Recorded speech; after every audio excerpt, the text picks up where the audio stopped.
You are live, baby, in the comic related madness. What's up, everybody?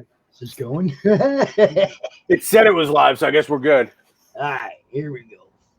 This is how we do it, people. It's day 2. We're here to have some fun with some awesome guests. Pretty jacked about today. We got some great people coming out at you. Trust me on that. I'm just, looking at the screen here, checking out to see who we're gonna talk to today. We're gonna start out with Pete's friend. We're gonna throw a little introduction out there, Pete. Let us know who. You got a few people coming out today. A ton of people. Yeah, it's gonna be fun. We're gonna start out with some cosplay this morning or afternoon, whatever. I never know what to call noon. For everybody else, it's morning. For us, it's noon. Yeah, there you go. She goes by the name of Chocobo Butt Cosplay. She's a local Long Island cosplayer who's been doing a ton of great, amazing things. And I wanted to get her on to get her to talk about some of the stuff because she does a lot of gaming and a lot of anime cosplay. And I thought that would be fun for the folks to see. And she's like ridiculously talented, and just the attention to detail is. She totally becomes the character, which is really cool. I mean, a lot of cosplayers do, of course, but it's hard to see her in the cosplay. You see the character, and it's just so impressive to me. So I definitely can't wait to get going with that and get her in and get chatting with her about that. And then we got a ton of people. She just hit the backstage, buddy. Oh, it's cool. You ready? I'll break it out 4 minutes. Ready. Yeah, go for it. Are you ready? I'm ready. Yeah. Are you ready? Here we go. Where are the links? There she is. You're there now. It doesn't matter where the link is. There you go. Oh, no, I mean to share. I just want to share it. Yeah, he's going to do that in a second. Okay. We will be sharing it out all over the internet. Nice. Everywhere. It's going to be great. Yeah, sharing is one of Pops' things. First off, Christina, Pops Christina. Hi. I'm just going to quickly plug in my computer. I have enough power anyway, but just in case I'm not. We have that entire. See, I mean, look at that chair. It's got me beat. It's got ears. Like, that's not fair. I don't think that's fair. The tail. Cool chair. Man, if the grandkids see that, I'm gonna have to buy one of those. That's horrible. It's got a tail. Oh, yeah. And it fell off. There you go. What do you want? But the ears can come off and you can wear them. What do you want, dog? Jesus. The wolves are everywhere. Wait till halfway through the show. They're both here messing with me now. Love me, dude. Zeus, quit eating my face, man. God. What do you want? Oh, you two? That's Zeus and Rocky, and they wanted to invite everybody early today, I guess. They weren't waiting until later. That's how you start a show with the dog. Yes. What? You can't see the one. Dog is for the show. The one making the noise is off screen. This. What? What? We got 2 big boys. And okay, that's enough. Go ahead. Bye. Oh, so they both come back. It didn't work. Hello. Welcome to the show. Zeus and Rocky wanted to say hello. That's all. Aw, they're very cute. And vocal. They do it to me every time I'm live. They'll come in here. Ask Pete. He knows. They get every time. They gotta get involved. It's hysterical. It's fantastic. They're just like the grandkids. They gotta be involved. What, dude? He wants to press buttons. People saw you. Look at the camera. Look over here at the camera. Say bye, everybody. Okay, that's enough. That's a ham right there, huh? They're not gonna leave me alone unless I chase them out the room, man. So should I switch to live comments to look at? Or yeah, if you want to see the comments that are up, as they come up in the group, we're only expected to go out in about a minute, so we're actually out a little bit early. Yeah. But Just getting it started, getting it comfortable. How was your 4th of July? It was good. How was yours? I was doing this, so it was awesome. We had honestly, it was the most fireworks I've ever seen in my neighborhood the whole time I've ever lived there. Everybody got fireworks except us because I'm just not into it, and my dog hates it. So we had my brother's girlfriend took video of it, and I think my boyfriend took video of it too. But we had there was parts where we sat, because we were the corner house, so we had kind of an awesome spot. But you literally could just go on the corner of our house, and everywhere you turned was fireworks at some point. It sounded intense most of last night until I passed out. So yeah, it was like Silent Hill. It was so foggy because of how many fireworks last night. Yeah, we had firework pieces falling on top of us. So when I went and took a shower, I was like, oh, here's some ash from fireworks. Fantastic. Crazy. It was so cool. I've never experienced it like that. So. Well, I know we live way out in the boonies. We're not in town, but I'll tell you what, all night long, boom, boom. It was crazy. It was all night long. I didn't sleep. I was in Bayshore, Suffolk County, so I knew they were gonna do stuff because we always do stuff in Suffolk County. People just always buy a lot of fireworks, but this went on for. It was straight fireworks for 3 hours. I don't know how much money these people spent, but it must have been a lot. I live a town north from her. And I know, first off, I saw a flyer going around everywhere for discount fireworks, which I've never seen before out here. Oh, wow. I didn't see that. Which is weird. And then my buddy who lives in Fishkill, just a little bit north of Westchester, was saying that, which is just a half hour outside of New York City, was saying that there was they're legal by him. And that they were pumping the flyers down here, and people were just going up. So instead of going to Pennsylvania or deep in Jersey, they were just taking a 45-minute drive, grabbing their stuff and coming out. My one neighbor, literally, because when I'm saying they were setting them off right by my house, it literally was the neighbors. Oh yeah, stuff was going in my backyard. Yeah, my actual cross the street neighbors. The guy took out 4 crates of fireworks from his truck. He kept coming out with bigger crates of fireworks every time we thought he was done. I was like, this is crazy. That's phenomenal. That's cool. So I do have one question for you. Mm-hmm. How did you come up with the name? All right. So I'm a big Final Fantasy fan, and in my little bit on Tumblr, I used to have an account where I would kind of role play as some of the characters from the games, and I used to do Cloud. And one of the names I always used to call Cloud was Chocobo Butthead, because the way Cloud's hair looks like the back end of a chocobo. Okay. And so I had the username Chocobo Butt, for Cloud on my Tumblr, and because I used to be called something else, and I just one day was like, you know what, I really like this name. I want to be called Chocobo Butt now. So that's where it came from.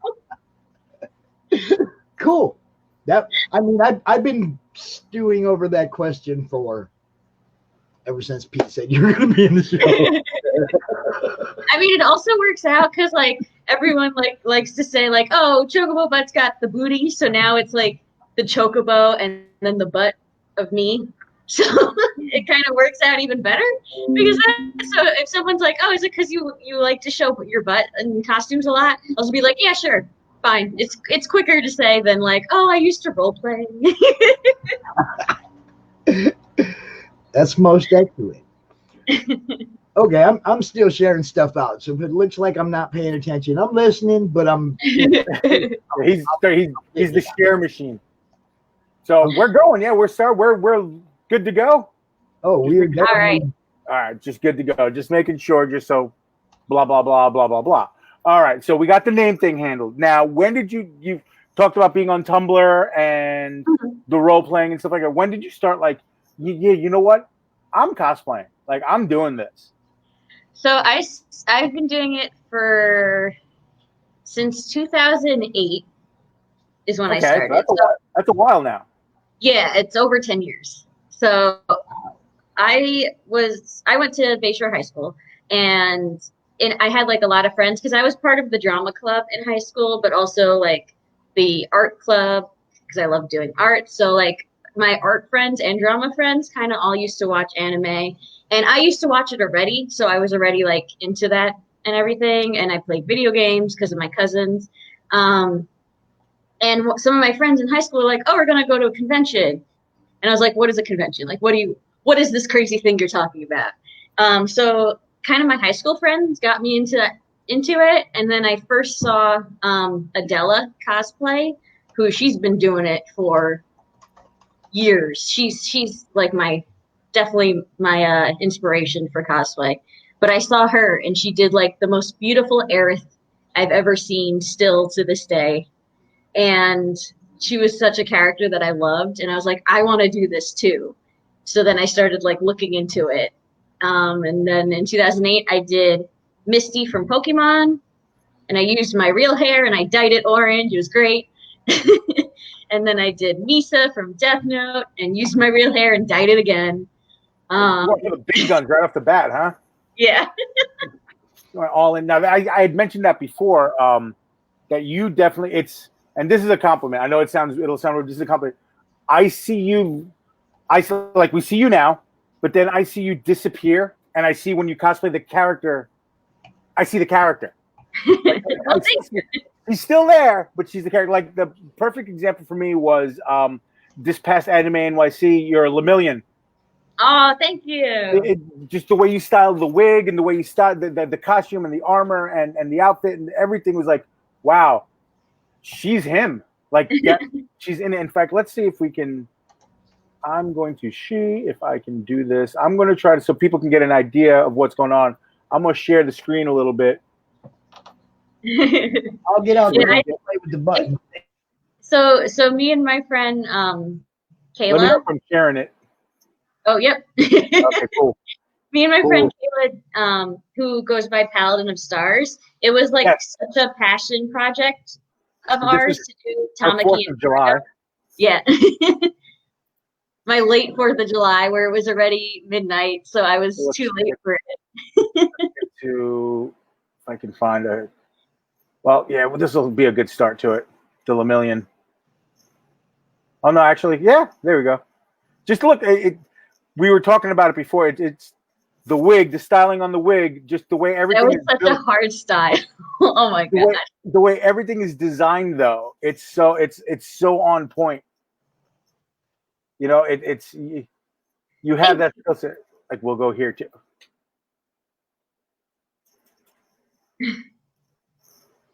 Now, are you? Again, we talked about this before. Is it primarily games and anime?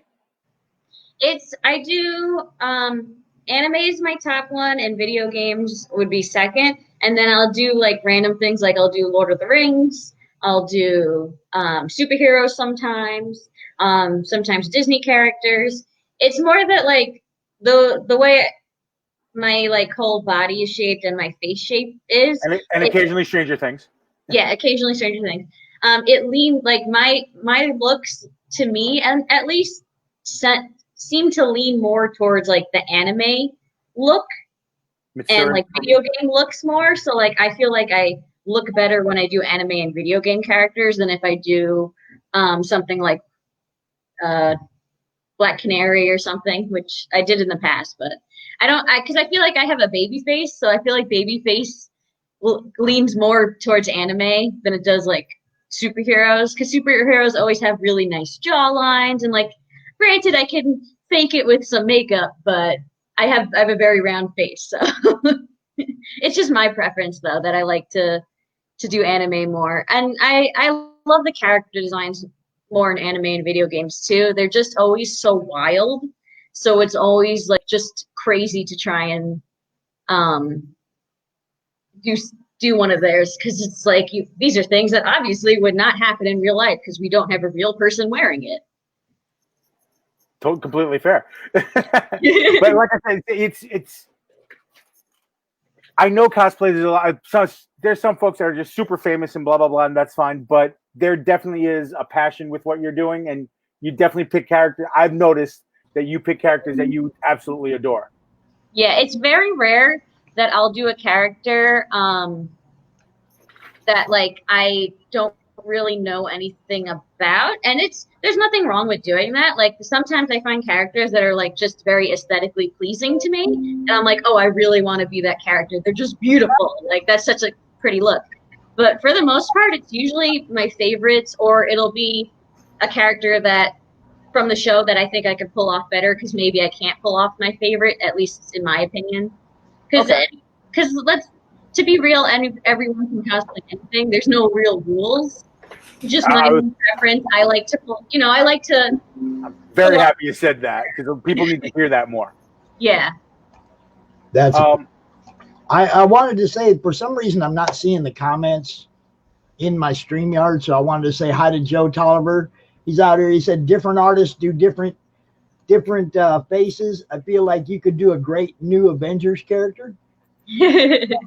Rich Parada just wanted to let us know he's watching. He's over there on the other side of the pond. He comes on later. Oh, there it is. Forward to that. Hi, Joe. Okay, you guys go on. Now, are you one to build? And I know the answer to this question, but I'm just going to answer. It's going to be funny. Are you one to build, focus one at a time, or do you have like 6 or 7 different things going on at the same time? So currently, I think I have 12 different costumes in the process of being made. Tell us more.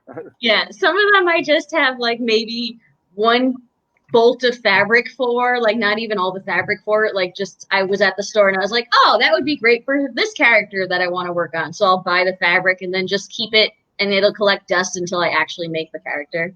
Others are like pretty much done. Like I have a bunny version of Red Hood, so it's like a female Red Hood from DC Comics, but like as a bunny girl, if you can picture that. So that's pretty interesting. I can't wait to see that. Yeah, I have literally every piece for it. I just haven't worn it yet, and I haven't like put it together. But I have everything for it. It's just sitting there because I'm like, I'll put it on eventually. I will say I lost a little bit of motivation with having no conventions to go to. Yeah, that was the next thing. That was the next thing I was gonna definitely ask about because, that killed all of us, the 3 of us, and it's fun. We have 3 different views right here because Pops is a collector. Pops is a fan. Yeah, you can see his wall. That's probably like 1% of his amazing goodies. Not even close. Right, exactly. See, you're the cosplayer. I'm the guy behind the table. So the 3 of us losing. We all like people don't realize that. Like, okay, your favorite restaurant closed for the pandemic. Okay, your favorite restaurant closed. Yeah, but you're still gonna eat. I mean, it sucks that I'm bartender, so I know, but we all lost cons, like all of us, and that's kind of how did it? I know you said it killed your motivation a little bit, but how did it affect you? Like, do you think it affected you long term, or is it just did it inspire you to like, nah, fuck it, when I come back, we're going all in? Well, I mean, so in 2 things, it's like I haven't put on really many cosplays, which is the only thing it's really affected. I've still been making them. Like I have, if anything now, when conventions start again, I don't have to make any new costumes because I have like 5 fully complete, I haven't worn yet costumes now. So you have inventory. Yeah, no, I mean I've always had inventory, which is like I'm like a hoarder for cosplays. It's really bad. But I live with one too, so I understand. So so if anything, it's helped me in that I now have like a whole backlog of stuff. So for the next couple of cons when they start again, I don't really need to make anything new unless I, really, really want to do something. Like say I see like a new character design of something like, oh my God, I need to be that. But in terms of just like actually putting on costumes, like I haven't really taken photos of myself, like done any selfie tests or anything like that. Cause I like selfie tests, but usually when I do them is like right before a convention. Cause Sure. I'm so lazy with makeup. Like I don't mind doing like a costume. I don't mind putting on a costume, but like if I want to do like a full picture to post and I can't do any shoot, like I want to do makeup to do the whole look because I feel like makeup is part of the costume, at least for how I like to do it. Okay, that makes sense. Yeah, so I haven't really. That's the motivation I haven't really done is I haven't just tried on everything. but I have things done, and I'm still working on new costumes. So my motivation to craft hasn't ceased, which is good, at least. Well, that's good. Now, the next thing, and then again, because I know you and I kind of know the answer, but I think a lot of people need to hear it. Some folks will go to a con with a costume that they bought at Party City, which obviously is completely okay. Yeah. If that's where your budget, if that's where your skill set is, that where whatever it's not. You, on the other hand, because you just talked about having the fabric and stuff, you're pretty much an A to Z. I'm building everything, goddammit, kind of thing. Yeah. So my thing is, I will admit I'm a procrastinator, and I am pretty dang lazy. Like, as a human being in general, I'm very lazy. So if I see a costume I want to do, it always comes down to like, can I make this? And if the answer is yes, the next question is, am I too lazy to make this? Sometimes, because I do have bought costumes. Like, I have Party City costumes, like the Stranger Things Robin outfit. That's from Party City. Like, I'm totally supportive of buying costumes, because like I don't want to make everything either, especially because sometimes it is. It's sometimes easier to make and cheaper to make yourself, but sometimes it's really not. When you put in all the time it's actually going to take to create the outfit. Like, if it's like a schoolgirl uniform, I'm always going to buy those, because in the 5 seconds it takes me to buy it off Amazon, it would take me probably a couple of days and maybe more in fabric to buy to make the outfit. So so that's how I kind of judge if I'm going to make it or not. Like, Mirio I made, because I knew like all the ones that are custom. All the ones that are available, I knew I wanted to customize it so much that I would be better off just making it from scratch. And plus, it was a gender bend, so I wanted it to like fit a female body better. Because the ones they have available are like the skin suits where it's got the shading for a male's body. So I was like, that's gonna look weird. It's gonna look, that's gonna look. I mean, I personally think they look weird already, a little bit sometimes. So it's like, okay, that would probably be a little bit different. I'm glad you mentioned that too, because a lot of folks, because we're in a weird time, obviously, a lot of folks, and cosplay is like definitely taking an opportunity. It's been taking an opportunity. You see the cosplays and consent and all those signs, how it's starting to raise itself up in that regard of being something to empower everyone, but something also where it's protecting itself and it's showing everybody that it's it's okay to go to Party City. It's okay to build yourself. And like you said, it's okay if you're a girl or a guy or whatever, and you want to play something of the opposite sex, go for it. Yeah. See, my thing with the bought versus made yourself. My only thing with that is like, if you bought it, just own it. Like, like if you bought it, be like, yeah, I bought it. So what? I look amazing. Like my as someone who like has made up their own costumes, I just can't stand it when people who bought costumes, which again, nothing wrong with it, then take credit for it. Okay. I see that. That's where I draw the line, because it's like, okay, like you bought it, that's great. I bought costumes. Just say you bought it. There's nothing wrong with it. Like, don't go and say like oh yeah, I made it, and you're like, but you.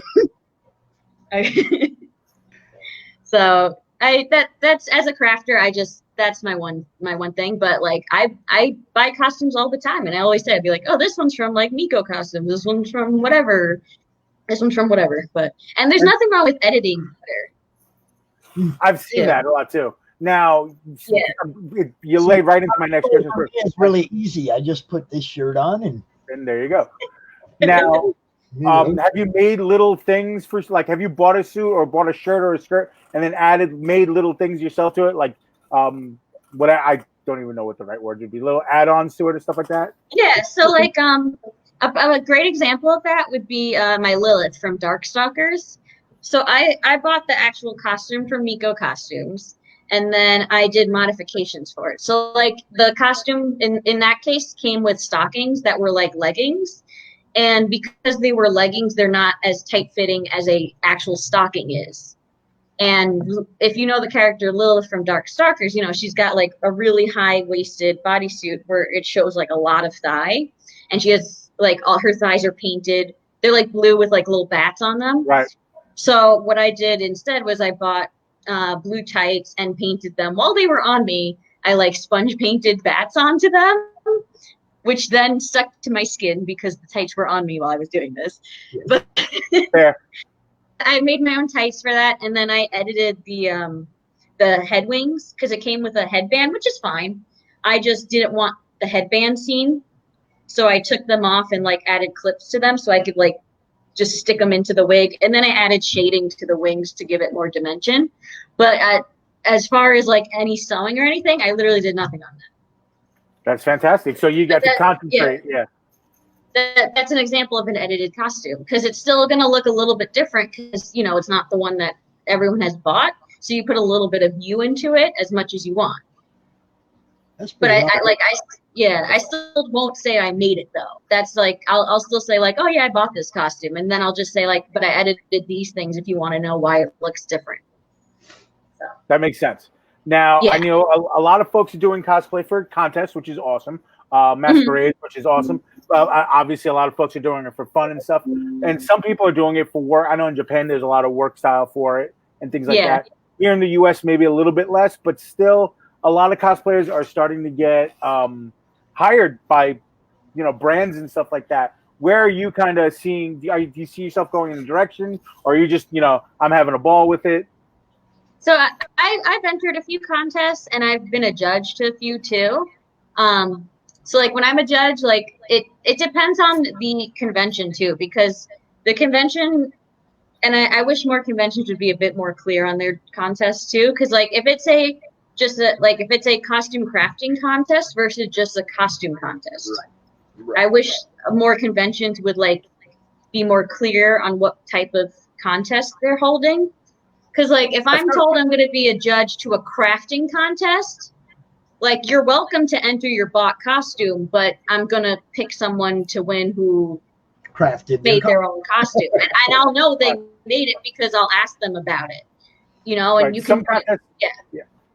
I've seen it's pretty intense. With some contests are pretty intense with the rules. You know, it has to be a percentage bought or a percentage made or completely handmade for a contest, depending on the contest. Some they'll check seams, they'll check how you made this. I'm a seam checker. Yeah, there you go.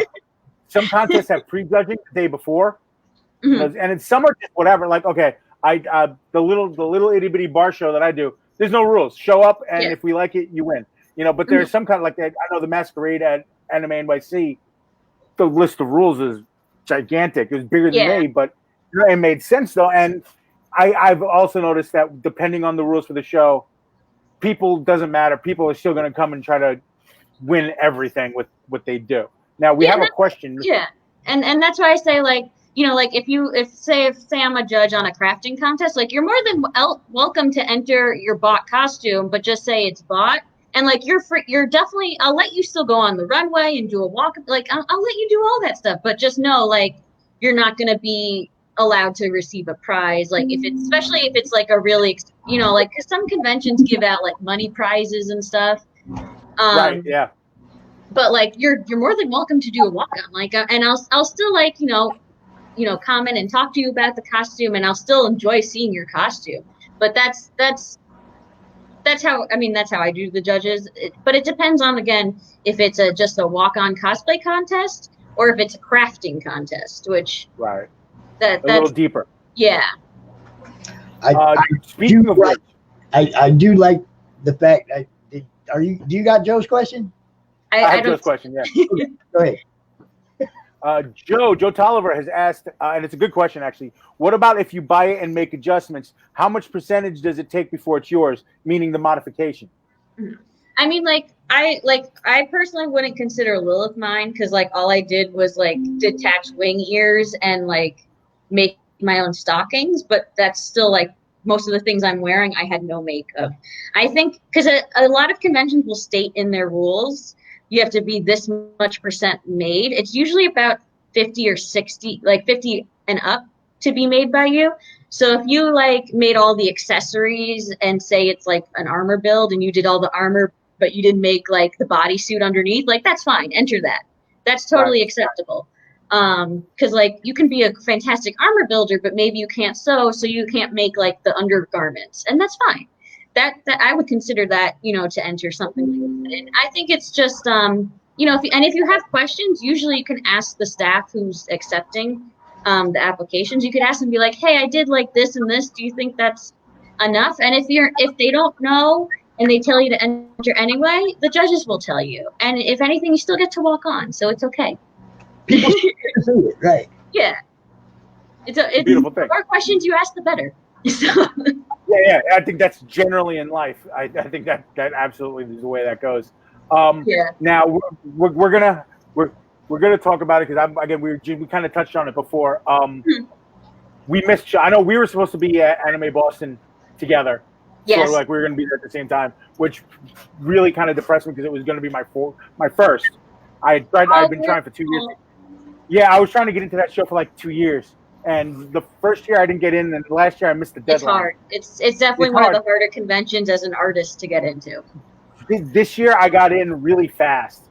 Like they were like, "Oh my god, yeah, we saw you at Anime NYC, blah blah blah." For me, obviously, it's the shows that they're not canceled yet are the New York shows in October, November. But the shows that we've missed, what shows? I know a lot of folks here. I know will go to a lot of anime shows, and that's pretty much where I'm heading towards this. What shows have you missed or are looking forward to coming back?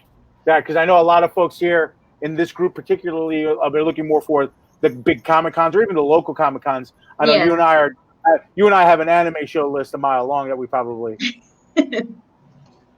Yeah, I was kind of weirded. Like, I don't know, for Anime Boston, I was kind of weird because at the time I was pretty nervous about like everything going on with COVID. So I kind of was a little bit relieved it got canceled. But prior to COVID, like I was really excited for the convention. Now, I was real quick. I will say this: the folks at Anime Boston were amazing. When they canceled, they were one of the first. They were definitely the first to cancel.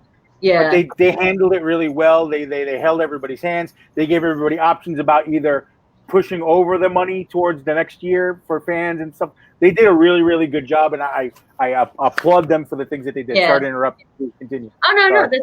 I mean, I was excited because I was going to be working with Nerd Caliber again. But they're amazing. Yeah, I had a bunch of things lined up with Nerd Caliber this year, and I was like, I guess they're all canceled. So it was pretty sad. But I guess the one I was most sad about, it was Dragon Con being canceled, because like to me, Dragon Con is like the be-all end-all of conventions in the United States. So if that one goes, I felt like I kept waiting to see if that one was going to cancel, because if that one canceled, I felt like there was no hope for any other conventions this year. I understand that. Yeah, that's why I was like, please don't cancel, please. I felt that high energy. Like this year was my first Katsucon, and I went as a fan. I didn't no table, no nothing. And then you've gone before. Yes, I've gone. I've gone before. Katsucon is held at the Gaylord Hotel at the in DC in the harbor there, and it's National Harbor. There it is, National Harbor. I was going to say Inner Harbor, but that's Baltimore. I couldn't get my harbor straight, and it's ginormous. It's the whole center there. Like they take over the whole hotel, and it's like cosplay everywhere, and just it was phenomenal. I can't wait to go back. They actually have 2 conventions they hold there. They have Katsucon. Oh, MagFest. Yeah, they have Katsucon in February, and in January is MagFest, which I've never been to MagFest, and I want to go to that. Yeah, because it's a lot. It's more video gaming. Well, it is actually just video gaming. It's a video game convention, and it's a lot more chill in that it's like less people, not as many cosplayers. So like, not that there is no cosplayers, but not as many as Katsu. So if you are a cosplayer and like video games and go to MagFest, you have like your huge variety of places to take photos at, because there's almost no one taking up the gazebo. Yeah, and I did notice that the gazebo I have photos that I'll show later that I've showed in the group, where it's like every photo shoot was there, and it's like, holy cow. Photo shoots for days, photo shoots on the water, absolutely amazing. I mean, I've gotten gazebo photos too, so I'm part of the problem. no, yeah, we all are. I think it's physically impossible not to be, and at the same time, I was thinking about it. I figured this out years ago at Anime Next when I was still in Jersey before I moved to Atlantic City. I missed that area. I liked it. I miss it. It's better at the hotel than in Atlantic City, to be honest with you, because I feel that con is young. Yeah. So, but I did notice a difference between anime cons and like a regular Comic Con, and I throw it by you guys to see how you think about it. I've noticed the sense of community is a little different and tighter at an anime con. Like, okay, and my example is, I tell people this all the time. Let's say the three of us went to a con together, and we were going to do a group cosplay, but suddenly I decided I was going to cosplay something from another anime. Okay, and we're walking, having a great time. All of a sudden, someone will scream my character's name, come running out of nowhere and grab me and be like, "We need you for our group," and take me away. And now I'm part of their group. But then we'll all become friends later, and we'll be eating pizza and stuff in the hallway of the hotel or somewhere. And that's an anime con thing. It's just the vibe. Yeah, it's definitely different. Like I've said it because my boyfriend likes to do DC characters a lot, and cool. He's friends with a lot of cosplayers who do DC costumes and just comic costumes in general. And they're like, "How come you don't do as many comic characters as much? Because you like comics." Because they'll be like, "Oh, you like this comic?" I'm like, "Yeah, I like comics. I read them." But I personally, I don't know if it's me, but I personally have found like it's so much easier to talk to anime fans than like comic book fans or like who are cosplaying or just other things in general. Like they're just more welcoming. I can't say that's like a thing for everybody, but as far as my experience, I've noticed they're more welcoming. Like when you have other people dressed in like superheroes, for instance, I always feel like I don't belong, kind of. Not even that they're like no one's being rude ever, but like I just don't feel like I don't know. I don't feel like the cool kids. You find what works and what you find the table in the cafeteria in high school that suits you. Yeah, I'm probably the anime table then. Yeah, exactly. Me too. I love comic books, and probably Tops and I talked about it, and we've had great things, but I've definitely, and again, never going to knock a Comic Con. I love a Comic Con. I'd go to a Comic Con right now if I could. Yeah. But it's something warm, and like I always find myself looking forward more towards an anime con. And that's just a personal thing. It's just whatever. Like, and I give Pops has got a something there. Yeah, we have another question out there from okay, cool. From the creator of Mojo Rising. Okay, cool. Oh yeah, there he is. Asking if you would consider doing a cosplay cover, possibly of one of these two characters. Oh heck yeah! They look awesome. Who's that guy next to him though? That's awesome. I love that you're on the cover. That's amazing. This is our banner for Mojo Rising. It was supposed to be hanging behind the table. Yeah. Cons this year, but anyway, Raj wants to know if you would consider possibly doing a cosplay cover. The girl in the front definitely looks cool with like the magic going on. Bayonetta? That's a Bayonetta. Yeah, she definitely has got some cool vibes going. I like her a lot. There you go, Raj. There you go, buddy. You guys are definitely going to need to connect after the show and make that happen then. And I look forward to seeing it. That's all we've been doing is making things happen. That's it. I love this whole thing. This is the 4th time we've done this. Mm-hmm. And it's taking on a life of its own. The next thing I'm going to ask you, we're gonna wrap up a little bit, and we will all be at con soon, so nobody worry. But where can we find you on the interwebs, young lady? So I made it super easy. Every social platform is at Chocobo Butt. So Facebook, my Facebook page is Chocobo Butt. Instagram, Chocobo Butt. Everything. It's all the same name. I made it very easy so that I don't have to list 20 different links. That's perfect. I'm doing the similar thing. I'm trying to streamline everything to that. Yeah. But very cool. Awesome. I would say probably Instagram is best because I have my Instagram connected to my Facebook, so I don't really go on my Facebook page. It just automatically posts for me. But like I will answer on my Instagram best. Well, you are more welcome to share anything in the comic-related madness because that's what we do. If I see it, I share it.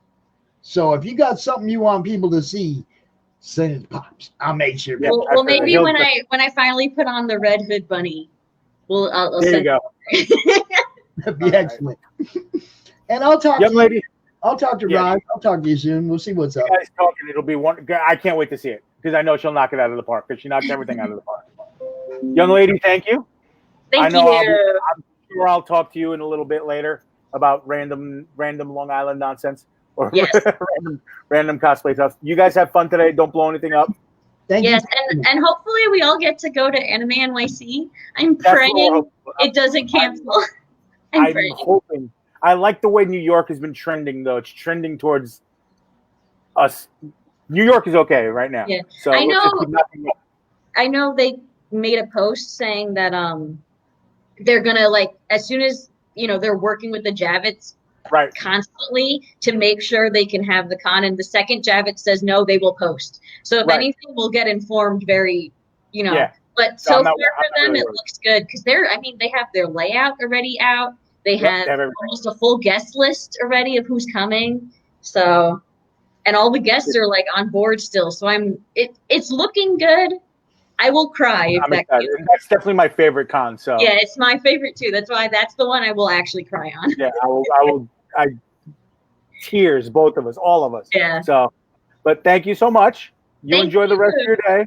You Have too. fun. Again, don't blow stuff up. Wash your hands. Yes. No. Wash your hands.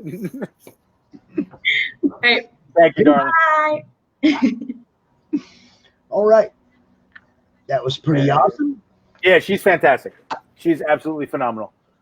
And So- that's why I let her go over my time a little bit. So, Oh yeah, I kind of figured you'd let that bleed out if you still had Yeah. stuff to say. That's cool though that she's she'll knock it out of the park. dude. That's awesome because She'll knock it out of the park. we just want to keep making that a little bit bigger, and every She'll time absolutely we add destroy it. somebody to it. We got some announcements tonight on that too. It's going to be good. Oh, good. Good. That's what I like to hear. She'll definitely knock it out of the park, and I vouch for her 1,000%. She's awesome. So what's up with you? oh my God. Basket. I've taken. I do a lot of fan art. Obviously, I do a lot of mashups. I do a lot of my own stuff, and I have Fat Guy Inc. Our studio. We had a comic book. Fat Guy Inc. Presents. It was kind of had a bunch of different stories and stuff going on, all original and stuff, and we put it on permanent hiatus. I had then at that point decided that I'm going to put out 2 titles. I put out 1 book. The other one's still in creation, and that's what I wanted to talk to everybody about today. So we're going to go back to the sharing screen thing. And then we're going to talk about everything. My entire screen, buddy. There you go. So we're going to talk about that in 2 seconds. Look at all them. Look at all them little boxes. Oh. Yep. The first thing we're going to talk about is, because this is going to be the easiest, is this Jimmy Friday here. Jimmy Friday is a book, and Pops, you'll get a kick out of this. The elevator pitch is we take the Lucha Libre world and we mash it up with Kill Bill and Kane from Kung Fu, and we get Jimmy Friday. It's a world where most people are wearing masks and they're all wrestling and fighting each other to get the chance to challenge the champion when the champion comes to town. There are several different champions, and they're all doing like Kane from Kung Fu, walking around defending their titles. Now, Jimmy is a little bit different. Jimmy is, and I'm going to show you guys the first page of the first book and the last page of the last book as kind of a tease. Jimmy inherited his belt. He's the only one to ever inherited his belt from his father, who died under mysterious circumstances. Jimmy is kind of a mix of Rey Mysterio and the cool bad guy Shawn Michaels from back in the day when he kicked Marty Jannetty through the barbershop window. He's the sexy boy, but he can throw down and do all sorts of fun things. And then in the cover that you see, that's the belt that he inherited from his father. Jimmy's walking around. His problem, though, is he wants to know how his father died, and he really doesn't know what other than being champion and defending his family's legacy, he doesn't know what his situation is in life in generally. And now he finds himself at that point partying a lot, having a lot of fun with the senoritas, but he also finds himself getting challenged a whole lot by a particularly persistent group of guys. They're run by the Lex Luthor of our group, of our world, El Rojo, the red guy. He's the boss, kingpin, luchador of everything. He runs a tournament, the Tournament of Champions. And in that tournament, all the champions fight so that they can win the ultimate title and be the ultimate campeón, the ultimate champion, which El Rojo owns. No one's beaten him for that belt except for Jimmy's dad. So that's where we start thinking about things that are going on now. The first page gives you kind of just a jump right into some action, but the second page, and I'm going to bring that for the last page, and I'm going to bring that up to the front. And this is where we get very comic booky. Jimmy, and trying to find himself, enlisted the help of the only luchador to have ever been allowed to retire with his championship, and that's his uncle El Gordo, the super heavyweight champion of this land. So his uncle went to owning a bar, running a bar with a lot of senoritas and a lot of beer, a lot of food, because, you know, the fat guy. And he decided, well, you need to go on a vision quest. Anybody who did high school wrestling knows that Matthew Modine movie, Vision Quest. Jimmy decides, okay, I'm going to go on my vision quest. And that's where we get him heading into his vision, heading into that world right now. And I kind of wanted, that's where the next couple issues that I'm writing for are going to land right now. And they're going to be very, I wanted them to be very Steranko, very early Eternals, Jack Kirby, very just like, okay, I gave you a lot of as much realism as I can with the Lucha Libre in the first book, but I'm going to give you some really fun fantasy, you know, a guy in a mask fighting a lizard on top of a bar top kind of stuff, you know? I had to jump out and say goodbye to my son. He's headed to the golf course, but good for him. Good for him. Good day for it.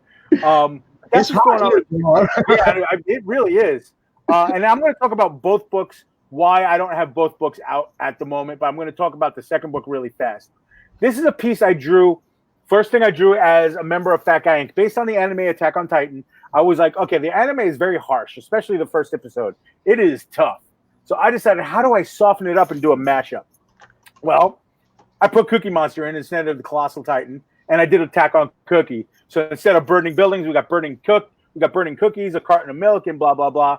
It has been a ridiculously successful art piece. The original sold at New York Comic Con in 2014, and I can't hold on to prints.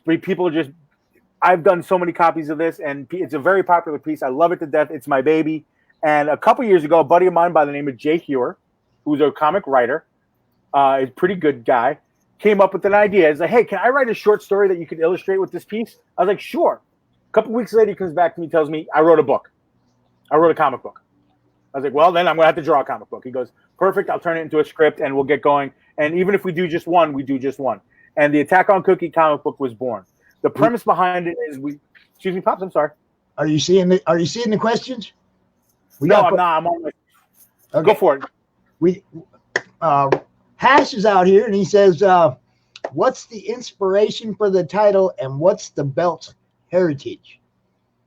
Okay, Jimmy Friday Jimmy Friday was actually a nickname we gave to a cook when I used to work at TGI Fridays, all he did was cook and talk about wrestling, and he happened to be Mexican. Right, people. And then on certain days he would actually cook, sometimes in a Lucha Libre mask or cook in like a Rey Mysterio T-shirt or an NWO T-shirt. So I was like, I'm going to honor this because I don't know what happened to him. He just disappeared one day and we never saw him again, as many line cooks do in the restaurant business. So I wanted to name the book after him. The belt was actually, the design of the belt was done by an artist buddy of ours, Justin Fischetto, who is stupid talented, and I'm going to get him into this group and I'm going to get him into this show one day. But the heritage behind the belt is it was passed down from luchador to luchador in Jimmy's family, and then and then if you saw Last Ride with The Undertaker, if you're a wrestling fan, you always get the thing that's like when you retire at the end of your career, you always give back to the business, which means you always end your last match is always you on the floor looking up at the lights getting beat. Well, that's basically how it happened in Jimmy's family. The guys would lay down, would get beat basically by their sons or whatever, and their sons would carry on the tradition, kind of, yeah, exactly. So that's the heritage behind the belt, which is really making it weird for Jimmy because he didn't beat his father. His father was killed. His father died, and he doesn't know how or why, and he wants to figure that out to get that closure and to feel like he earned that belt. Okay, and we also had another question from Angel. Okay. He wants to know what's Dude's finisher. Yeah, he is. I've done a couple different ones for him, but that's the thing. He doesn't have a finisher yet. That's part of the Vision Quest. Okay. Where he's gonna find himself, and he's gonna go. He's basically at this point, like I said, this is where the Kane from Kung Fu thing comes into.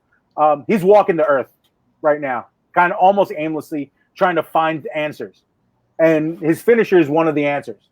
And his finisher is gonna hopefully, not trying to give away too much, but during his Vision Quest is where he's gonna get not answers about anything on the external. It's a lot of internal questions that are gonna get answered for him, and hopefully his finisher is gonna be one of them. Nice. Now you can go back to talking because there's no other question. All right. I have a question though. Go for it. Inspiration for the outfit. Oh, this was a couple guys. I liked that. I wanted to show off his guns a little bit because I when I was drawing it, I drew it without his shirt first. I liked his shoulders and stuff, but I wanted him to have kind of the way I thought about it was I see a lot of guys in the gym with the hoodies with no sleeves, which I think is stupid, but it kind of fit this guy because I wanted him to have a hoodie covering his mask because the mask is also going to change eventually. And I basically wanted him to look like a gym rat. I wanted him to look like a guy who's in the gym because he's going to walk around a lot too. So, he's not going to – I don't want guys walking around in their wrestling gear, like with how my sister always jokes that like Randy Orton really needs to put pants on. I don't want people saying that about my guy. So Yeah, that's the only part of wrestling I don't like is the underwear. It's like, guys, like put some shorts on. you're in the ring. If you're in the ring, I get it. That's cool. You're working, you're wrestling. But when you're not in the ring, when you're doing an interview or something like that, could you put some gym pants on? Gym shorts? Like, do you always have to have your gear on? Like, it's a little weird to me. I mean, but that's just me and whatever. So I didn't want him to be, I didn't want him to go to quote the Young Bucks. I didn't want him to go full gear all the time. I wanted him, he'll have his wrestling gear, and that'll get, that'll be another surprise that I have planned for a couple issues down the road. But he'll be in his gym clothes for the most of the time while he's doing his thing, because he's also going, he's also visiting bars and talking to girls and stuff. And that would just be weird if I had him full gear while he's talking to, young ladies and stuff like that. I just thought that would be weird too. So cool. So that was the inspiration behind his out. He's kind of just fresh from the gym, gym tan laundry like the old Jersey Shore days, and now he's just in his casual gear, but he's going to carry his belt around because that's what they do in this world. And he's always going to have the mask on because that's what they do in this world. Not everybody, but that's what he does. Okay, so what else is there? What's next? You got other stuff. We're going with the Attack on Cookie. That was the piece that inspired the book. Jay wrote the book, the first book. So what we did is we took the Attack on Titan world and we mashed it up with Sesame Street characters, with Muppets. And then we kind of mixed it around and created a third product, and a completely unique product that has notes from this world, from these two worlds, but they're different. And I'm using this and describing it from a printer and a copywriter that we talked about, where we're in the Weird Al Yankovic kind of world with this at this point, where not meaning that we're doing Weird Al Yankovic stuff, meaning that we're in the parody satire. The story that Jay wrote and the way that I'm drawing it is satirical of both present times and a couple of other things in the world. So we're using these two worlds to basically do a little bit of satire on the world that we live in now, a little bit of parody of and we're using a parody of these two products to do a satire on the world that we're doing right now. So we created a completely original third product, which is cool. Fantastic. And even if this is just a book where I end up, selling it at shows and whatever, I'd be happy with that. But I'm really excited that we created something new and different. And then would be the cover of the preview that we did. I have a different idea for the first cover of the first book. I did for the preview, however, we did the first 3 pages of the book. I drew them and prepared them for the preview. And then this is the splash page. This is page 2 and 3, where in this town that's behind these walls, which is kind of like Attack on Titan, there was a grandmother baking cookies. And then all of a sudden she heard this guy show up. and then everything had changed. And we, you know, again, we made some changes, we did some things, and there's a lot. Look, there's a lot of ridiculous things that I'm doing with this book, but it's going to be a lot of fun, and there's going to be a lot of things going on. Now, the reason why I don't have a Kickstarter or anything like this for these books yet is because, first off, I'm still redrawing a lot of the Attack on Cookie book, and that's been going on for a while just because some things have happened, some health things and other things. And Jimmy Friday, I want to not change anything, but I want to redraw some pages. I went back and looked at some pages, and I wasn't happy. And I want to redo the pages and get them a little bit better. I just wasn't. I rushed too much. I just know I did, and I want them to get better. So once I have both books drawn and done and ready to go, then and in the meantime, and I thank you, Pops, for this, giving me the resources to meet guys who are doing Kickstarters and to see all these Kickstarters that you promote, where I'm starting to get an idea. Okay, I can do this. I can do that. I can do, okay, now let me give such and such a ring. And hey, when you did your Kickstarter, how did you do this? Hey, you know, like I'm definitely going to pick Larry's brain from Niobe and talk to him about things like that. I'm definitely going to talk to him. I'm going to talk to a couple other people, and I'm just going to try to figure it out so I can start putting out these books. You know, hopefully I'm going to at some point in 2021 is where I'm going to start a Kickstarter for them and stuff like that. I want to give myself I don't want to rush. I want to give myself some time to get the art where it needs to be, because for the Jimmy Friday book, a lot of the art wasn't where it needed to be, and I'm stepping up the game with the Attack on Cookie book and getting the art to be where it needs to be. And then, yeah, that was the cover. And then, like, you'll get a lot of stuff. Like now, these are older pieces that I had, but I'm going to start bringing in a lot of these ladies, the Day of the Dead stuff into the Jimmy Friday book. You know, so a little stuff like that. What is that? Sugar face? Yeah, the sugar skulls. Absolutely. Trying to bring a lot of that kind of stuff into it, and then a lot of that into the covers and things like that. That's the other thing. In case you noticed, the covers are in color, but the pages, and I really love this this idea. I love having the pages in black and white and black and gray. I really, really enjoy it. It gives me an opportunity to do a lot of different things and to use it. And with Jimmy Friday also, there's going to be a lot of Spanish in it, just because it's a Lucha Libre world, and I think it fits, but nothing where it's like you need to, you know, Google what I'm saying. You know, this is stuff that you've definitely heard on TV, and you can figure out what he's doing it for 35 years. I'll be able to read it no matter what. There you go. I want to do a lot of stuff like that. So that's what I'm doing right now in indie comic world. In the world of Fat Guy Inc. and in the world of just drawing and stuff, it's this. It's basically this. I'll blow that up a little bit. I'm putting together. I have a stack. This lockdown has allowed me to just sit and draw, and I haven't been complacent. I've been busting my ass trying to put out new artwork. I got a piece on the board right now. I don't know if I have a picture of it. It's basically I'm doing another mashup. I'm having All Might from My Hero Academia versus the Hulk, and I'm super excited about this piece, and I'm just going really deep with it right now. Here we go. I do have some things. I got that going on. Do I have that in here? No, I don't. We still. I don't have it in here. We also, like I said, I'm talking about the little show that we do, the Indie Art Show, Fat Guy Inc. We've already set the date. Hopefully, it stands February 6th, 2021. That'll be out here on Long Island. I'll have more details coming up soon. And this is kind of like your show here, Pops. It's a lot of indie guys, mostly indie guys, all indie guys. Lots of cosplay, lots of people networking, having fun, and doing business with each other, and an opportunity for the fans to get in and to touch their, you know, these new people who may not have gotten an opportunity to, you know, be at huge cons, but now they can be at this con, this little show, you know, 12 tables. It's a bar. It's free to get into. And you can come in and you can talk to artists. You can hang out and see what's going on. And you can, you know, have a beer, have a sandwich, talk to some artists, get some cool art, maybe win a cosplay contest, listen to some good tunes, and kick back. So that's another thing that I'm working on. Again, doing another one of these in the winter. But yeah, the lockdown has been good for commissions and stuff. Not super, you know, whatever, because I don't want to take money off people that need to use it for other things, obviously. But the commission list is out there. We got tons of sketch covers.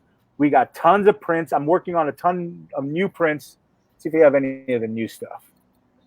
I have a file on my computer. Somebody's going to read it, so I'm just going to say it now. It's I wrote down the file as 2020 COVID prints. So these are all the prints I did during the lockdown. That's actual COVID prints. So yeah, there it is. The Poison Ivy piece that the original actually is long gone, is sold, but I was able to get prints out of it. Nice.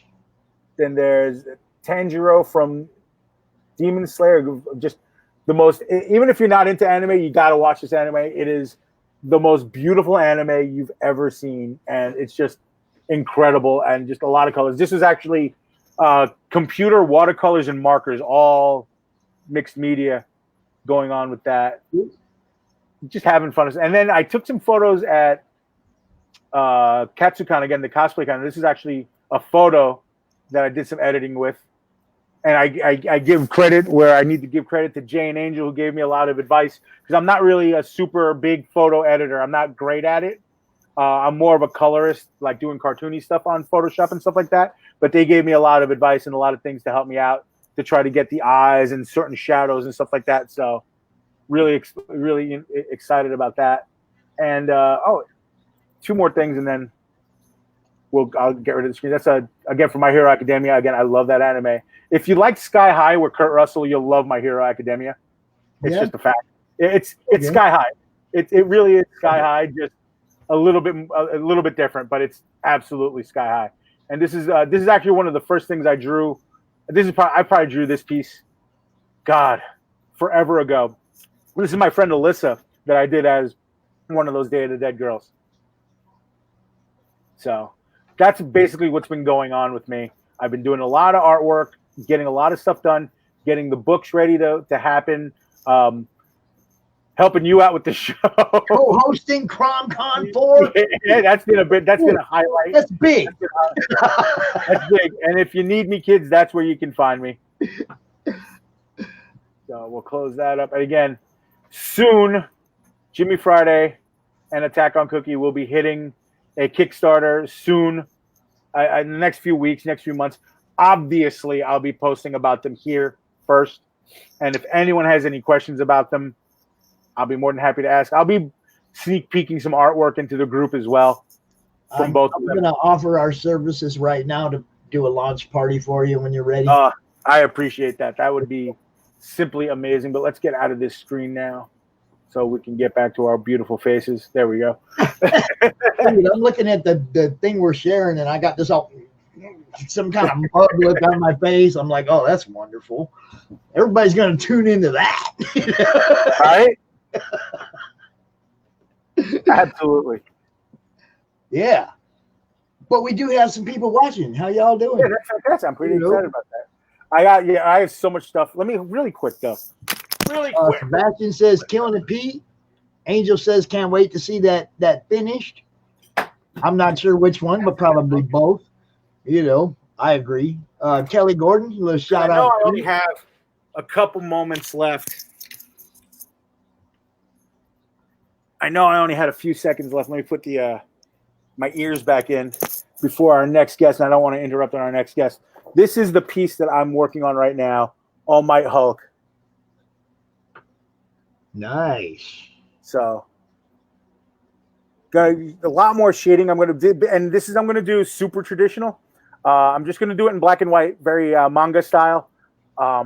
Lots of black and whites, lots of lines, lots of detail that I need to put into it still. But then I'm going to ink it traditional with the old Tachikawa and pen nib and dipped ink and stuff like that. No micro pens or anything like that. I'm just brushing ink and a pen nib, and I'm just going to do it old school just because that's kind of the way I wanted to go with it. So, yeah, when I'm not doing stuff in this group, that's what I'm doing. That's how I've been spending my lockdown. It's looking good, Pete. I didn't know you had books going. I just thought you were just throwing art out there left and right. So, that gives me something to look forward to. I appreciate that. We had books. Again, we did I showed you the Odin cover Friday night, remember? That's Fat Guy Inc. Presents. My partner and I, we did story. That's where I was first starting the Jimmy Friday. I had stories in there, and he had stories in there. We had artwork in there, all original stuff. And we were doing, maybe in 2 years we had 3 books out, and I was ready to get the 4th book out, and then the 4th book just didn't happen. And then we decided as a studio that we weren't going to produce books anymore. So the Fat Guy Inc. presents permanent hiatus. And at the time I was trying to, thinking about doing my own books on my own anyway, because since I was young, I've always wanted to do that. So yeah, I'm putting books out, and I'm just putting books out because I want to put books out. I love comics. I want to make comics. I'm sure I'm going to see you later in the day, right? Yes, I'll be around all day. I'm going to go eat right now, though. All right, cool. Thanks for coming out. I'll talk to you later, brother. Thank you, brother. Talk to you later. And now, one of my very favorite guests comes out to every con. He's a great guy. Been in business for a long time. Y'all know him. Keith Williams. Hey, Pop. How you doing, brother? Good. Doing good. Yeah. Man. Hope you had a happy 4th. Oh, man, I sat right here and had a great 4th. Well, then, fireworks all night long. Oh, yeah. Oh, man, it was crazy. Yeah. I mean, we're on the boonies, but we got lakes. So people live on the lakes got boats, and they firework. They firework. And we had them all over the place. They were everywhere. I used to get, when I lived in Phoenix, it's like you could stand on the roof and look in any direction and see fireworks everywhere, I mean, that's what we did last night. Yeah, we did that. I'm out in the boonies, and you can still look everywhere and see them. It's crazy. We're not supposed to have them here. Well, no, I don't think anybody's really supposed to have them this year, but we got somebody back here. What's up, dude? There he is. There, dude. Hello. How you doing, sir? I'm doing good. I'm doing really good. I'm in what was supposed to be my studio, but because of the pandemic and everything, my wife re-annexed it, and now it's her office, and I'm relegated to. It's okay, but I'm relegated to the living room. Oh wow! Oh, the living room. Yeah, I know. Well, I have no life, so that's where it is. All right. Wow. Yeah. How's everybody doing? Doing good, sir. It's good. great. Good. All right, excellent. We had a wonderful Trader Day. Oh, all right.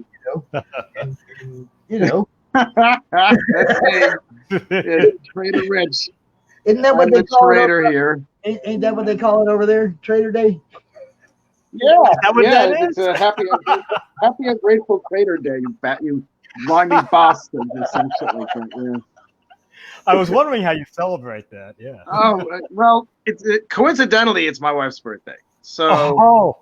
Yeah, I know. So there's a reason to celebrate one way or the other, but yeah, yesterday was Happy Treason Day, you limey Yankee bastards, shit like that. So. It was crumpets and cake. I seen your morning. I seen you. It was crumpets and cake. Yes, I had crumpets and cake, and it was so fancy. I hastened to gab with my lovely wife's friend Lottie and her husband Dave, who are extreme fans of LARPing. And we had such a grand time. The tea I had was exquisite. It was almost like a Guinness, but not in the late afternoon, just holy cow. Oh, fuck me. Oh my God. It's something of a really rewarding thing that I'm the only one here with a half American, half New York accent, and I'm in the middle of the land where it's like I sound like this all the time, Sound like they have to love you there, though. They have to love you. I cross whenever if I'm ever going to be a dick about it, I'm going to either use my Tom Ellis accent or my Chris Hemsworth accent. So it's like, hello, what is your secret desires? What is your great? Oh my God! And then, or if I one time, or I can use like the Chris Hemsworth thing, where it's like I have to get home and I have to make sure that my wife is home waiting for me. Something like that. I mean, I have no fucking idea. But anyway, doing pretty good. I have the privilege of doing the one thing that I have not done yet. And that is ink, a piece that my mentor, second father, and ruler of all my world surveys, Keith Williams, has done. So I'm actually going to do this now while we're talking, so you guys can gab. I think I'm going to be able to do it. I don't know if I can switch the camera.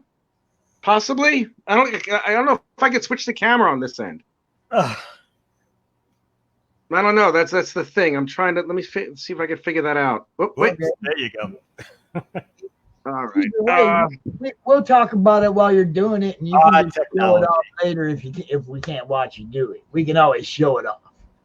Well, I'll tell you what. Let me get out of here for a minute. Okay. Let me configure my camera, and then I'll join in. Okay. Okay. All right. So give me a minute. I'll be right back. Let me see if that works.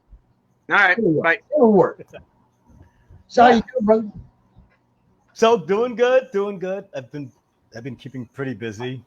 I'll show you something I've done just recently. I think it was also on Instagram too, but there you go. This is a copy of Superman that I did for somebody, and I sent it out just recently. And yeah, so had a lot of fun doing this. And wait a minute, let me show you another one.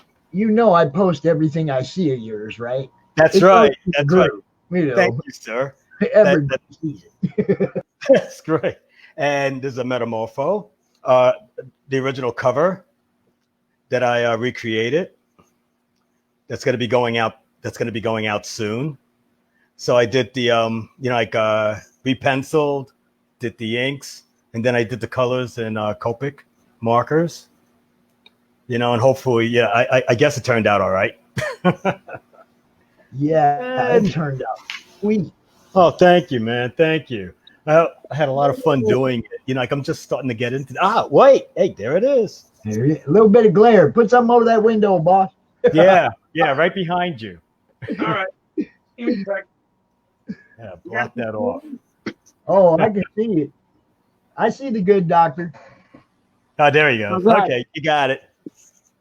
All righty. Here we go. All right. Okay, now. Cool. This is something I have never done in my wow, Keith. I cannot tell you how much of an honor this is. I can't believe you only didn't touch my stuff before.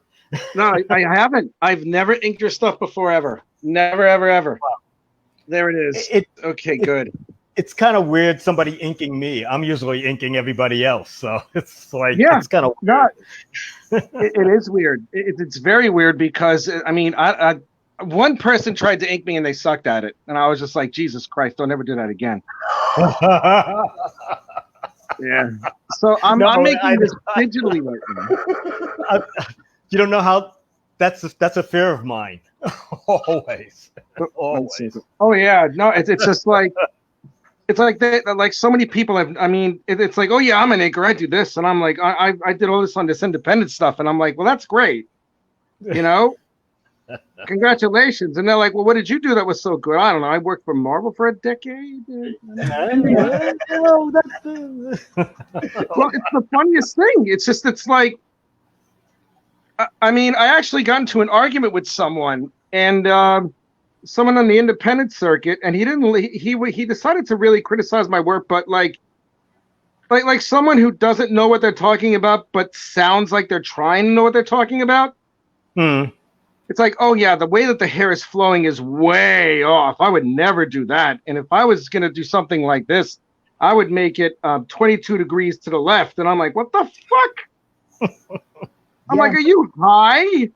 We have a couple people in the chat, and Mallory Lopez Negron said, Jesus, that is amazing, that shading.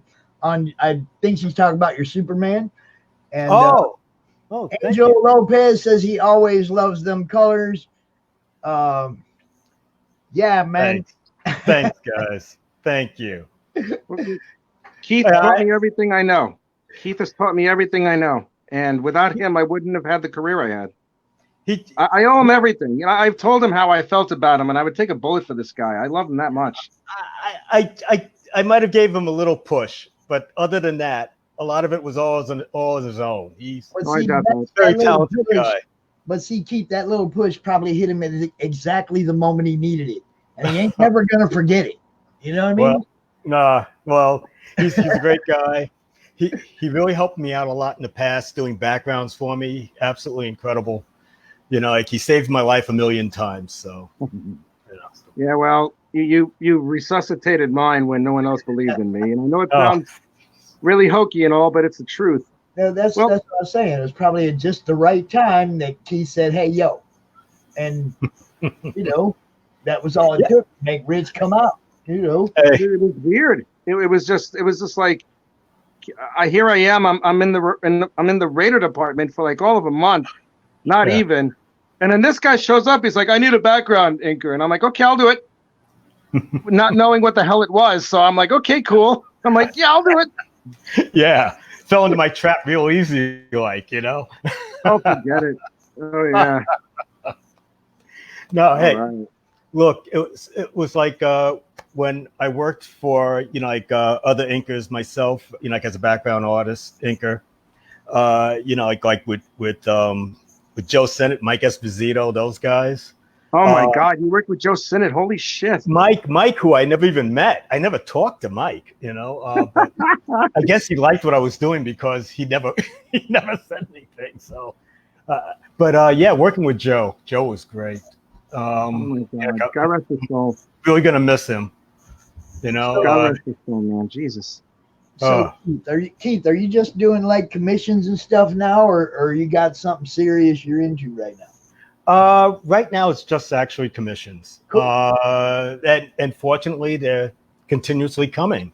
I'll show you another thing that I did. Please do. I'm not a superhero. I do dog portraits too. So you got this. That was a commission for a friend of mine. And it's a little dog. And I get cute puppy. I do that. You know, and I'll show you a few other things that I've been working on. Yes, please. Okay. This I don't know if I showed this to you already. This North Wind. It's a cover. I'm sorry, I can barely see it. You can show me after the taping, man. Oh I yeah, can't you're really busy. see it all that much. You're busy. Yeah. You don't work. But this is a cover for a person. His moniker is North Wind. So is that the name of the book too? North Wind Comics or something? it might be. Yeah. I think I might know who you're talking about. Oh, okay. Yeah. So I did this a little while. I think that's one, either in the group or on my friends list, one or the other. Ah, okay. Okay. Yeah, I had fun working with them on this. So I did the pencils, inks, and colors on this. Nice. And this is another one for North Wind with another one of his characters. So I love it. I I can see it from here. I do love it. I really had fun doing the witch. Nice.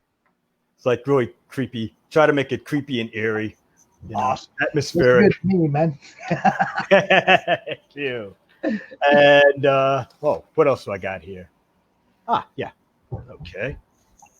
This is Swamp Thing Poison Ivy that I did a while back. And I was experimenting with my inks and stuff at that time. Nice. It's like now, since I'm just doing commissions, I have more time to experiment on like inks and coloring and working on my penciling and stuff like that. So because I was basically just an inker for 30 years, you know. Well, you're more than that, Keith. The one thing that you are is a shit ton more than that. First off, you make the penciler look a hell of a lot better than he actually does, and I can even say that for Byrne's work when you want John Byrne. Because no, I'm serious. This is not even me being like flattering to you. I mean, the only inkers that I know of who did a better job over his stuff than you did was maybe Joseph Rubinstein and oh God, who is that other guy? Oh man, there's someone else. Tom Palmer? No. Terry Tom Palmer's not that guy. Terry Austin. Hey, Joseph Rubinstein. The only reason why I say that they're better, quote unquote, or like the best inkers on him is because they've had I don't know if Joseph Rubinstein had a longer tenure than you did over Mr. Byrne. Oh, But he did. Terry Austin was his inker forever. So Yeah, well, Rubinstein worked on him with Captain America. yeah. So and I loved that series. That was great. Yeah. Rubinstein's one of my favorite inkers. So is Austin, of course, Joe Sennett. They're absolutely amazing. Their style is in there, but you can still see the other person's style. That's what I like. That's what I like to do when I'm inking other people. I don't want to overpower their style. So I want them to be happy. As inkers, we save deadlines. You hear that, Rich? He said he doesn't want you to overpower his style, bro. I'm not overpowering you. You gotta be kidding me. Rich can do what he wants. There is no possible way I'm ever going to overpower anything that Mr. Williams does. That No. one subtle hint, man? I'm not one of. No. I'm okay. I'm okay with that. Dude, there's a story. Holy crap. Can I give you, am I allowed to use profanity? We're not on YouTube, but all right, I won't. Holy crap. I'll tell you. Holy goodness gracious me. I can't, the words I'm using. I mean, we're not on Golly gee willikers, you would not believe this poo-poo that I'm about to talk about. Oh my God. Anyway, I was the inker for Booster Gold for a while. Oh, right. And I worked over the incontinent Chris Batista. I don't really give a rat's patootie if he hears what I'm saying. He is a urethral membrane that is very, very minimally protruding, if you know what I'm talking about. Wow. That's what I think of him, yeah. Oh my God. Well, I say that because for the first issue that I worked over him, he pestered me on how to ink the work. Now I will grant that he got me the job, yes, because he asked me to submit, because I did a good job on him over Thunderbolts when he was working at Marvel for that short stint. So he asked me to work over Booster Gold. And I beat out a bunch of guys. And I did the work exactly what he wanted, and then he screamed at me on the phone for a good 20 minutes. But like screamed at me. And Wow. then what he did, you're gonna love this one. What he did was in the middle of starting the second issue that I was gonna work on him, he took it upon himself to get another inker to do the pages instead of me without consulting the editors. Oh. Jeez. You can't do that. Oh, he didn't know that, huh? Jeez. Well, Mike, the editor, I'm not going to say the editor's name, because I have respect for that editor. I don't have respect for Chris Batista at all. And I don't care if he hears it or not, because he is a membrane of minimal endowment. You know what Chris Batista reminds me of? Yeah, you know what Chris Batista reminds me of? He still dresses the same way that he did 20 years ago. He looks like the last rejected backup dancer for any Janet Jackson video. All right, if he was any more douchier, he would have been discarded a while ago. He would have been used in a trailer park. Okay. No bad feelings between the two of you. I can tell. Well, he decided to. There's this thing that he did. He decided to. Well, I was at a convention and he was there.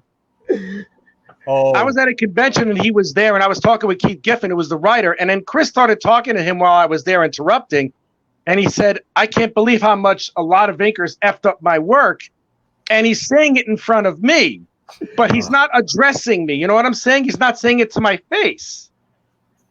He's trying to do that little passive-aggressive crap where it's like, if I said something to him, he would have been like, "I'm not talking to you. What are you talking about?" He's being a little girl about it. So if he ever hears this, I do not care.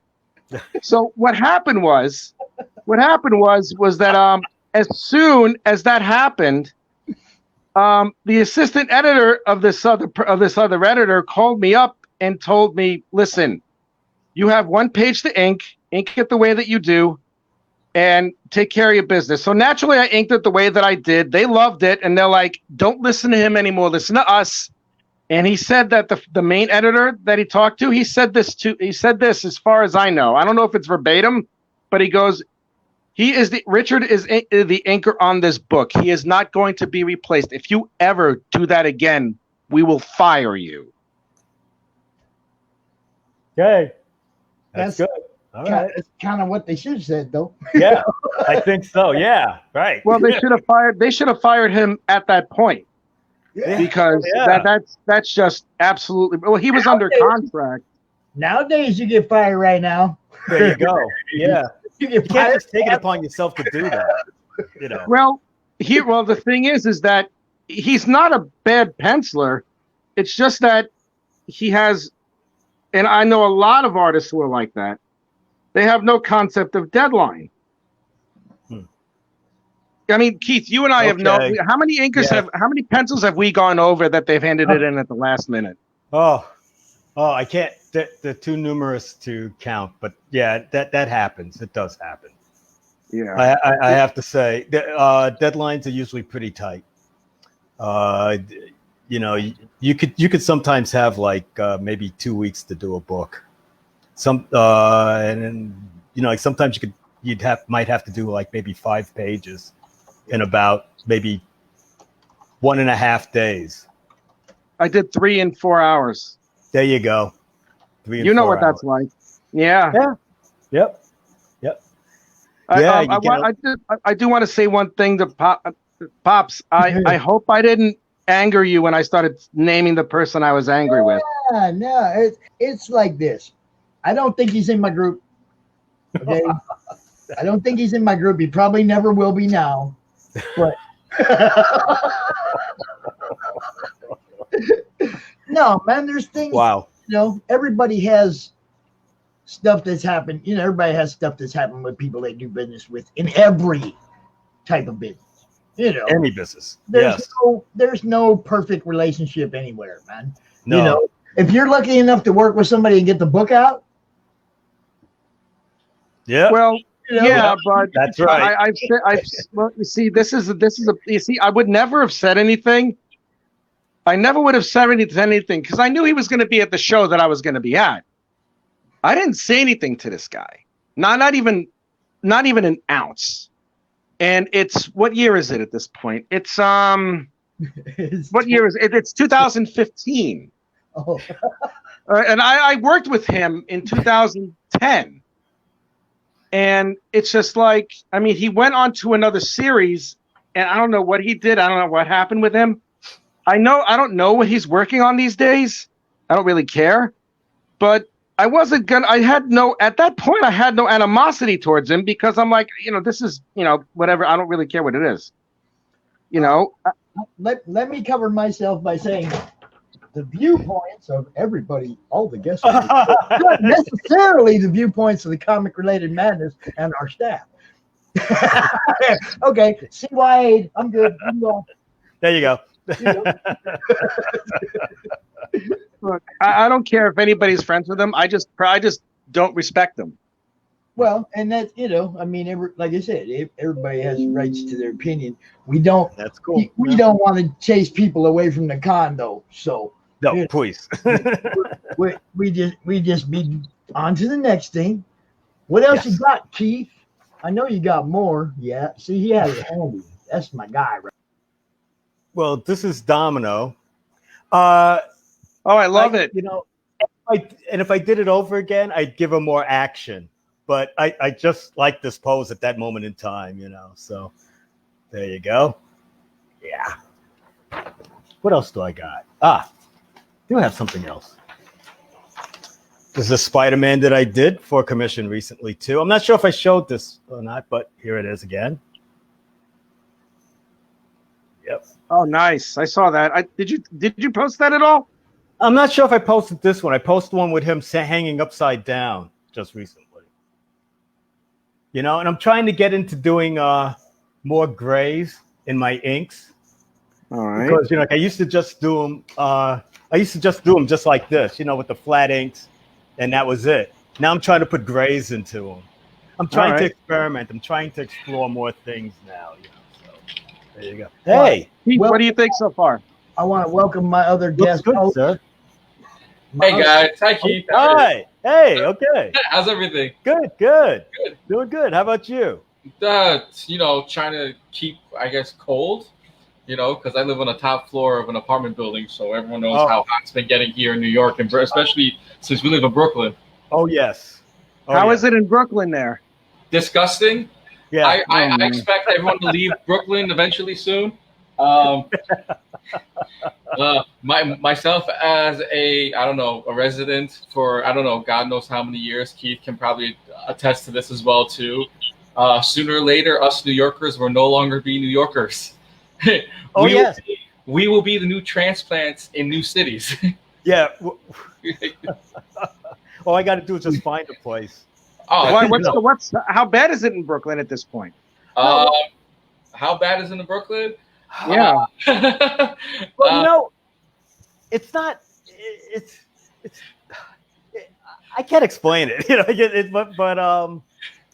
Yeah.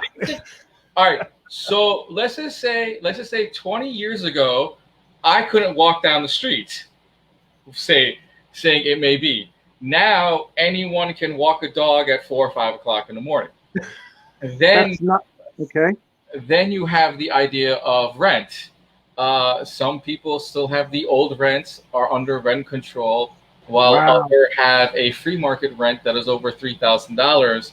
And the current rule that's happening here in New York is that all rents are frozen except for free market rent.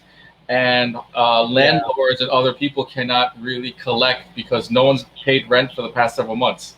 That's right. Wow. Oh yeah. Right. So if you're a landlord, you're crap out of luck. If you're a tenant, you're eventually do have to pay your rent that you haven't been paying, and you actually do have to pay your late fees. So there's a tick for tat happening currently in New York. That stinks. You got to pay your late fees too. Right, they're actually going to add late fees. So people that don't. So when you go to landlord-tenant court, that the judge will be like, oh, you don't have to pay the late fee. Now they're adding on the late fees because, because no one told anyone you couldn't do this. So, I know. See, but I saw that coming 6 months ago. Yeah. Saying they were going to forgive people's rent. I was like, no, they're not. Yeah. They're not. They're going to get theirs on the other end. You know it. Well, if the mortgage, if the mortgage companies are charging landlords with their rent, the New York State and New York City is charging the landlords for the taxes. So if they don't pay their bills on time, they have to pay they have to pay the late fees and the taxes. You ever notice that anyone misses a cable bill or anything else, everyone's late fee has now gone up 15% and no one's paid attention to it. There you go. That's really bad. Welcome to New York. Yeah, welcome to New York. That's why when we move, if we ever did move, we'd have to go to another state because we wouldn't be able to afford this anyway.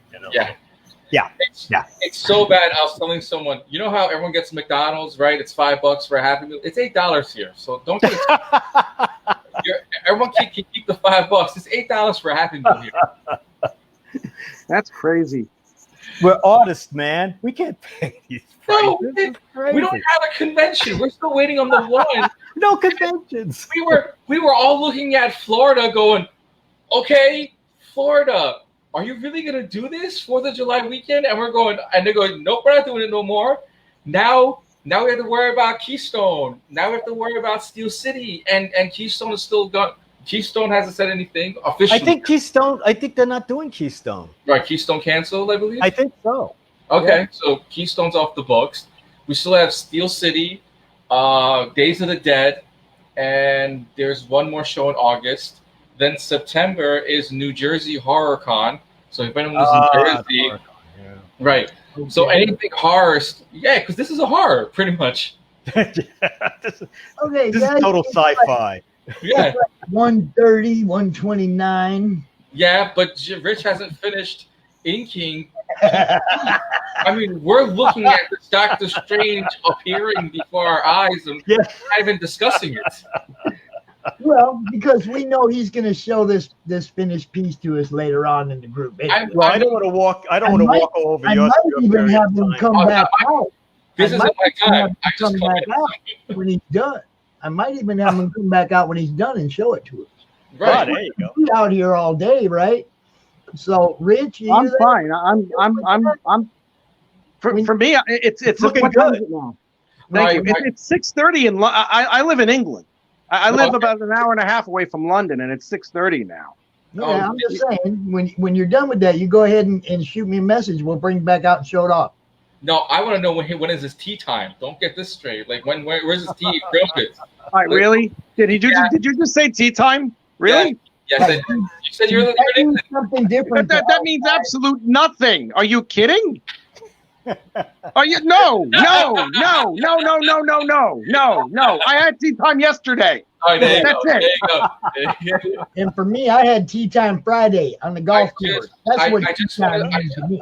Rich, I just want to ask you one thing because I see you constantly switching between, I guess, pen settings on your app. Like, how many pen settings are you using during the current piece? Well, I have one brush that's that I fluctuate in size depending on how I want the thickness and the line weight. I mean, what I'm using right now is for the monitor is the XP Pen 15.6 Pro. It's a friggin' godsend. I love this thing. I mean, and it was silly me because I originally wanted to pick this up so I can color more. I can do more print art with it or fan art with coloring. Right. But then I'm like, holy crap! I just realized I can draw with this. And I'm like, wow. Yes. Yeah, I know how smart of a guy I am, you know. So it's like, let me do this, and I've been digital for the last 6 months, and I love it. Well, speaking of someone who is digital, you also have right here son of a saint, Angel Lopez here as well too, who's currently, he does all his work on on his pen. Currently, what you're doing. That's I just picked up that, what is it, a Galman PD-2200, and it's like the inexpensive version of the Wacom, and it works great. Like pen settings are great. Like its reaction time is great, and I haven't had any problems with it. So I'm kind of wondering why people are still spending like 3 G's on like a Wacom. I mean, if you got it, awesome. Oh, you mean like me? Yeah. Well, it's all in the settings, really. This is all in the settings. I mean, when I have the setting and all that, the cursor is just a tiny bit past where the end of the pen is. Mm-hmm. Yeah. And the lag time, I mean, whatever lag time is supposed to be there, it's like less than like 2/10 or 3/10 of a second. It's almost imperceptible. Oh, and I mean, this thing only cost me $400. I've already made its money. I made its money back within like a couple of weeks. Yeah, buddy. I mean, really, it's like, and don't. I mean, I was scared crapless of digital. I mean, whoever's going to try and use it, don't be afraid of it because it's an incredible tool. It is. It is. It really but I is. still like paper. I love paper. Don't get me wrong. I love paper. At the same time, yes, the Cintiq that I have, yeah, I love it. It's great. Great for coloring, great for sketching out your idea. It's great. I love it. It's fantastic. It's fantastic. I take care of everything here. And right now I'm using Autodesk Sketchbook. Yeah. And if you see over here, I don't know if it's perceptible at all. This is my toolbar. If I want to make circles, I click on the circle thingy right there, and it's like, hey, I got circles. Right. It's super easy. All right, Rich. It's like it's right there. Rich, do me a favor now. Make sure you come back out when you get it done, so we show it off. All right? Do you need me to go now? Well, it's okay. It's kind of Angel's time now. It's a little dirty. You're running on someone else's time. I'll see you guys later, man. Thanks a lot. I didn't know it was a half hour. I apologize. Hold Love up. you, Rich. Take care. Hey, hold up. Don't just jump out. Look, you guys got the open invite every month. First weekend every month. You guys are in. You know that. So I think Rich should come back and show the finished work on that. So that's what I want him to do. Come back out later and show it off when you're done. Absolutely. I will. I promise. Thank you for letting me on, man. I'll talk to you guys later. Rich, take care, man. I'll see you later, boss. All right. Good meeting you guys. I guess it's my turn too. Take care, guys. Hey, man, like I said, you got an open invite, man. You're always Thank you, welcome to come out. Yes. Man. Always. It's always fun. Thank It's you. great seeing you, man. Great seeing you too, guys. Hey, Have a take great- care. Have a great rest of your holiday, man. You too. Bye-bye. Angel, sorry, 5 minutes, but man, No worries, man. I No know you worries. like talking to Keith anyways. Yeah, man. Keep Everybody likes talking to Keith. He's awesome. And it was good to see, Rich inking too for a bit there too. That's pretty dope too. I enjoyed it. Hell yeah. It's just another one of them good days. How you doing, bro? Not bad, man. Keeping busy, I do know. I do post a lot of stuff that's got your name on it. Thankfully, I've been able to keep busy and get things going. You know what I'm saying? So can't complain with that. I finally finished. Excuse me for anybody who has been following me or following the process of the comic book cover that I was commissioned for the Outlier series. I just finished it, literally, as I was watching the show. So I do have permission to share it. I do have permission to, so you guys could get a sneak peek of it real quick. I do have to do some color grading to it, but as is right now, I have permission to show what is right now. It's gonna change a little bit, but and that one, when that's done, you're gonna have to wait for that one. That one I can't show, but this one for the most part is done. I just want everybody to know. I know we see your comments. I can't, for some reason, pop them up on the screen. I don't know why my banner thing ain't working, but we see you. We love you, Phil. Everybody that's out there commenting, if you have questions, make sure I see them, so that I can ask. Lee Reese is watching. Sebastian Bonet is watching. All right, here we go. This is my first comic book variant commission here.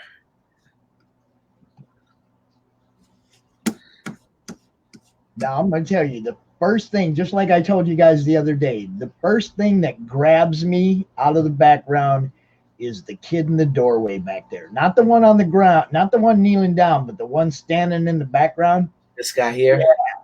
That's when you guys were talking about how the background can grab your attention away from the main character or whatever, from the main focus.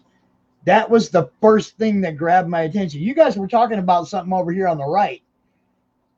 And I was that guy was the first thing that grabbed me. I think you guys were talking about the spirit thing here or whatever. But that kid in the doorway back there was the thing that grabbed my focus. Yeah, I'm glad. This definitely took me a little longer than I expected, only because the creator gave me a little more leeway with the time. And, it's my first official comic book cover commission. You know what I mean? I've done a bunch of other stuff before, but this is actually something that's going to go into circulation. So, I just wanted to take my time, especially with the shading and the highlighting and, these little light effects here that probably took forever to paint in, but it was worth it. I had a lot of fun with this. So there's no title on the book, so people don't really know what book it's for. There you go. There you go. Is now digital? is this a LCS type book gonna come out to the comic stores, or is it a Kickstarter or Indiegogo type one? To tell you the truth, I'm not really sure. Last I spoke to the creator, shout out to Nathan Reed. Their Kickstarter, they got everything they needed from their Kickstarter. So okay, so it's ready to go. Right. So I'm not really sure where they're gonna distribute it, or they haven't given me that information yet. They've just given me the commission. So, and this is probably going to be either a variant or well, it's going to be your first cover, and somebody like me is probably going to want it. See, because but the my friend's first cover. Yeah, this is going to be a variant because the official cover for Outlier is going to be done by Ken Hunt. Mhm. So definitely check that out. If you don't know who Ken Hunt is, he's nasty with it. He's somebody you're supposed to be inviting to the group. Is that what yeah, you for sure, 100%, said? 100%. Every time somebody name drops somebody and they're not in the group, I'm like, and Nah, but he's dope with it. But he's doing the official cover. My cover is gonna be a variant, and you know, that's okay. A variant cover is still a first cover. Yeah, I mean, you know, no place for me, bro. I'll take what I get. if it's gonna be the first cover you have published out there on a comic book, then me being somebody who likes what you do, I'm gonna want that particular cover. You know, I might not want the Ken Hunt cover because I don't know Ken. You know what I'm saying? It's your first cover. It's probably not Ken's first cover. Oh, those definitely not. You see what I'm saying? I'm gonna want your cover because it's a first. You see, I'm a collector. Hopefully, from a totally different outlook. You know. Hopefully not the last either. Yeah. This Most stuff. definitely. This is definitely one of my. You know, I get hired to do like movie posters and album art and you know things like that, like a lot of concept art style stuff. And so it's like the first time, and I'm a huge comic book fan, so this is one of those things that I've always wanted to do a cover for some series or something like that. I have to apologize to Ken because he is in the group. I'm sorry, I didn't know. Ken's in the group. Yeah, sorry, Ken. Didn't know you was out there, bro. Ken's the man. Ken's the when Nathan told me that Ken was doing the cover, I was like, hell yeah, I'll get behind that. That's yeah. Well, good. Then we need somebody to make sure we see that cover too when it pops up, since he is a group member, so we can hell yeah promote our group members, which is what we do. You know. I can't wait to see that, bro. That's gonna be great. You know, and I'm grateful. I'm grateful for every opportunity that comes my way. You know, like Nathan didn't have to reach out to me. He didn't have to include me in this. Just like any kind of you know situation that I have going on. Whoever hires me to do something, they don't have to do it. Obviously, you know what I mean. But I'm always grateful for all of it. You know. Right. And see, it's you know. The community's starting to kick right now. You know, everybody's getting. It seems like everybody I know is getting some work somewhere that they didn't expect coming their way. You know, it's like everybody's like, I got a new surprise. I got something new coming out. I got something new. You know, and I see it a lot because I share everything. You know, but I get more and more excited as the weeks go on here because the group keeps growing. I keep getting to show off more of you guys stuff and more of you guys stuff. And I know you got more to show me. Oh yeah. That one cover. Oh yeah.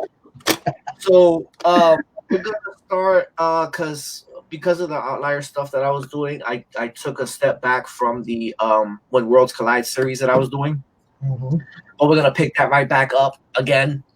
As soon as this is done, which I'm pretty sure this is going to be done by today with all the other changes, which those changes I can't show you guys. You guys are going to have to wait for that one. But let's see if I can pull up. Now, for those of you who don't know, he'll get a whole bunch of people to suggest a character, and he'll put all those names in a hat, and he'll pull them out two at a time and base some kind of story and drawing. Him and his buddy, writes a story and he does drawing based on the two characters and their clash. Yeah, for sure. And it's been really good. Shout out to Rafael Tavares Jr., man. He's been killing it with that. Like he's been writing some really, really great stuff for the series. The way it's been working out is that we're having like this. Someone's responsible for bringing all these characters together, right? Like bringing them out of their worlds and putting them together. So she's gonna be the big bad. We haven't named her yet. We're kind of like building towards her. So you guys should definitely follow the series. So you're going to create a game master type character to be the overlord of. Yep. Nice. So I'm gonna actually create an original concept character for this, and it's gonna be a female. And so far, with the elements that me and Raphael have discussed, she's gonna be one of those big bads that, you know, when you got somebody that's just overly confident, nothing. The Beyonder. Yeah, exactly. Character design wise, she's gonna look funky, boy. So like, there's no other way to describe that but that. So, and this thing is not letting me pull it up. Technical difficulties here. We'll work it out. See if I can pull it up on the Photoshop, maybe. So the last, what was the last battle? Was it Storm? Yes, the last battle was the Batman Who Laughs versus Storm. Yeah. We'll pull that guy up since that's where we left off. And share screen. And here we go. Check it out, y'all. So this. Bro, what'd you do? Yeah, Way back. completely messed that up. All right, here we go. There we go. So that's where we at right now. That was the last battle, the Batman Who Laughs versus Storm. You guys would have to go to my Facebook page, Saint by Design, The Art of Son of a Saint, to get the whole gist of the story behind this, and definitely go back and read everything up until this point. Things are going to get interesting, especially with the Batman Who Laughs involved, because even if someone's pawning him to jump into a universe, he always finds a way to just take over and use it for his own gain. So this is where we are right now. The next battle that we're going to have, that I haven't really started yet, I kind of started it, but not really, is Akuma versus Doctor Strange, which is going to be great. And then we've got Hawkeye versus Thanos, which should be fairly easy. Violator of the Spawn series versus Hulk Hogan. And someone actually asked me like which version of Hulk Hogan I'm doing. And I'm like, I got to go with Hollywood. Hollywood Hogan just seems to make sense to fight Violator. Yeah. And then we got Wonder Woman versus Captain Planet, which my buddy Atra Mesa is gonna jump on. He's gonna paint up Wonder Woman for that battle, and I'm gonna do Captain Planet. So that's gonna be a great collab for that as well. Atra Mesa, which I believe is next after me. So stay tuned for him. And the last battle is gonna be Pinhead from the Hellraiser series versus the Macho Man Randy Savage. Oh yeah! So that's gonna be interesting. And obviously, I'm gonna take a lot of liberties with these characters, right? Because everything to, Captain Planet, we're gonna modernize them, or we're gonna give them a lot of different twists, right? So to make it make sense. You get to update Randy a little bit too. It's 2020, man. Oh yeah. Definitely Can gonna you imagine Macho Man living through 2020? What he'd have to say? He may or may not be dropping that flying elbow in the piece. I'm just saying, but there might be some modifications to that for this piece, given it, it's against Pinhead. So that's gonna be like a very. I think the Violator versus Hulk Hogan and Pinhead versus Macho Man are gonna have very horror style, imagery in it. So we're gonna make those as horrific as possible. It's like I see Macho Man standing on the top rope, right?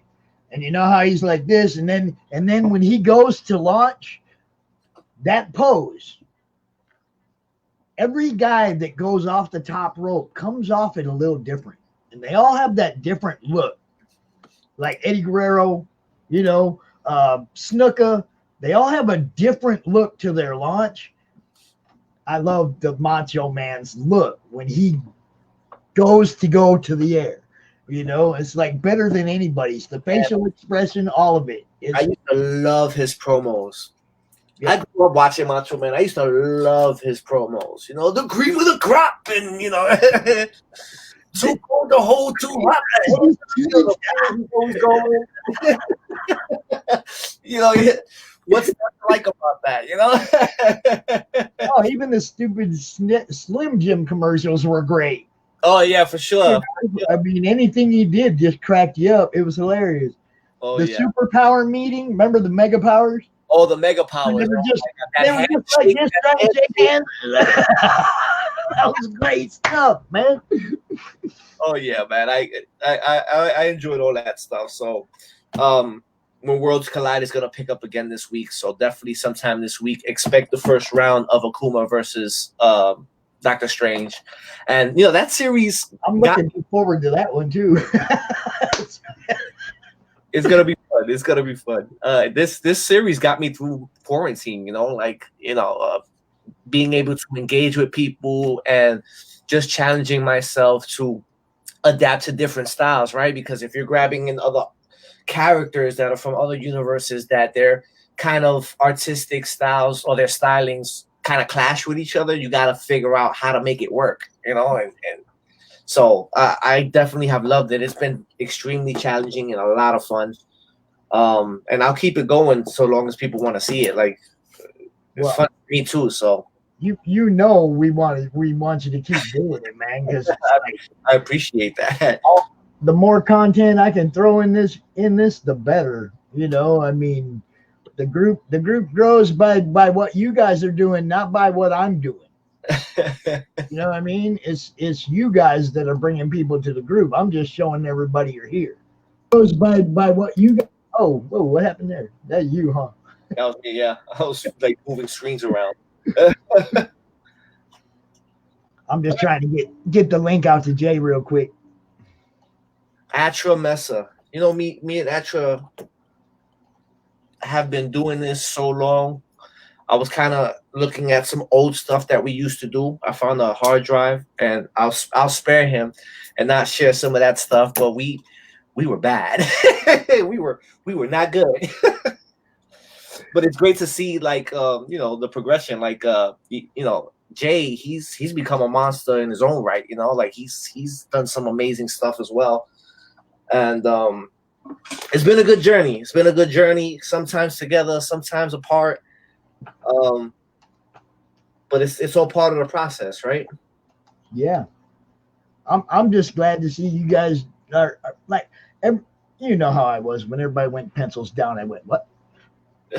I'm gonna do everything I can to give people a reason to pick the pencils back up. You know, it's like, come on, we're fans. You got fans out here. You can't put them down. You know, I mean, that's anything. You know, supply and demand, right? If there's a demand for it, somebody's gonna profit off producing that supply. There's a demand for comics, people. Hell yeah, man! And listen, I love watching like this kind of stuff where we're doing this interaction with other artists, like, you know, Keith Williams and Pete Vasquez and all these guys. Like, I love sitting here as an artist watching other artists and their progress and what they're, you know, how they got to where they are. And, you know, because we all kind of, as artists, we get in our own head. And, you know, it's good to see that other guys, I don't want to say struggle, but, you know, they have those hiccups in their run, and then they figure out a way to get past it. And it's inspiring. You know, it makes you want to keep going. It makes you want to say, well, you know, if he got there, I'm going to get there eventually. I just got to keep grinding. I got to just keep working. You know, I just got to keep practicing every day. I just got to keep pumping out the content, you know. And I love that so much, that everyone in here is supportive of each other. Like, that's one of the biggest things I've always loved and want to see, because, yo, as artists, we're all doing what we love. Like, we're all doing it. So whether others are on other levels and stuff like that, that's fine. But, like, I love seeing the love for one another, you know. And you know, granted, you got the one or two knuckleheads that don't, and that's on them. They got to deal with that. That's when they find themselves by themselves. So it is what it is. But I'm more so encouraged the whole support one another. You know, we don't got to cutthroat each other. Everybody's got different styles. Everybody's got different things that they can add to the table. You know, as this is like a Thanksgiving dinner. Everybody can, you know, make their dish and bring it to the table to eat. From the fans' point of view, I can tell you, man, there is so much cool stuff out of different genres coming out. And I'm telling you right now, if Pops had a wallet, there's about 40 books I'd buy right now on Kickstarter and Indiegogo. Like 40 books. There's good stuff out there, man. And, you know, I'm trying to figure out how I'm going to come up with these later because I know I can't get them all right now, you know. So, I mean, that's 90% of what I'm doing sitting here is trying to figure out what I'm going to do to score some of these books that I can't buy. Speaking of which, yo, James, I got them, bro. It's a good read, man. I enjoyed Death Witch. It was really good. Shout out to James. His last name is escaping me right now. Look at the book, dumbass. Okay, yeah. Avila? James Avila. Yeah, he's one of our guys. He's one of our guys that comes out. He's part of these books. He did the art for these. I picked these up because, you know, I watched them on here and he sold me on the story. I had to pick it up. And I must say, it's a damn good book. Definitely go check out his stuff and make some purchases of these indie books. They're really good. Death Witch definitely gets my approval. It was a great read. I enjoyed every bit of it and the artwork as well, obviously. Shout out to James for that. I did send Jay Jay's having a little problems with his camera. He's trying to get his camera working. He's switching it from his OnlyFans to this now. So, you know, it's gonna take you know, we gotta make some adjustments. We get it, Jay. Gotta switch from the wide angle to, you know, I get it, bro. I get it. Everybody's familiar with that shirt you got on now. Oh yeah, everybody in the group starting to know who those guys are. I'd rather this is Jay's creation, so I'll let him talk about it. But the premise pretty much is if you're an artist and you're grinding for your craft, you are part of Artist Club. This is not some exclusive crew, or, you know, this is not like invitation or no. If you're grinding out, you're putting in work, you're an artist that's trying to do the right thing, and you are Artist Club. That's pretty much what it is. This whole thing is exactly what I'm talking about with artists supporting one another, you know, giving each other support, loving each other's stuff, you know, even working together. That's what the Artist Club is about. We you know, myself, Jay, and Pete Vasquez, you know, that was the vision we had with putting Artist Clubs together.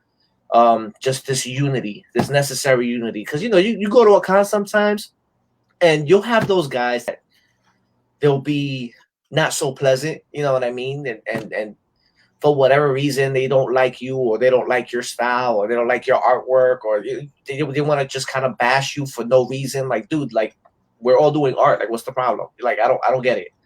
And a lot of stuff is people suffer for lack of knowledge, right? So me being a digital guy, and you look at my stuff, you probably say, well, this guy's using Photoshop. It's all like a copy and paste stuff. And that's why I started doing the live streams. Like, you know, yeah, that's why I started doing those live illustrations. So, sorry for those who thought I was a cut and paste guy. Yeah. and I'm saying this for me because I'm talking about me personally, because like I've had people ask me that, you know, they come to me asking me if I'm just cutting and pasting stuff together, and that's why I started doing those live videos, so people could kind of see the process and see what I'm doing, and get more of an idea of what it is I do, so that, you know, they can wipe away that misconception. And don't get me wrong, man. Like, if you are a copy and paste guy or whatever, listen, there's a place in the industry for that as well. South Park was actually construction paper. Yeah, so like I'm not gonna bash it either, but like me myself, that's just not what I do. So art is art. It's subjective, man. You know, exactly. Art. I'm okay with art. Art is art. That's exactly right. So I'm not gonna bash anybody who does whatever they do, how they do. That's Art. why I won't review books. People will send me their book and then they'll be like, "Hey, do a review for me." I don't do reviews. Art's subjective. Something I don't like, you might like. Who am I to tell you it ain't no good? Yeah, I mean, this is You know what I mean? the It's point like, is, yeah. The story now, if there's something missing out of a story, I might let you know that it's more beef or, you know, but I mean that's as far as I'm gonna go with a review. I don't bash people's stuff, man. You know. yeah, you know what? I've gotten to an age where I don't need to fight with anybody. I don't need to argue with anybody. I just want to do what I love and enjoy the time and the process of getting there. And if I could find some like-minded people that will support one another, then I'm with it as well. You know what I mean? Like I'm just too old to try to bicker with people. It's just not a thing for me no more. You know. We still got no camera, Jay. So you have to sign out of your OnlyFans account and come back in here in StreamYard on Facebook. That'll work it out. Want to say hi to Pete? Say hi, Pete. Hey, what's going on? Sorry, checking emails. We're waiting for Jay to switch out of his OnlyFans account. It's his camera setup. He's got to he's got to move the big, you know, fishbowl camera out of the way from his OnlyFans, and then he's got to bring in the other one for the art. It's a whole different setup that he has. You guys talk for a minute. I gotta go let the dogs out. The wolves. All right. Big Pete. Good stuff as usual, my friend. Thank you, sir. We were just discussing the Artist Club. If you wanted to chime in on that. Founded because we needed to do something so we wouldn't at a shitty show. No, it's for anybody curious. Like Angel said, you know, Jay will come on and talk about it more. He's got the links on his Instagram where you can go get the shirts. Yep. And the shirts, just shirts right now. He's actually put out some new designs which are dope, absolutely fire. But and there's cosplay versions and there's all sorts of writer versions. There's all sorts of versions, and it's about being creative and being on that grind, just working. If you're just sitting home not doing anything, nah, that's not what it is. But if you're out there working and sweating, and then if you have a day job and you do all this other stuff, yo, this is the brand for you. Again, it's Jay designed. We came up with the idea. The three of us came up with the idea together, but Jay definitely came up with the design. Yeah, he came up with the logo. He came up with all the T-shirt designs that are on there now. Jay Trevessa put that together, aka Jay. And that's where his again, you go to his social media, he'll have the link that'll take you to the Teespring that will enable you to get and that's the only place where you can get the shirts. You can't get it anywhere else. That's the exclusivity of it. And whatchamacallit. It is for any artist, any creative who's busting their ass, doing the work, getting it done. It was founded out of a principle. Again, we borrowed the principle from Bullet Club, from New Japan Pro Wrestling, where we're all the same, even if we do different shit, and we're going to stick together and we're going to ride together. And because that's the way it is. We are at cons. We ride together, we eat together, we stay together, and we work together. There's been plenty of opportunity where it's like, yo, I got to go to the bathroom real quick. Can you watch my table? Yeah. Hey, I got to go grab something to eat. You need anything? Yeah, a bottle of water. Cool. And that's the way it's supposed to be. And we've been like that with other guys. I mean, we're like that with our buddy Jay Lipson. We're like that. Just everybody. We cover each other's backs and we watch out for each other. Like, I wish Artist Club had existed because Sebastian's in the Artist Club. I wish it had existed when back when Sebastian was under that escalator at that show in New York City. Pop, you met Sebastian yesterday. Amazing guy, sweetheart of a guy. He got stuck under. He got a table at a con once, stuck under an escalator. No way. Oh yeah.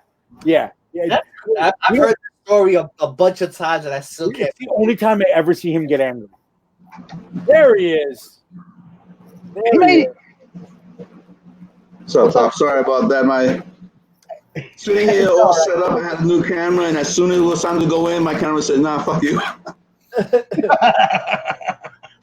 It's his big OnlyFans setup. All right, so I'm gonna go ahead and jump off of this. I'm gonna jump off so Jay can have his alone time. All right. All right. Good to see you, Angel. Peace. Pete, I'll see you in a little bit. Yep. If I can.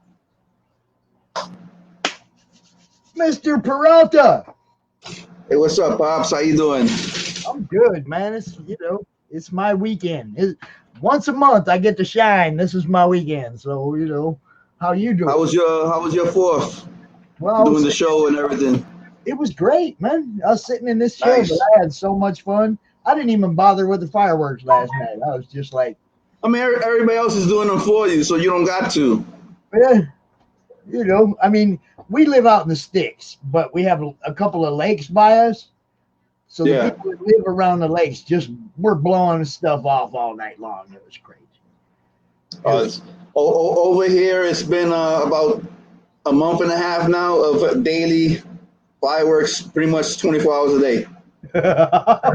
shooting them at our windows, shooting them at our cars. It's great. Where are you at? I'm in Brooklyn.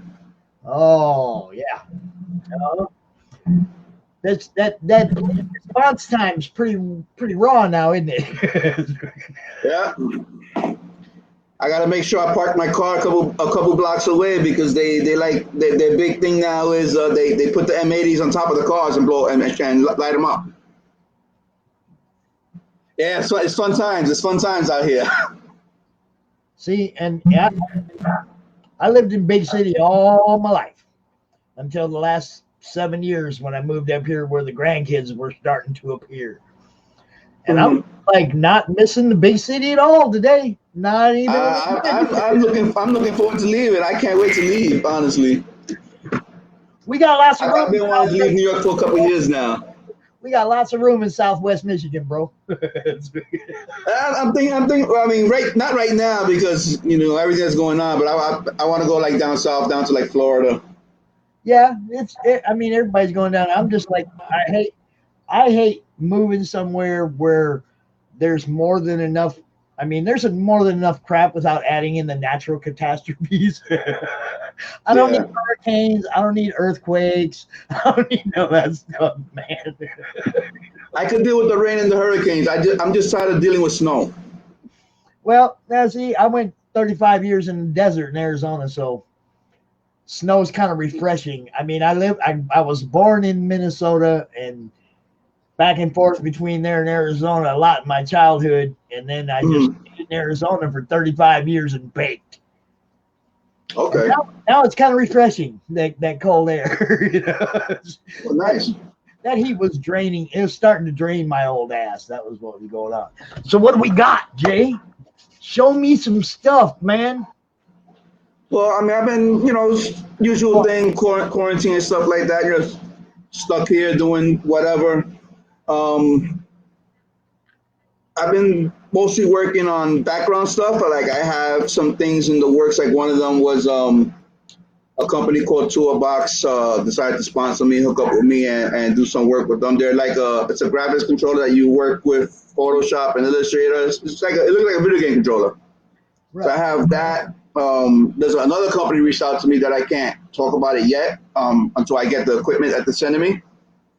But besides that, it's just been work. One thing I did finish yesterday, I think was yesterday I posted? Yeah. I haven't done it in a while, like the fan casting. Right. So like when we hear like a character is going to be coming out. So, everybody was talking about the rumor was they're making a Zatanna movie. Right. So I was like, well, who could play her? And I was told it to one of my buddies, and he's like, well, have you seen Riverdale? I was like, no, I don't watch TV. So he's like, there's a girl on Riverdale, Camila Mendez, that would be perfect for Zatanna. So I was looking her up. I was looking at her pictures. I said, you know what? I'm gonna make a Zatanna concept art. So let me see if I can pull that up here. But I had to jump on my laptop. I just threw everything on a USB drive over here. Let me see.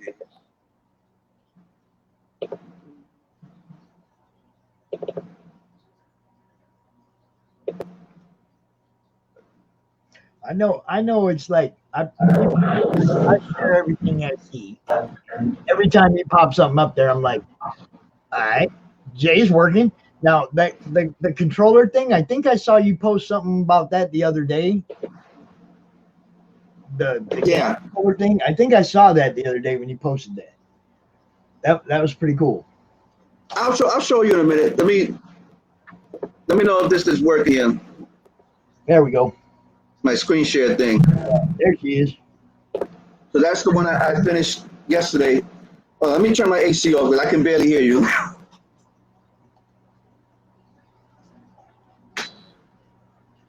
That's a lot better. So that's the new one that I did. That's Camila Mendes as a time. I wanted to see what she could possibly look like in the movie, and that's what I came up with. She looks hot. Oh, she's a very very nice looking woman, and she's Latina. So I gotta give her. I gotta make sure she looks good. Yeah. Yeah, that's awesome, dude. Thank you. Definitely like it. So that's one of like the new ones. I have some other ones that I've been working on that aren't finished yet. Like I'm doing a new Miles Morales. I'm doing what's that character? It's a DC character. My friend wanted me to do it. I can't remember. Oh, Green Arrow. I'm sorry, Green Arrow. They've been wanting to see that. That one's one that's been requested for me a lot. But I'm not a big DC guy, so I gotta get myself in the mood to do some DC stuff. Their characters just don't grab me the way Marvel characters do. Right. Varian Grant from Indie. Varian Grant, he's in the chat and he said he loves the Artist Club hat, Jay. Said he made something like that years ago, but he would definitely rock that one. He wants to know if you made it or if he said sorry if someone asked already, but he wants one. So if there's like a place where he can get one. So the hats were like a one-off thing that we did for a group, so we don't actually have them for sale yet. Yeah. It's really just the shirts right now. Okay. Sure. Unfortunately, if they do become available, I'll definitely put them up. There's an Artist Club Instagram that shows all the stuff, and we're always talking about it. Like Angel was saying previously, the whole thing with this is just artists supporting artists, and just wearing cool stuff. Like it's all about positivity and stuff like that. This really came from I want to say 2 years ago when I was doing on conventions. I was at a Keystone, the very first Keystone in Philly, and it was just a very bad experience that went there. I don't want to name names, but there were artists there around me that didn't appreciate that I'm a digital artist, and they made sure to let me know all weekend long. So they basically just were like bad mouthing me and like coming to the table and just trashing me and like openly, like customers there, customers not there, before the show, after the show, during the show. And I just toned it out, did my thing, whatever, it is what it is. But that's where it really came from. I was like, why it's got to be like that? Like, why do we got to break each other down to try and climb up when we could help each other up? And what really bummed him out is that the main guy that started doing it, when I found out that he was sitting next to me before the show, I was excited because I really wanted to, talk to him. And, I had met him once in the past. He probably doesn't remember me. And I was looking forward to it. And then when that happened, it just like, it really bummed me out. Like, I was like, man, I was looking forward to meeting you and hanging out all weekend, talking to you. And yeah, that treated like garbage. Yeah, that would ruin it for you, man. But see, I hate that because this is what we've been talking about. It's all about artist subjective. You did the work. If I like it or don't like it, doesn't make any difference to the next person. If I don't like it, next guy might love it. Now I'm not going to go to the next guy, don't buy this. You see what I'm saying? That's when you start overstepping your boundaries as an artist, when you tell people don't go look at that guy's stuff. That's and for me, like that's something that would never even come into my head to do to another artist. Like I'm always about, go, or you like this kind of art, go check out this guy. He's over at table C18. He's got really dope stuff. You'll like it. Go. Like I'm always about doing that and helping, artists that I like get more stuff, because even though I'm an artist and I might be a semi-professional artist, if that's even a thing, I'm still a fan myself. Like when I go to shows and I'm walking around and I'm like, oh my God, this guy's here or that girl's here, I gotta grab something from them because I love their stuff. I would never go and be like, yo, don't like their stuff. Their stuff is crap. Come look at my stuff. Like there's no point to that. There's no reason for that. Right. I mean, I hate when people are like not unified in this community. I mean, the whole divide, the whole political divide thing is stupid.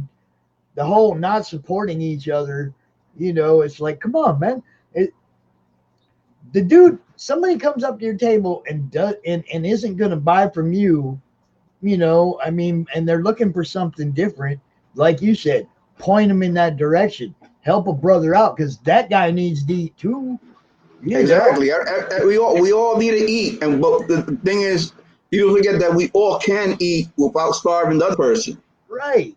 That's what I'm saying.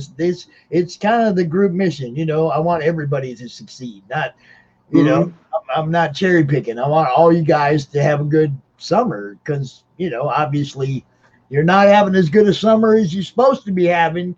Like right now, nobody's been able to do anything. So like I'm hoping when the shows eventually do start, be it if it's end of this year or sometime next year, that it's opened his eyes to a lot of people where, you know what, we all got to be in this together. We all got to help each other out. We all were starving for a whole year. We all need to eat now. Let's help each other. I'm hoping that's the mentality when we go back. I want to say that if you guys all come to C2E2 next year, I'll find a way to get there. I'll hang out with the Artist Club, man.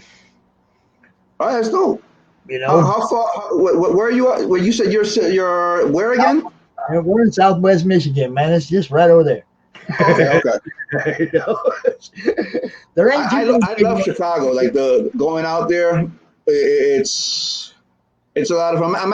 I'm supposed to go there October this year for Ace over in Rosemont, because Ace was actually the very first show that COVID canceled. Like when they started canceling everything, Ace was that first weekend. Like it bummed me out so much. I prepared so much. I was looking forward to that show, and it was literally like 3 days before the show was supposed to happen, they canceled it. And then they postponed it to October, and they changed it from Boston to Chicago. So I'm hoping it still goes through. We'll see. Maybe I'll get to speak to that one, man. But like I'm saying, that's the closest big one to us. Okay.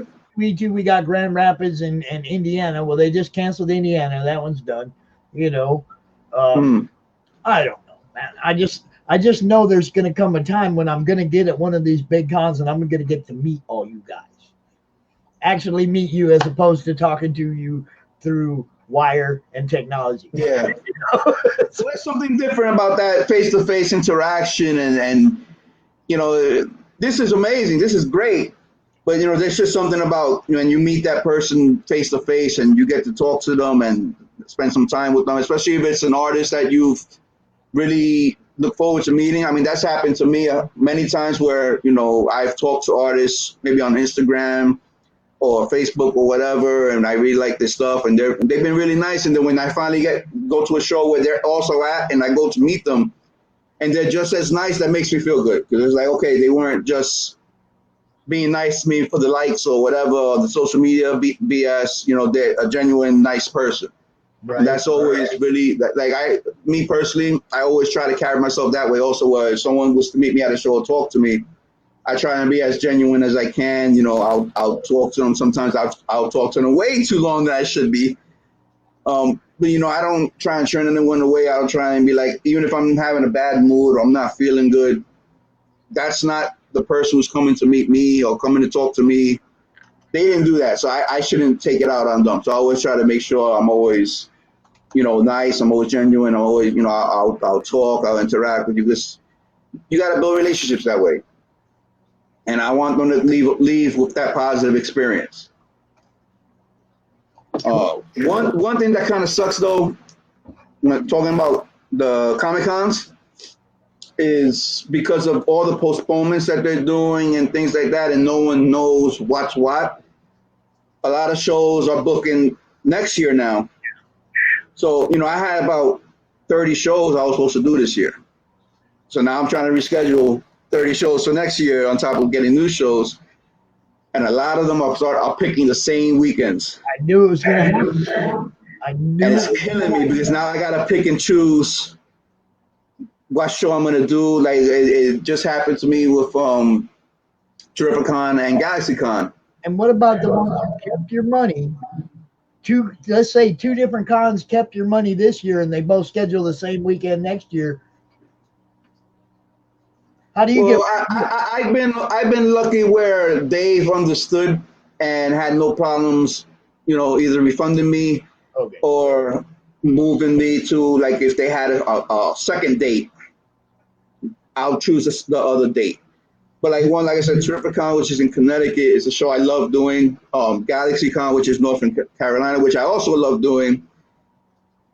They both postponed, and the dates that they've chosen for next year are the same weekend.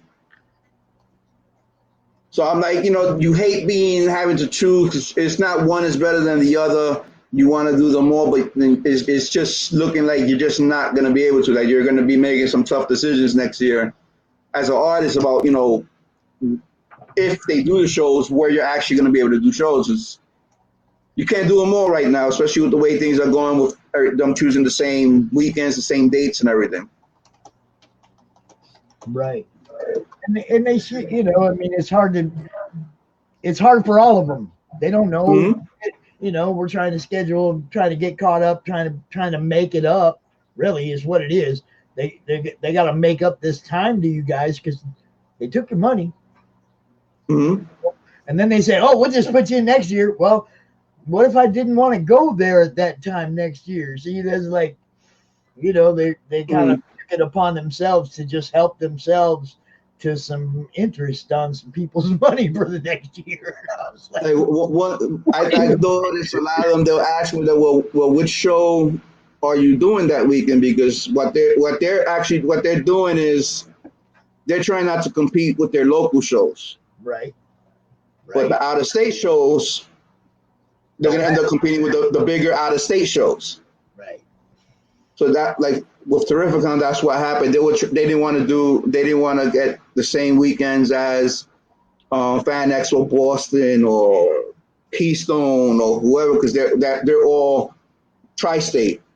Right. But now they end up getting a weekend where, now you got GalaxyCon and you got this other con, a few states away, and the fans are kind of going to cannibalize their fans, because fans are going to be like, well, which one do I go to? I can't go to all of them either. I mean, the only ones that are going to be immune to that are going to be like San Diego and New York Comic Con, because no one else is going to compete with those. But it's just the cards that 2020 have dealt us right now. They're going to affect 2021. Yeah, it's going to affect things for a while, man. Oh yeah.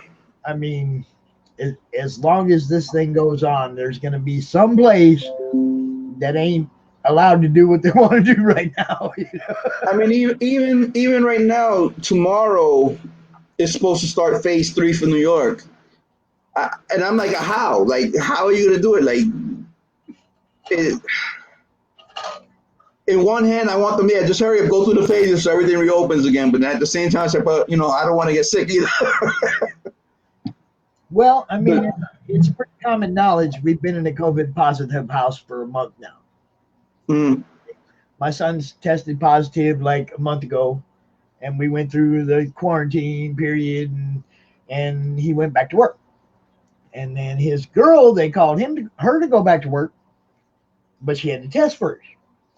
Well, she tested positive, so we got to go through 14 more days. But none of us have been sick. Yeah. It's really been annoying.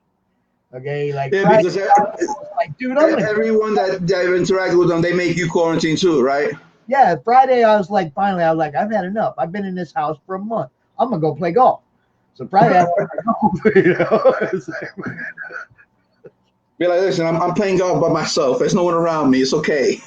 no, I mean, you know, when you're out there on the golf course, it's not like you're all like breathing all over each other. He's Yeah. there hitting his ball. I'm over here hitting my ball. We're not pulling. They don't let you pull the flag stick, so nobody's touching the flag stick. What else is there? Mm-hmm. You know, I mean, it's like, come on, let's go play golf. So, But I know what you're saying about that quarantine. It can be really annoying. For instance, my brother's in the Navy, and he just had his second baby, baby girl, my new niece, and he was set to deploy. He actually started deploying this week, next week coming. The daughter was just born, but because they're deploying, they got to quarantine themselves for 2 weeks before they deploy. mm-hmm. So he only got to see the new baby for 3 days. After that, he's got to cut off. He's got to go to where they quarantine all the ones that they're going to be going. And they all stuck in that one area. They all can't leave. And it's like, so because he lost 2 weeks of bonding time with the baby. He's going to be gone for months because he's on the submarine. So he's going to be gone for 5 months. At least 90 days. They don't come up for at least 90. Nope. He's going to be gone for like at least half the year. Yeah. And you know, I felt really bad because, you know, being a father myself, and then your kid's born, and then they're like, all right, you got to leave now. That's some it sucks. pay, though. That's some serious good pay on the submarine. What happened? You get hazardous duty pay. You get all kind of. Oh no, he's straight with that. Like, but you know, just that whole thing with the baby. That's when what you talking about, like the quarantine, that just brought that up. Like, you know, people think it's just staying home and whatever. For a lot of people, that quarantine is not just staying at home. Like you're losing out a lot of freedom or a lot of things that you could be doing. You lose out a lot. Like, it sucks. It's not just a vacation. Well, I know for us, it was like, at first it was like, okay, that's serious. Travis has it. Now we got to shut the house down. No visitors, you know, all that.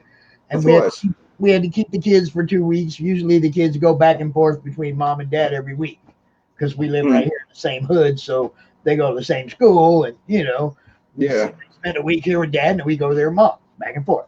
And it's all good. Well, the kids are here, and we had to keep them here for 2 weeks instead of 1 week, and went back to mom's for 2 weeks. You know, we should be getting them back here on Friday. I miss my munchkins, man. You know, okay. I mean, No, I get that. Like my wife and my kids, they're visiting her mom this weekend.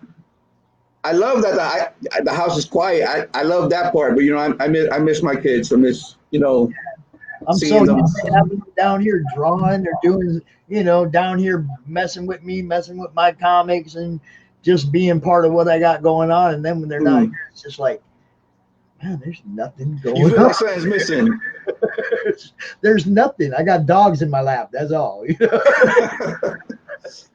know? One cool thing that happened to me recently. I don't remember. You remember last time we did the show with, you know, me, Angel, and Pete. I showed you that the Captain Falcon piece that I did. Right. So I don't know when it's going up yet, but Marvel actually reached out to me that they want to use it for some promotion thing they're doing. Hopefully that's for that movie promotion, dude. That's what I'm hoping. It blew me away when I got the message, because they were asking for permission and things like that, and I had to do XYZ. I don't know when, but you know, that blew me away. Like, that was one of the things that, like, all right, this is not just there's good things happening too. It's not just all bad right now. So that was really cool. I'm really excited for that. Like, I wish I knew when they're gonna do it so I could say when, but I'm just sitting here waiting. Yeah, that's awesome, man. That's like great news. We get to say, Oh no, yeah, I was blown away. Like that was, that's a dream. Like, I mean, it's nothing big. They're just gonna use it in their social media promotion, whatever. That's still dude, Marvel coming to me and saying, can we use this? Can we do that? that's big when they come to you. Okay, it ain't like you were submitting 100 things to them and they finally said, okay, let's throw this kid a bone. They came to you, dude. That's big. Oh no, I still get giddy thinking about it. Like every day I look to see if the thing started they're doing it for. I'm a little giddy hearing about it. Oh, thank you. That's awesome. Thank you. We got our next guest is having a technical difficulty. Her laptop went to updating and it ain't stopped updating yet. So I just wanted to throw. I know those feels. I know those feels. So I'm gonna go ahead and let's go, Pete or Jay. I mean, I'm looking backstage and I'm talking to you. Okay. You could consider me the cuter, nicer looking Pete.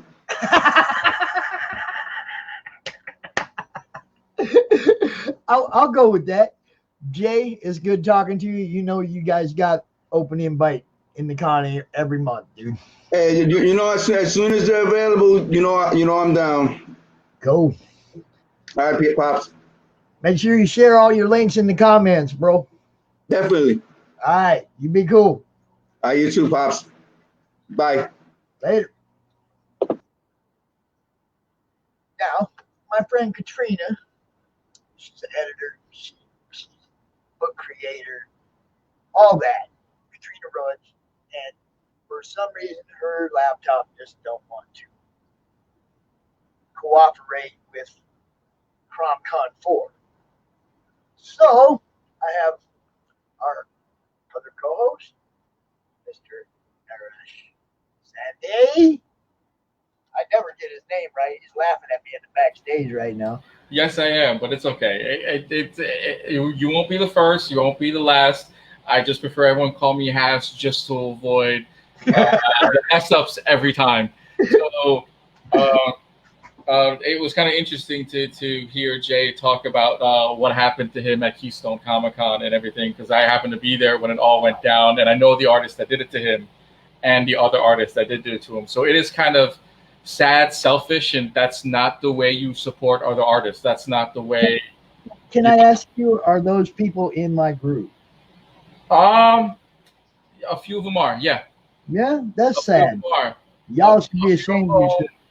A few of them are the names that have worked for the Marvels, the DCs, the IDWs, similar to what Rich was discussing, where instead of it being a camaraderie, like, helping each other out. But there are people that are just selfish in a way, that they don't want to help other people. There are people that have come up from the ground up and, they won't help, or they won't admit the help or anything. So the person that did it to Jay, he's a bit selfish. So it is kind of sad when you hear or see certain artists do that to each other. And it is also sad that the three of us have gone out to dinner, and the next time he does this. It is sad. That's actually sad. So there was a group dinner involved. Yeah. If you read our group mission and you joined our group, that ain't what we're about, people. No, like, just want everybody to know that. If you joined our group, if you read our group mission when you joined our group, but that's who you are, check yourself, It's a little hard, because I've always tried to get dinners out of certain people to kind of group each other, to go out, to know each other.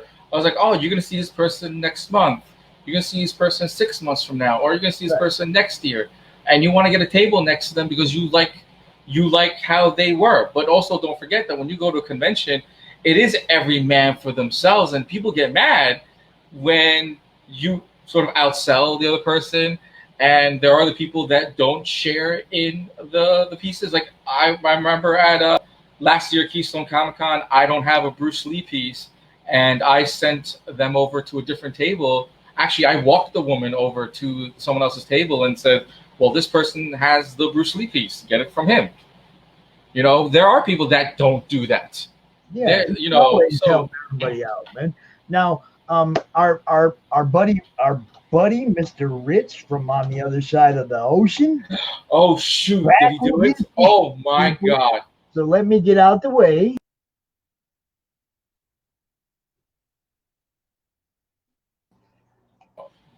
Rich, Yes. Rich. Rich. Can you even hear us, Rich? I'm here. Okay. That is So, sweet. that's I'm here. amazing. So Thank from you. 12 o'clock till about right now, almost a good 3 hours, we'll say. Solid 3 hours. Right? Well, no, I actually had dinner first, and then I came back and finished it. Nice. So we'll say 2 hours. About, yeah. That's It takes about, like, I mean, I don't ink anybody else's work anymore. I usually take care of my own stuff, and it takes me about maybe 4 hours to 6 hours to finish a whole page. But I mean, it's that quick because, you know, I've already really essentially eliminated the middleman, so to speak. Like, I don't have to pencil it out and then ink it. All I got to do is just go on the monitor and it's there. Mm. You know, but I was listening to what you were saying before. What's your name? I'm sorry, dude. What's your name again? My friends call me Hash. Everyone calls me Arash at the shows or at other states, especially in New York. I'm known as Mayor Hash. All right, Mayor. I gotta tell you, man. I was listening to that conversation for a minute or two there, and you know, I mean, as an artist, as someone who's had to do all that stuff, you know, I mean, the road to doing whatever I've done and whatever anybody else has done really isn't easy, you know. Right. And there needs to be something of a give and take when it comes to, you know, we're a really small incestuous industry. Everybody knows everybody, Mm-hmm. and it's nice to help one person out or suggest to someone out because that does come back. But as I said before about the former penciler, who I really don't want to talk about anymore, Correct. you know, Yeah. I mean, that's who that person was. And he's done it before to other inkers. Yeah. A lot, you know, so it's like, you know, I mean, give lack of credit where lack of credit is due.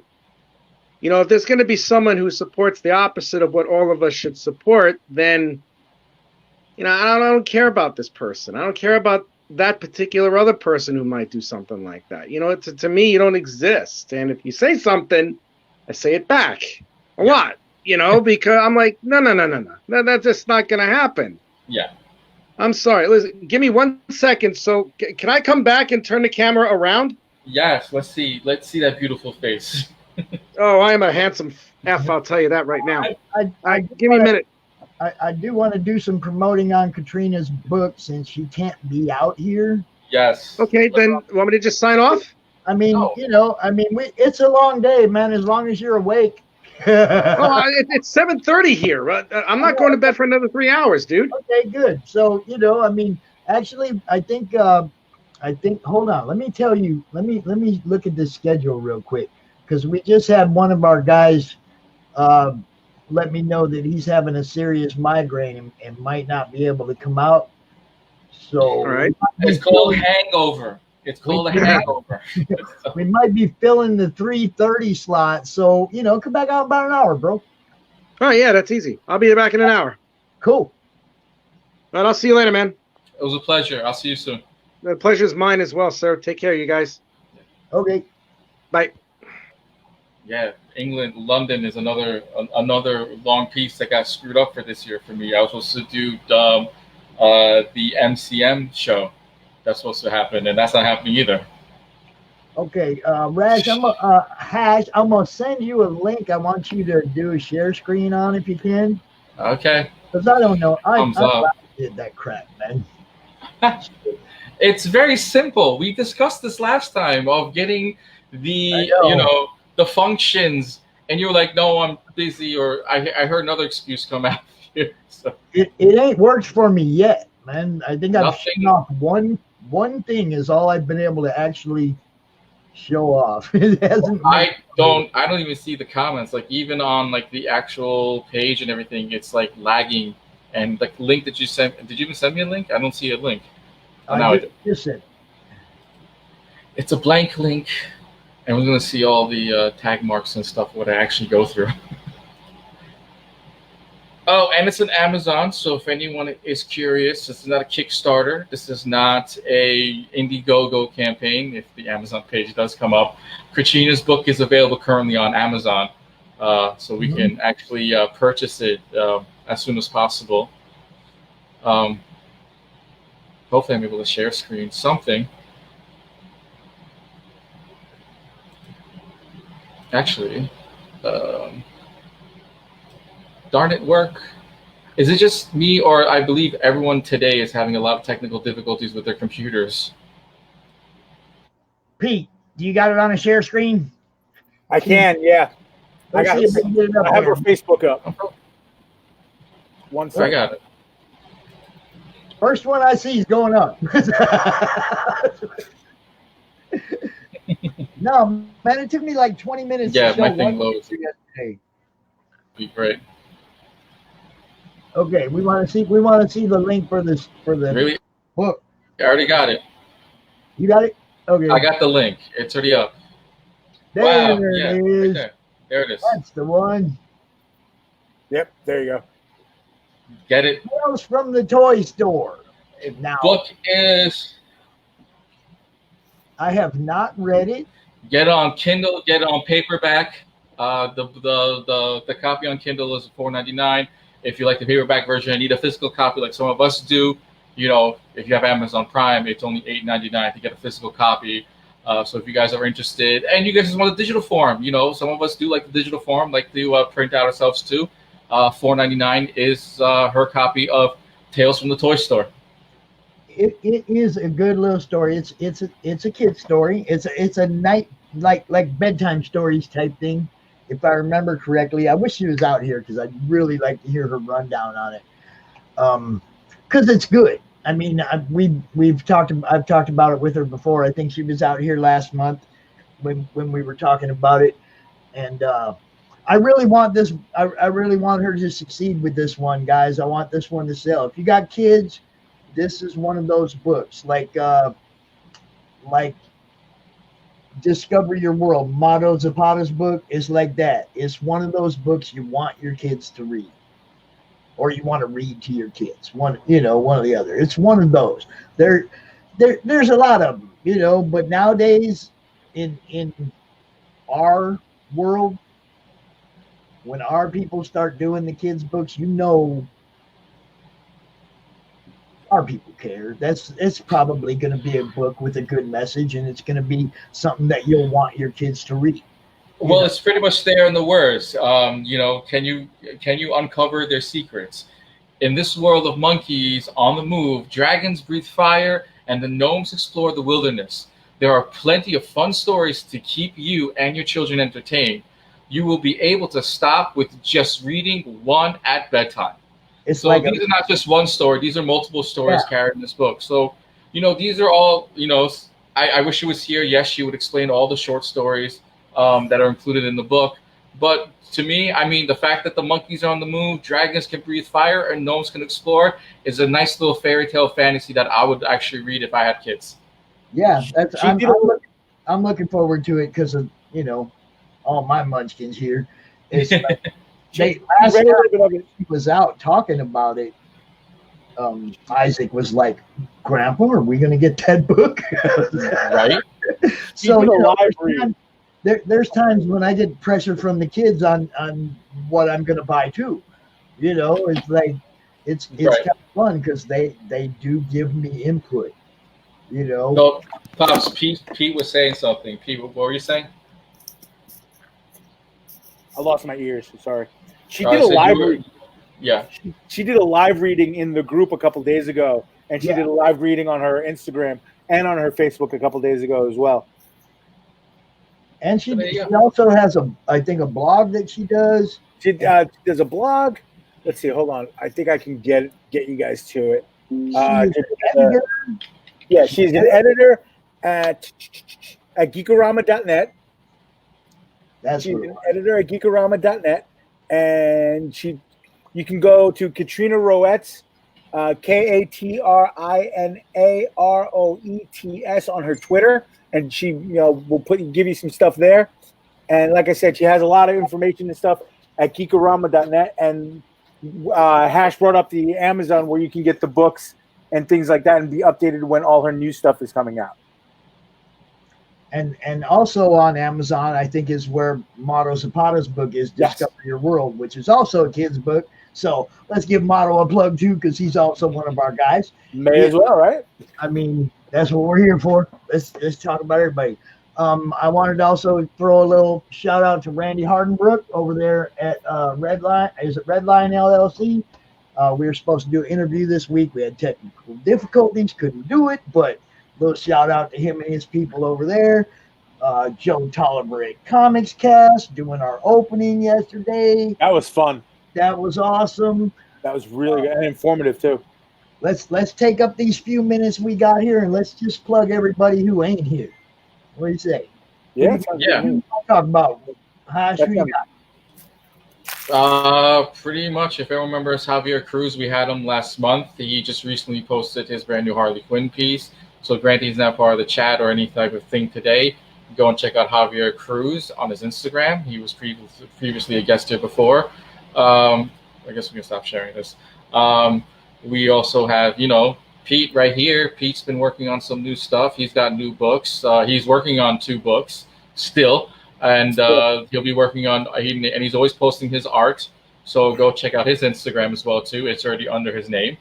And you guys are watching the Comic Related Madness, which we're here every single day, every week, every hour, every minute, and every second.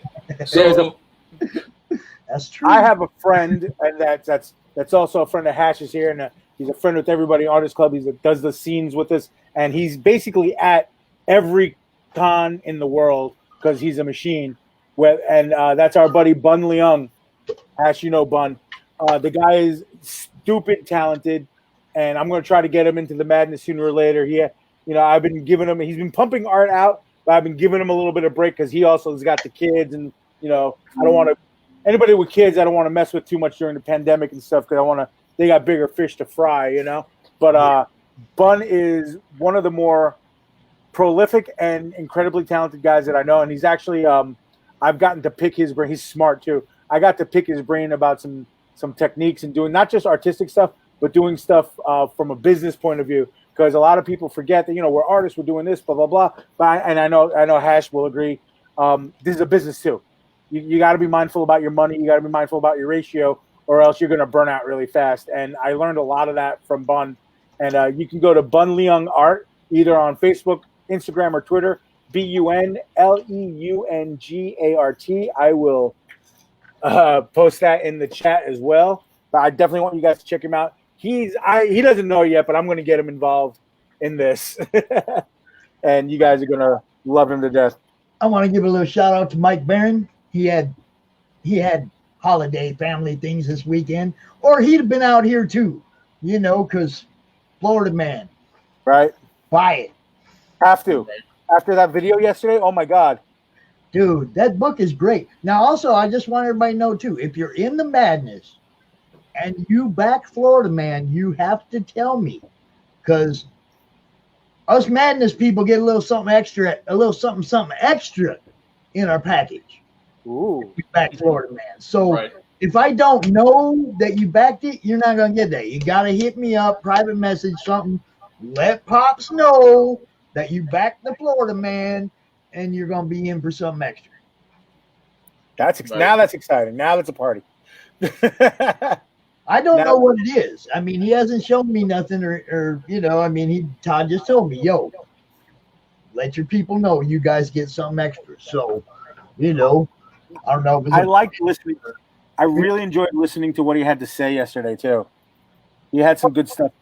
I mean, that's the whole thing. I love. We can get people that are on all different sides of all different issues, and we can all be in one chat together and talk like normal people. It's wonderful, It really is. But that little intro with Joe Tolliver and everybody yesterday, from, like I said before, from somebody restarting, whatever it is I want to call it, my world into indie comics, or for anybody in general who's not familiar with indie comics or anything, that was a phenomenal introduction into that world. And I hope everybody, when we post it back out, I hope everybody gets to look at it and really get a good look at it, because there was some really good stuff about what's going on in comics and what we in the street, the guys actually doing the work, think about what's going on in comics in general. And that's a lot of that's different than what's going on.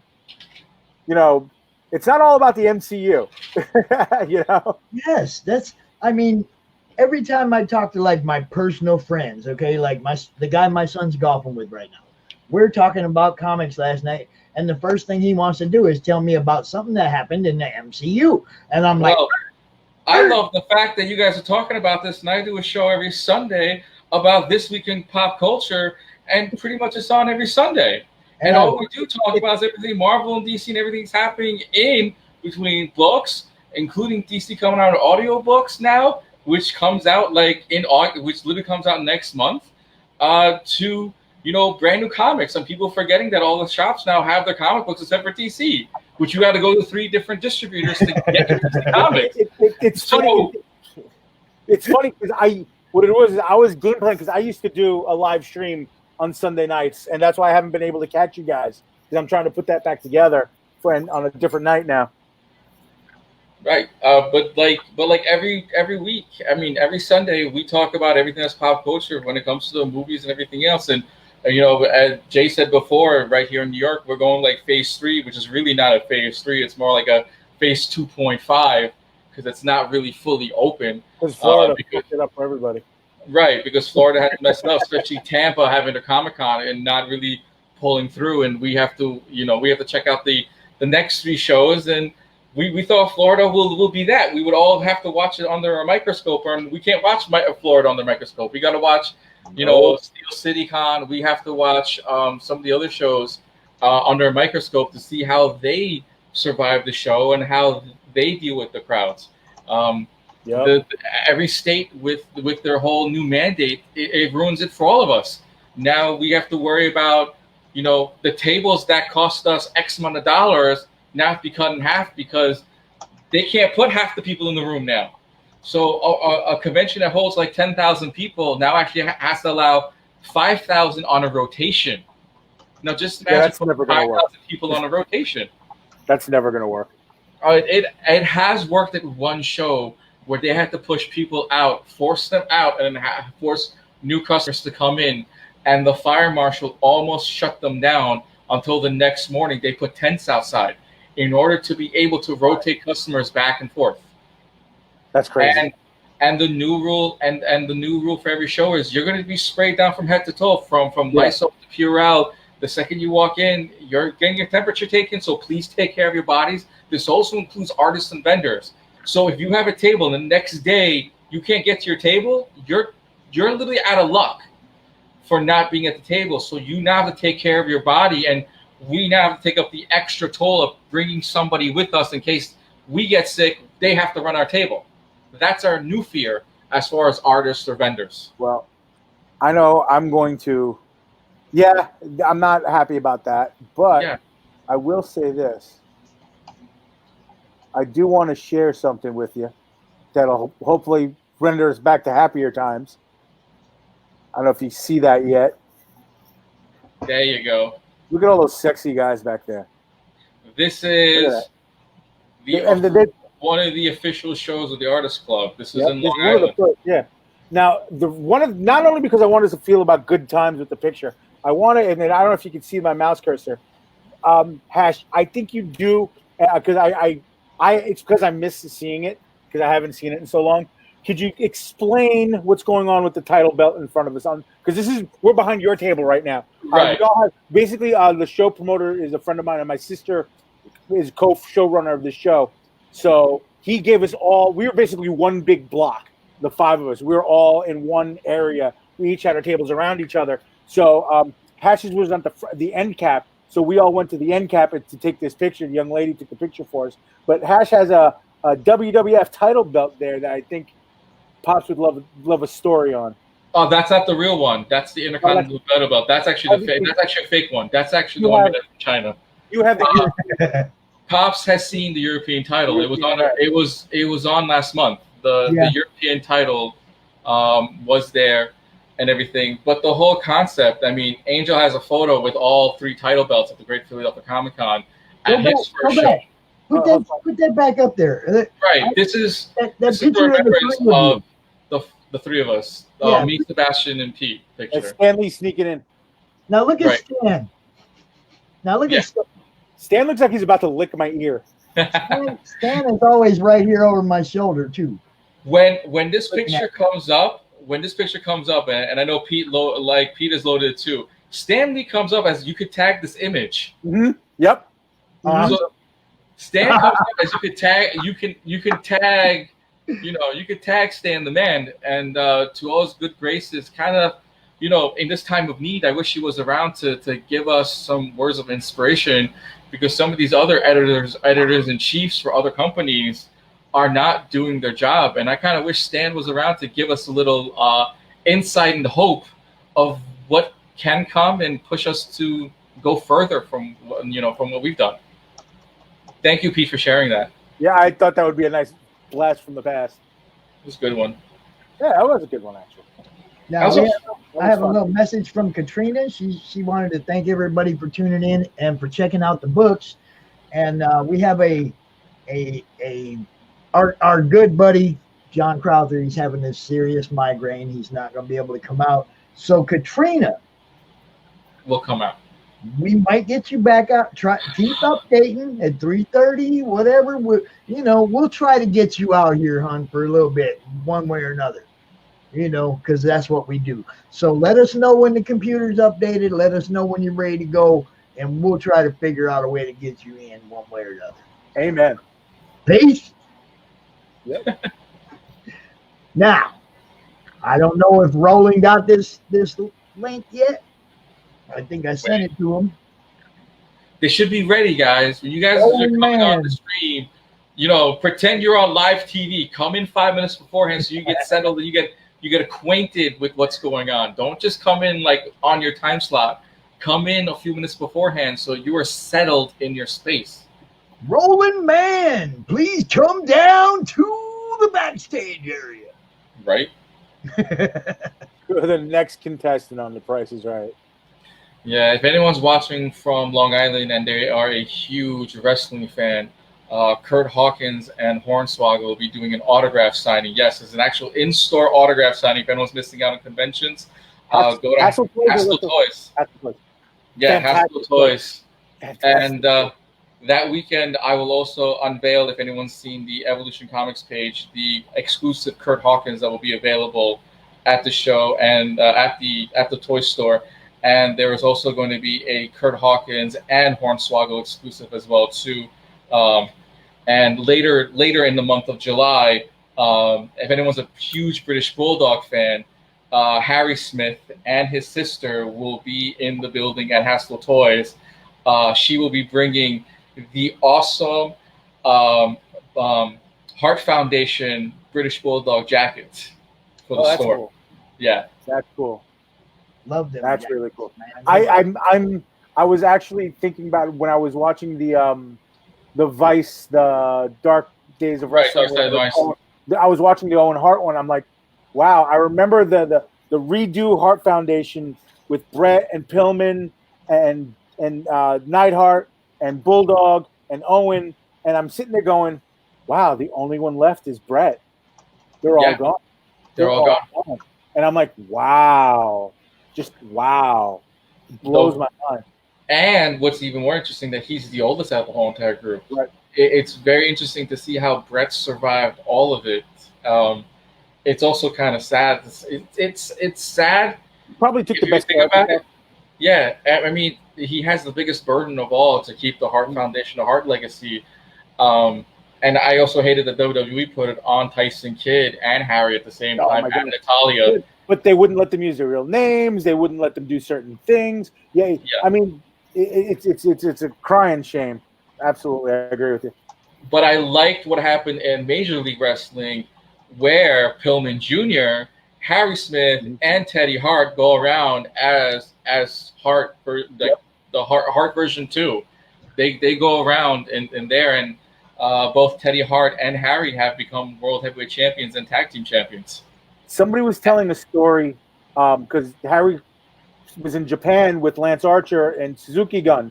They were the they're the Killer Elite Squad. They just murdered people. They were a great tag team. But there was a on New Japan World, their streaming service, their New Japan's network.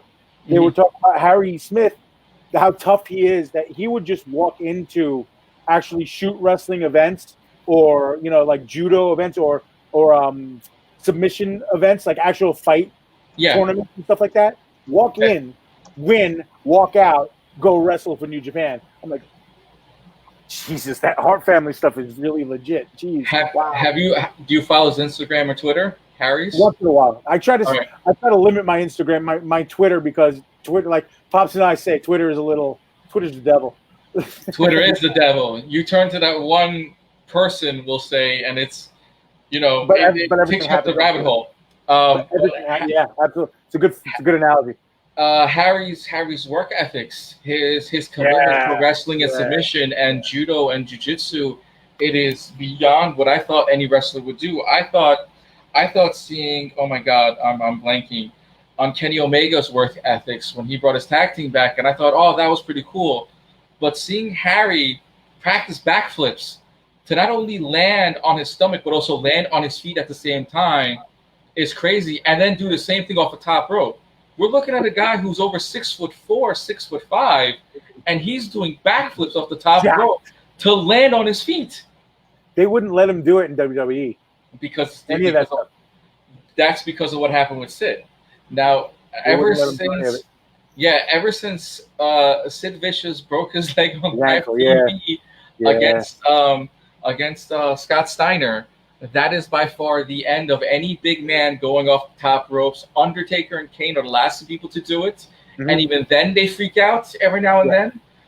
That's why Taker's only allowed to do old school and the choke slam or the clothesline into a roll. But that's about it. You don't see any guys over the height of 6 foot, I believe 6'4". McIntyre. Yeah.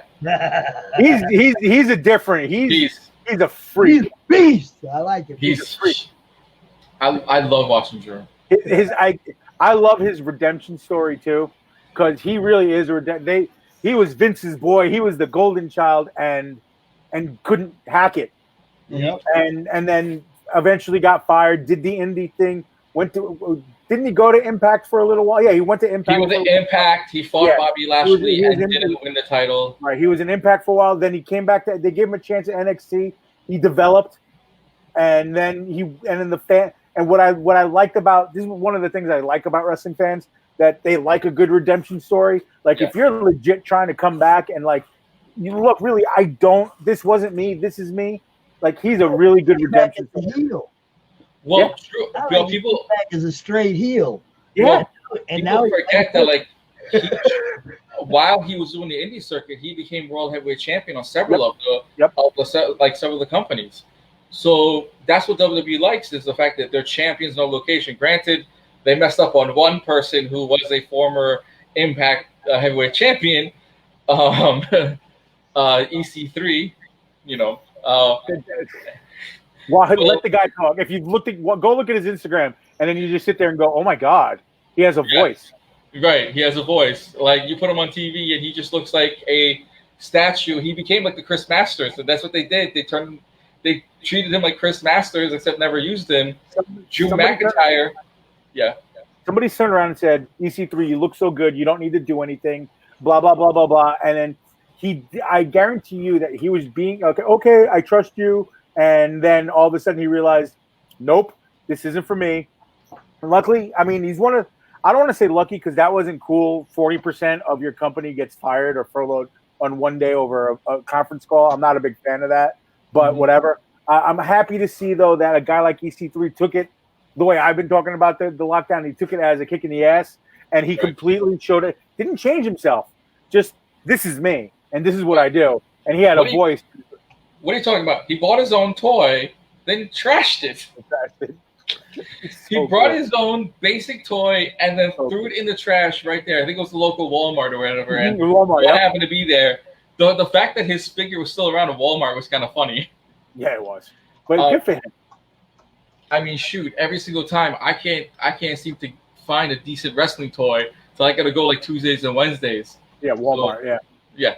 And every single time I do find one, I always mention to you like which figure that you're looking for. I think we talked about this more than once. I have found the ones I have, because I think I have like 3 or 4, maybe 5 that are like in the box, and it's a Ric Flair and 4 Jerichos. But exactly. I found that's been ordered. That's on the way. Mine I found on Facebook Marketplace, loose ones. I actually found a mom that was selling her kid's collection. Yeah. Because he was like, I guess she was punishing him. Yeah. So she's not selling his collection, and it was a ridiculously good price. So I turned. I was like, "Yeah, I'm in." And then I forget who it was. I was like, "Well, don't you feel bad for that kid?" I'm like, "I think we talked about this more than once. Maybe he should learn to behave himself. Little Timmy needs to be on timeout." So I'm helping him learn a lesson, and I'm getting my wrestling toys because I'm a big kid. I'm a big kid now. But yeah, no, it's. I don't know how we got off on this tangent, but I'm glad we did. We're filling time for Pops. You know what? No, because this also comes with the whole idea of comic booking. Because some of us love not only to draw, to write, to read. We also are collectors as well too. Yeah. I know some of the guys as well too. They collect statues. I collect action figures. Pops might be a collector. I'm just saying. Pops is a collector. Pops might, that guy over there might collect stuff. A couple things. Might collect a couple things. I mean, I have the new He-Man action figures from Super 7, waiting for the new Ninja Turtle set to come in from Super 7, waiting for the new Japan figures to come in from Super 7. Oh, which would be a beast. I had those on order. I know I didn't pick look at the Thanos. Look at his Spawn. Is that a hammer? Is that a Thor hammer next to that? I see. Yeah. He's got the gauntlet, he's got the cube, he got Cat's shield, he got it all. I got that shield. I got that shield too. Thanos took it all. He's got it all. Yeah. It's actually funny. You hold that Marvel cube. You actually hold that Marvel cube, the blue and white one. Yeah. I got him for $5 on Facebook Marketplace. Nice. 20-inch movable Joker. And it was funny. I got him from the guy. I actually had gloves on. I got into the trunk of the car. I spray disinfected him. Then I put him in a plastic bag. Then I brought him home and I washed him outside. Then I brought him in. But still, he lives here now.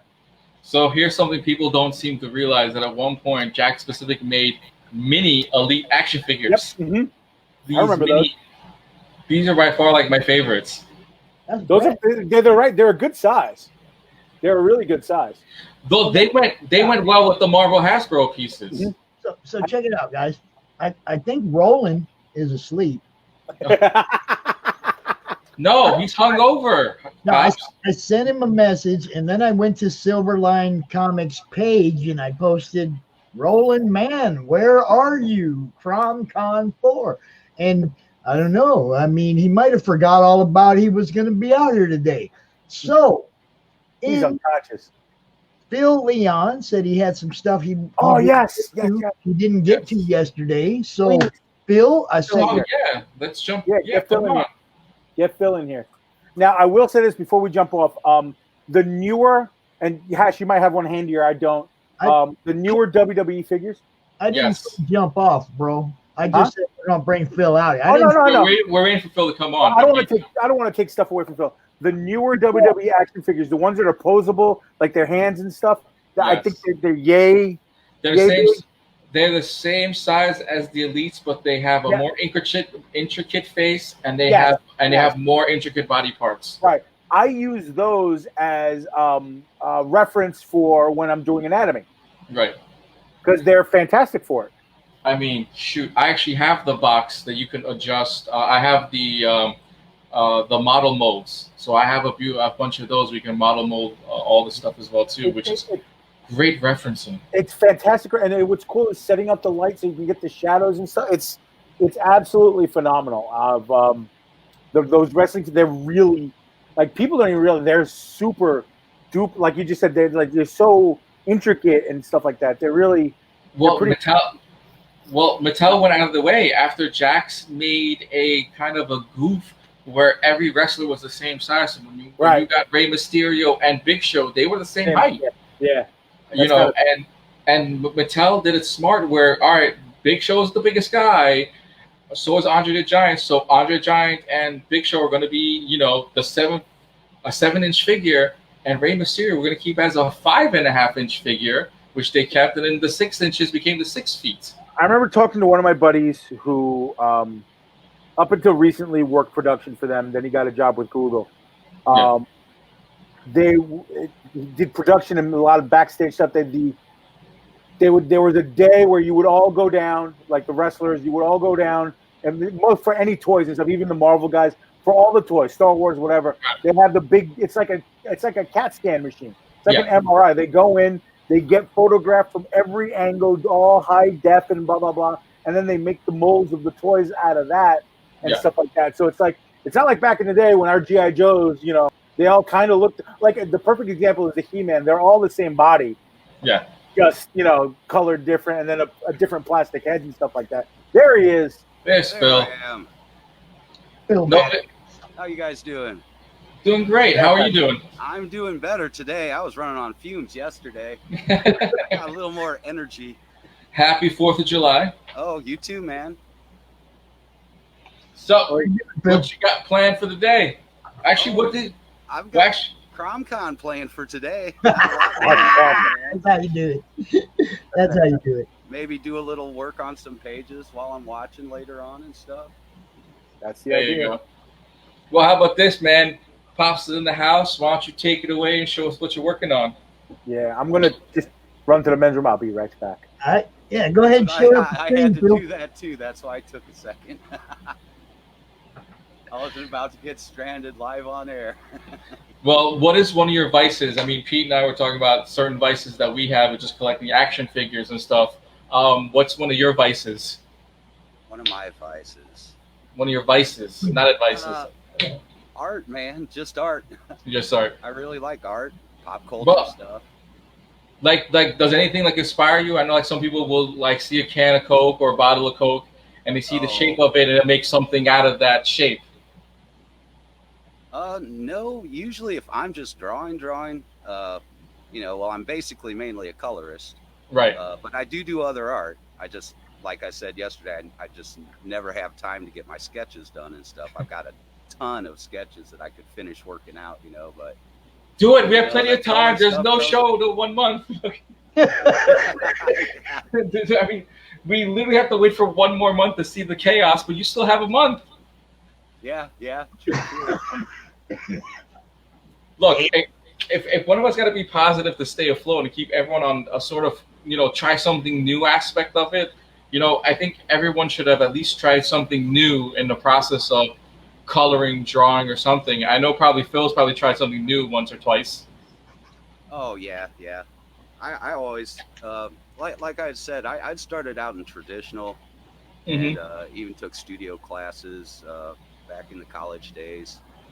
But yeah, then I was away from it for a long time because I ended up playing rock and roll for a while. Hey, I know that feeling very well, sir. So I ended up picking up a lot of graphic design work during that time, especially for other bands around town. We have a really good, tight music community here. And then I started added in comic stuff into style. I wasn't doing comics at the time, but I have a tendency to lean towards that style when I'm drawing. Right. So I was adding that into flyers and posters and promo packages for people and stuff, Well, did you actually take a band and turn them into superheroes in one aspect of it? No, just caricatures, styles, that kind of thing, or just some crazy looking creature or character for a main draw on the poster, for their show posters and stuff. That's dope. Unfortunately, I've lost a lot of that because everybody, remember, if you're working digital, always back that shit up. Yes. My hard drive had a meltdown and there was no way to retrieve Oh. it. Yeah. It's such a terrible feeling. Hey, I learned a hard lesson, but I now I have backup drives and stuff. You know. Well, you don't just have backup drives. If you guys share everything to the group, you'll always be able to go find it. Yeah, but this is for me. It's a different story. I lost like a whole hard drive. Actually, it was all due to photography because I did a whole month on a tour, and I lost all the video and all the images that have to do with it. Oh, Granted, no. I'm okay. I'm okay with losing some of the images, but the audio and the video were priceless in my opinion. And especially with the bands that were involved and the tour that was involved, they were priceless to me. Yeah, Yeah, it there's is. a few things I've lost over the years that I'm there's like that. no way I can replace. Yeah. I've got a few sketches like that I just don't want to let go of. It's like, well, I like this one, man. You know, there's certain Well, ones that. do you make a copy of it so you have it on file all the time? No, not if it's a sketch. I just keep it in my sketch pad. So, Phil, can you share screen and show us something right now? What do you Yeah, got? I was trying to. You gotta let me through though. Yeah, he's sharing a screen. I don't keep hitting see the it. button. I don't have nothing over here to share. It's not coming through. I'm hitting it up just like I did yesterday. With share screen and nothing coming up. It might just be slow. Yeah, it says sharing tips, screen starting, all that. You share screen on the blue button. I think because everyone's home with the hangover today. Everyone's on their computers. Oh well, if it pops up, I will bring it up. Yeah, it's actually weird. Like you're saying, I think gremlins are out today, man. Yeah. I was watching the segment and it kept stopping and going back to the play initial screen. I had to keep hitting the button to keep up with the conversation there for a minute. Oh God. Yeah. Yeah, well, we're just talking about comics. Let's see. I want to give Katrina another plug. I told her to go ahead and keep working on that update, and we'll try to get her out. Anyway, we'll try to get her out here. I found it. Uh-oh. Here we go. I had to. So Katrina, keep doing that update. Let me know when you're up and running, and we will try to fit you in for a few minutes and talk about your books. Because she has more than one, and I want to make sure she gets covered. You know. And we got right. Select a screen. That's the Amazon. I brought it back up. I'm getting used to this stuff, man. Yeah. So if anyone doesn't know, as we're waiting for Phil to load up, we'll plug Katrina one more time. If anyone doesn't know, Katrina's book, Tales from the Toy Store, is currently available on Amazon. You can pick up the other one there. The other one there too. What should Danny do? I think that's her book too. What should Danny do? Do you have that link too? It's right there. The little blue thumbnail on that screen. Okay. You see it? Yep, loading it up right now for everyone to see. I think that's hers too. I could be wrong. I don't know, but let's not take that chance because I don't want to plug something that isn't hers. I don't mind. I don't mind plugging anything for anybody. You know me. But anyway, you know what it is? Everyone's got kids. You know, get into some more books for your kids here. What Should Danny Do is another book, and it's the series of The Power of Choice. Granted, it was released by Admir Levy and Gannett Levy as well too. Artists and illustrations by Matt Sadler. So go and check that out. Yeah. Little plug for someone we don't even know if they're part of the group or not. So if they are, hey, free plug. Hell yeah, support indie artists. And right. You know, what the hey? That's what we do. Yes, and hey, Infinity browser screen. I love these, man. I see pop. Here will pop up. Right. Here's another Greg Kidd. There's a Luke piece, man. This was something Greg, he threw out a basic sketch for me in pencils, and I just took it from there. Filled in a few of the edges and stuff because he'll let it kind of fade out at the edges, you know, so the full piece, you know, I'll fill it in a little bit. But yeah, we like to do Star Wars stuff. We always throw some throw some up for Star Wars Day. We occasionally have an event here, and I'll go and table at a couple places sometimes. Get some prints rolling. It's pretty funny because this morning my son was saying, if I ever get another tattoo, I'm going to get Darth Maul. And I thought of all the different awesome Darth Mauls I've seen in the group over the last 8 months. Oh, yeah. And I was like, whenever you're ready, son, we'll find you one you like. Don't worry. There you go. This is something me and Greg had been working on. Well, he's been working on it a lot longer, man, but he's been building it up. It's a story called Mech. It's a book we're going to try and get out as time allows for him to get it in. He's a busy guy. But it's a cool sci-fi story, of course. You know, this is one of the older pieces. I'm probably going to rework that background, though. I look at some of the older stuff I do, and I'm always like, I got to go back and fix a few things since it's not out and about yet, since it's not been set free yet. Of course, we got to do this because aren't these guys going to come on today? Those are, later on tonight. About 4 hours. I really like those guys' work. That stuff's really cool. That's a Jim O'Reilly. Those were the Jim O'Reilly art, his pencils. And Greg Your Harms colors, inks. right? Greg Harms inks, I believe it is. Yeah, Greg Harms inks and then and Jim O'Reilly's pencils and your colors. And now hold that back up again because I want to show everybody what the let's see. Which one is that? Oh, I don't have it. I was gonna show everybody the print of the other one, but I don't have it. Oh, okay. You good then? Yeah, you're good. All right. But that's beautiful. I love how you did it. You know. Thank you. I love all the Mojo art. You know. Here's an. Oh no, where'd that go? Bad Phil, no cookie.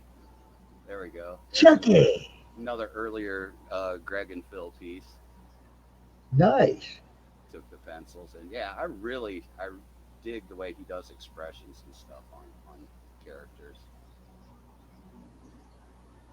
That is cool. I liked it. I mean, that definitely brings out who Chucky is. That's for sure. That one I've even still got a few prints of. Okay.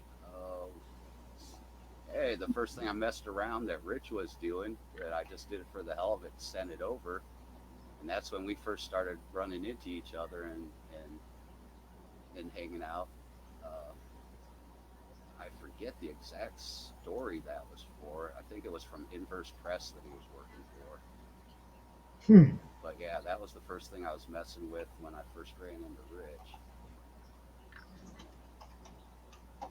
Well, I'm gonna go ahead and tell Rich to come out so you guys can talk about what your collaborations. Some Rich stuff. There's another Rich one. That was from a couple years ago, I think. Yeah, a couple years ago. I know you all. There's a bunch of Lady Death fans in the group. So. Oh yeah. I mean, the Arch Fiend is in the group. He's one of the founding members. Oh yeah, cool. You know, Mr. Polito himself is one of the original members of the Comic Related Madness. Then here's one. I don't know if you. Let's see. I will cursor some of this out, hopefully. Well, here you go. There was one that Rick was doing when he was doing the digital first, getting back onto the digital, man. I was like, hey, let me color that one up. So I really dig that because it's got that art style. Like one of my biggest. You're asking, Arash. Mm-hmm. You're asking like one of the things that I like or motivates me, and one that's always done it for me is I love Heavy Metal Illustrated. Like for years and years and years, I always pick up Heavy Metal because there's such cool artists in there. The art's usually always unique, and it was stuff that you weren't getting in the normal mainstream comic books, you know.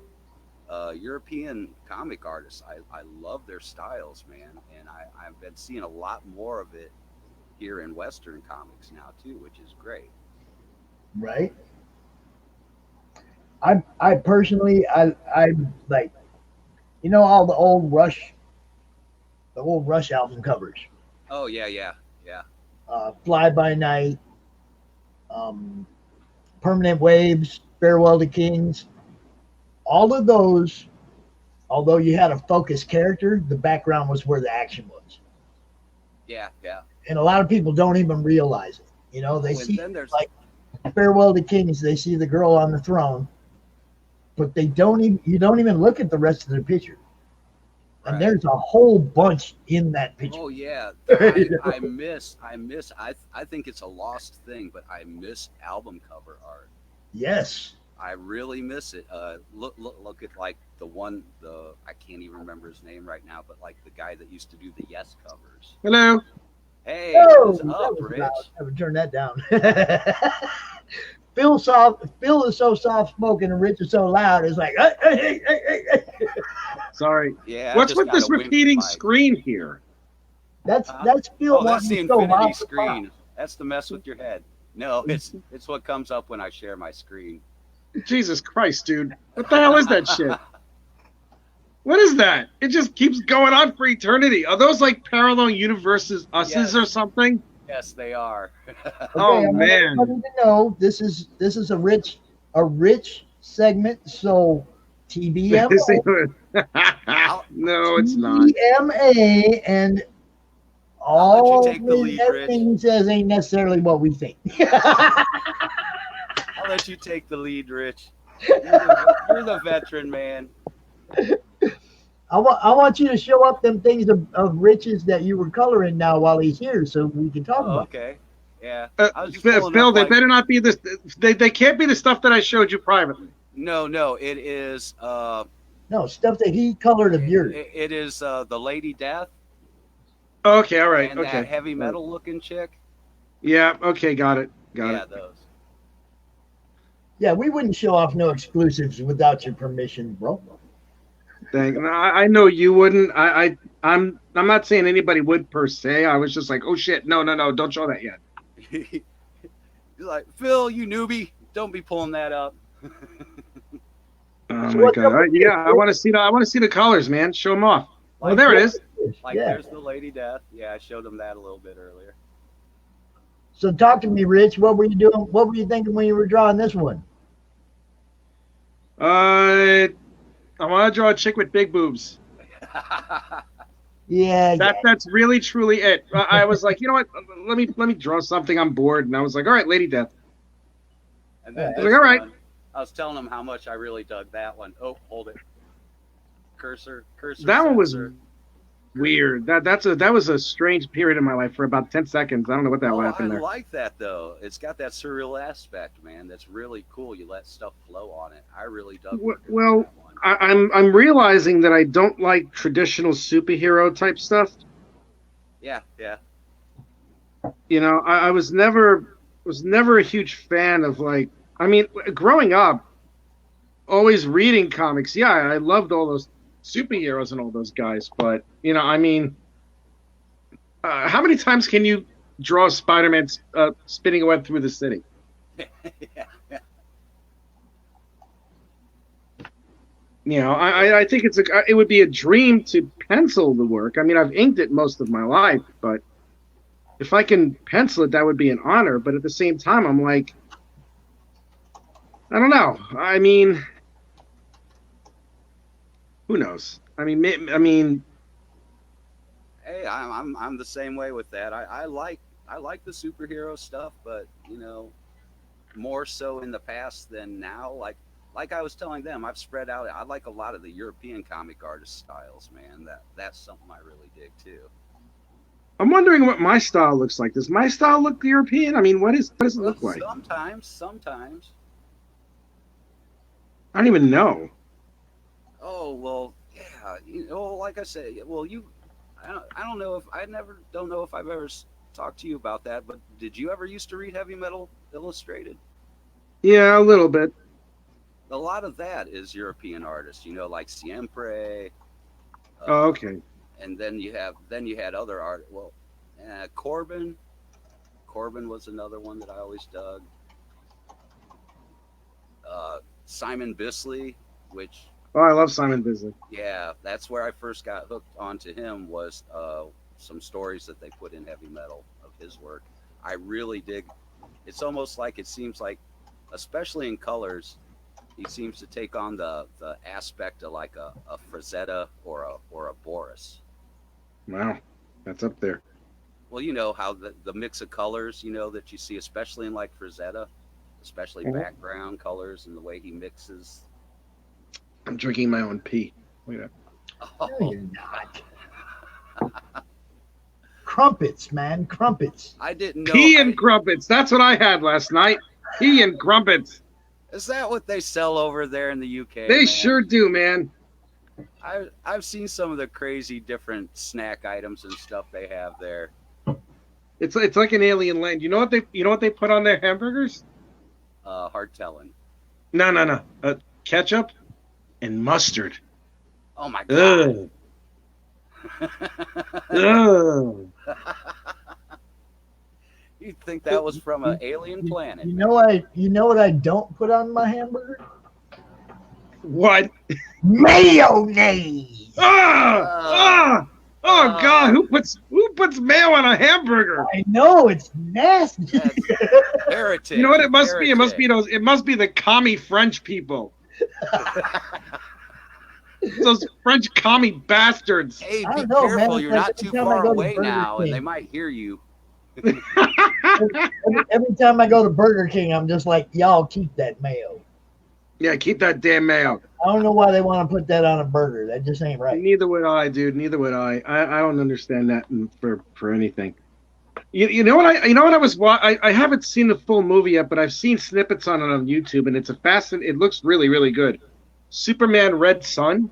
I just heard about it last night. Somebody posted in Cody Johnson from Comic Chat Authority said he watched it last night. Said it was excellent.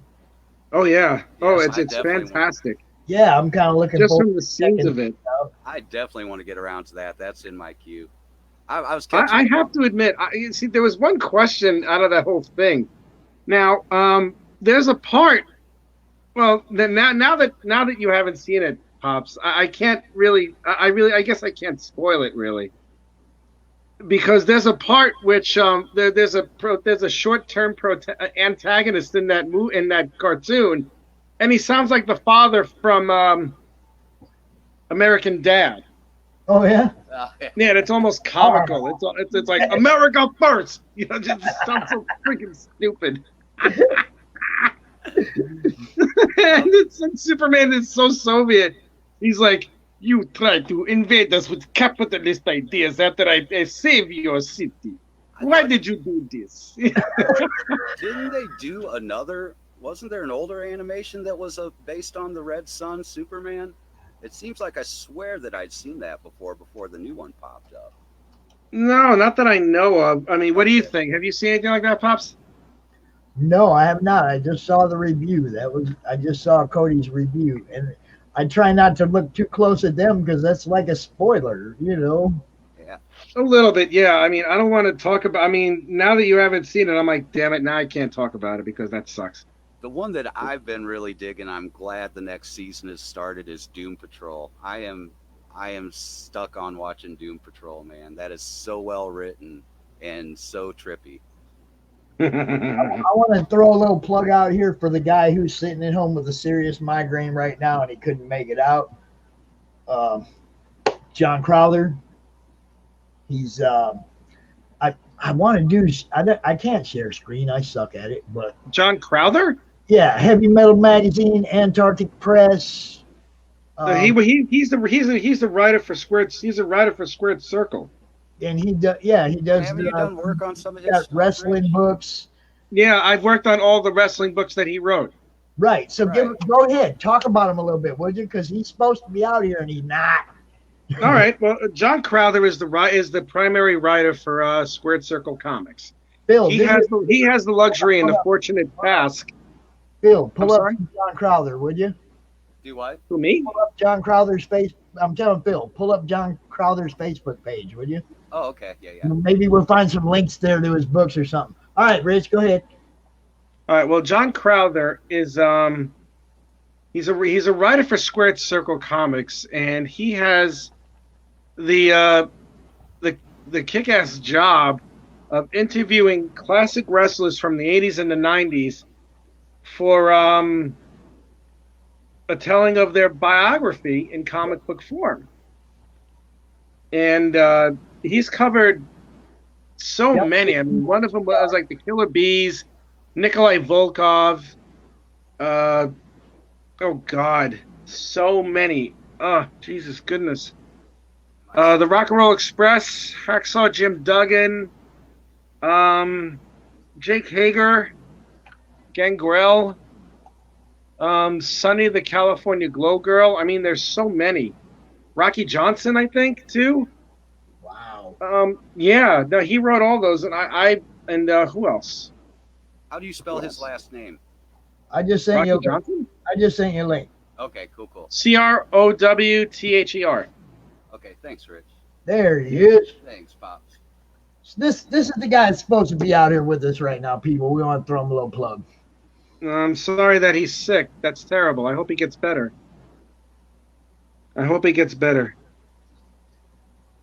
Yeah, I really do. Probably the fireworks last night probably just triggered a serious migraine, you know. Oh, yeah. It was bad here. I was running on fumes after I got off that short segment last night, and I was going to crash, but that wasn't happening because it was a total war zone outside. Yeah, I got no sleep last night.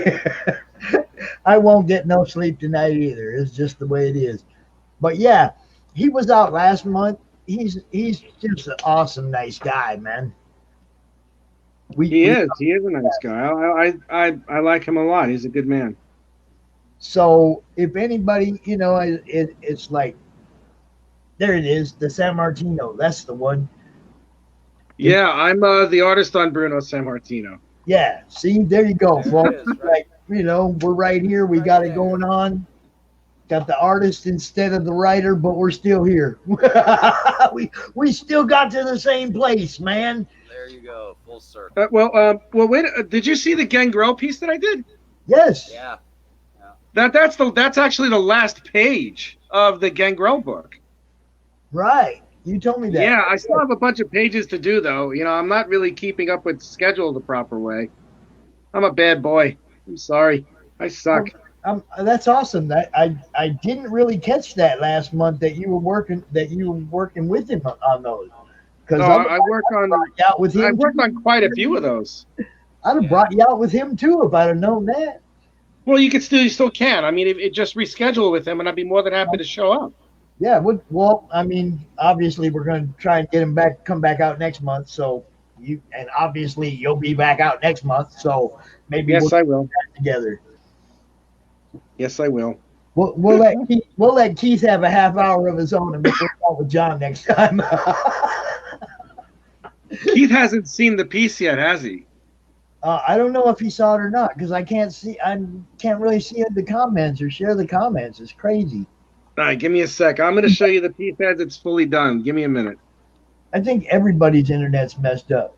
There you go. There's the Chris Cole's out there laughing at you. He says, "It's Phil soft-spoken." Are we talking about the same Phil? Yeah, I'm usually a pretty loud, mouthy person, man. Ask Rich. Yeah. Yes. There it is. That's what Keith's pencils look like with my inkies. Nice. I just sent you another one to show up too. Oh, okay. Window. Who's got the window?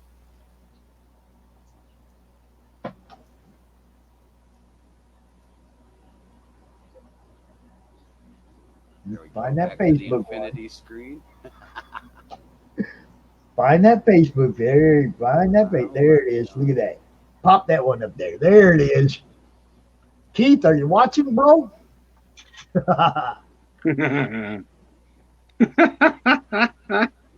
Yeah, man, that looks awesome, dude. Yeah. Thank you. That one. Thank you. I do like Doctor Strange stuff too, man. No, he's my favorite. He's my favorite hero. He is far and away my favorite hero, without a doubt. Without a doubt. See, oh yeah, one of them. I have a very weird sense of like who my favorite superhero is. It's like one of them's Doctor Strange, the other one's Nightcrawler. You know, maybe I'm just really into like the people you don't expect to be heroes or something like that. Well, now I got a little affinity for Doctor Strange because he was one of the main characters in the first comic I ever read. Yeah. Me too. So, but at the same time, so was Thor, and so was Silver Surfer, and all these other guys that turned out to be my favorites. I still love the Doc, but you know, I mean, I was a mythology guy, so Thor kind of took over everything when I found him in a comic. It was like, okay, I'm Asgard 100%. I'll hang out with Volstagg and Hogan the Grim, and I will drink and go to Valhalla. Another. You know, that's another. Oh yeah, Valhalla Another. Coffee. I remember that comment. This drink, I like it. Another. Needs some Another. Druid brew going. Dude. Yesterday was my wife's birthday. Yeah. And we had a bunch of her friends over, right? And her friend Lottie, I love her. Oh God, she's such a sweet girl. She really is. And I've known of her for about 3 years because Sally and I have known each other for 3 years. But we just got recently married in Halloween last year, and I haven't been. I mean, because of the pandemic, I haven't been able to meet Lottie. I finally did yesterday, and it turns out her and her boyfriend Dave, they LARP. Like, you know that live action role play thing? Oh yeah. Mm-hmm. Like they make those costumes and the weapons and stuff like that, and they reenact like battles of death. And I'm like, dude, now I want to do that. And I just realized like how much of a nerd I actually am by saying that shit. I'm like, oh my God, I'm a total geek. What the hell's the matter with me? I've lost all my coolness. There's a park right down the street from here, and there's in the summer, well, probably not now during the situation, but in the summer, usually drive through there, and there's a bunch of LARPers out there just beating the crap out of each other. Oh God, I want to go LARPing. I have to admit, I want to go LARPing and pretend I can kill people with indiscriminate recklessness. You know, the problem with that is, well, there's plenty of problems with it. I want to play for keeps.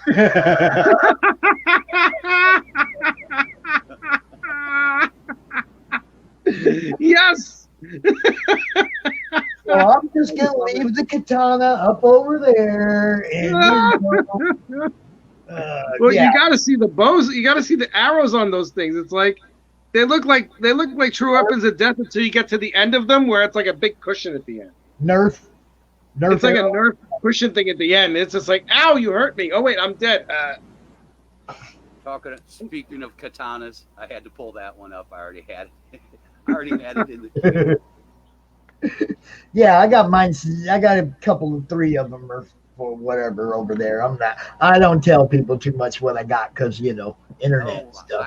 I have 2 myself, man. One's like a real good one, and the other one's like a decorative piece one. Yeah, exactly. I got one that's down to the edge and will shave the hair off your arm.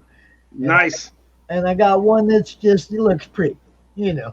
And maybe I might have, and might even have a pair of nunchucks around. Those aren't great weapons. I mean, I don't know. Are those good weapons to have in a fight? Oh, they are if you're not trying to swing them around and be all fancy. But I can do that too. I learned very quickly. I didn't use those damn practice ones that were all foamy and stuff. I used the real, wooden ones with the chain. And after you crack yourself in the noggin, the elbow, everything, after you do that a few hundred times, you gain muscle memory and you stop doing that. I basically learned when I was really young from somebody who told me forms are for show. Block and strike. Block and strike are the things you need to learn to do. Yeah, unless you're Bruce Lee and could pull off that really fancy crap and still just out of the blue whack them upside the nose. Yeah, that's what I mean. It's like all them forms, they're pretty. They show discipline that you can learn and do it what you're supposed to do. But when it comes to you're on the street and that guy picks up a brick, forms don't mean anything. No, they don't. know how to block and strike, because that's what happens in a fight. Block and strike. Pretty much. That's very true. That is So very true. My training had nothing to do with belts. It had to do with protecting myself. Period. And that's all there was to it. When it came to weapons, it was the same thing. It was like block and strike. I like size. They're my favorite. I will take a pair of size over any hand-to-hand weapon, but I learned how to use them, not to flash them around and spin them like a goof. I learned how to block, trap a weapon, and beat the crap out of somebody with the other one. It's like that's Nice, what you learn. nice. That's what you learn, and it was still, there was still a discipline aspect to it. I mean, it was a friend of mine's brother that was instructing me, and it wasn't like go out and beat people up, but it was like, if you're going to learn this stuff, it isn't about the show. The show will just get you beat up. Yeah, that's true. Yeah. While you're flashing around, somebody's just going to kick you in the nuts. That's It's true. like you learn how to use these things properly, and otherwise I'm not teaching you nothing. And that's how it was. Yeah. Now, I was lucky enough at when I was younger, one of my very first apartments, the guy right across the court that we would hang out with was a black belt, and he taught us a lot of cool stuff. Nice. That's I mean, it ain't even about how being a badass or anything. It's just about knowing that it's like somebody's gonna have to work really hard to hit me. I don't know, man. Being an agent of death sometimes doesn't have all. It's not all it's cracked up to be. No, it's not. That guy No, it's not. I mean, there's so much blood, and murder and death. And you have to cover your tracks. Yeah, you got to use a lot of bleach. Cover that shit up. You know what I mean? It's just cover that crap up where it's just like, oh, blood again? No, not now. And you're like, oh, that's disgusting. There you go. There's my very first cover in print. This was from a while ago when I first started doing comics. Oh, look at that, man. And that is another Greg Kimmett. That's where I first ran into him. He did the pencils on that one. Nice. And who is that? Greg Kimmett. Oh, I might have heard of that name before. I thought I told you about him or showed you some of his stuff. Well, you've seen some You of the might stuff. have. Some of the stuff I work on is his stuff. You've seen it. Yeah, I have. Oh my goodness. Oh, I'm sorry for yawning. Oh, sorry about that. We're boring you, are we? No, not in the slightest. No. I wanted to. I wanted to. What were you guys talking about before I showed up? Oh, I was just filling in some time, and then it's like, well, let's pull Rich in. So we were just talking about. As soon as he said that he worked with you, I was like, oh, well, then get him out. Yeah, when I went to show the Lady Death and stuff, they're like, hey, let's find Rich. Oh my God in heaven. You know you love it. Well, with me, it's like I've only been penciling for about 5 or 6 years. I was an inker from far longer than that when I started. I was really young too when I started that also, man. So Luis Torres just posted in the group about the super huge cross promotion on Naughty Fairies 4, Scorpiana, Lily the Demoness, and the totally rad Life of Violet, how they have a big crossover promotion, lots of freebies and stuff. They were out yesterday talking about it, and it just got bigger. They reached the Karen Nicole stretch goal. We'll be debuting that later on this evening in this con. baby. Woo! Thank you, Wendy, for letting us do that. That's cool. I just want to throw that out there because Louis just reminded me. So, Oh yeah. Wendy, Jim, Alfred, April, David, CB Zane, Steph Wilson, Carrie Ann. The list is long. Alfred, T Virus, Trujillo, Karen Nicole. It's a big thing, man. It's a big project. I'm glad to be able to promote that. That's totally cool. It's, Yeah, it's that really was- nice being in this type of thing. It really is, you know. Yeah, I'm glad people are doing it. I'm glad you're doing that, Pops, man. Dude, You're helping out the community a whole lot, man. Yes, thank you. The comic books, no matter, despite the fact that, you know, the type of illustrations that we do was essentially the first form of language known to man. You know, if you really think about it, I know it sounds silly, but the cave drawings, it's true. Caveman. That's totally true. you know, and most of all of language is based off of symbols that are scribed onto paper. Symbols and lines and patterns and all that stuff that, you know, people who create would create. Yeah, You 'cause know, that's how the human it's brain like works. and when I was a kid, you know, I mean I grew up in the most like unartistic place on the planet, which was my entire family, and you know, they were like, "Oh, please stop doing this comic stuff. It's for kids." And I'm just like, "No, it's not. It's a rather serious medium." You know, I mean, and you know, when superhero movies gross $1 billion and they're like tertiary heroes in Marvel Comics and they make $1 billion in the box office, not bad. Yeah. Yeah.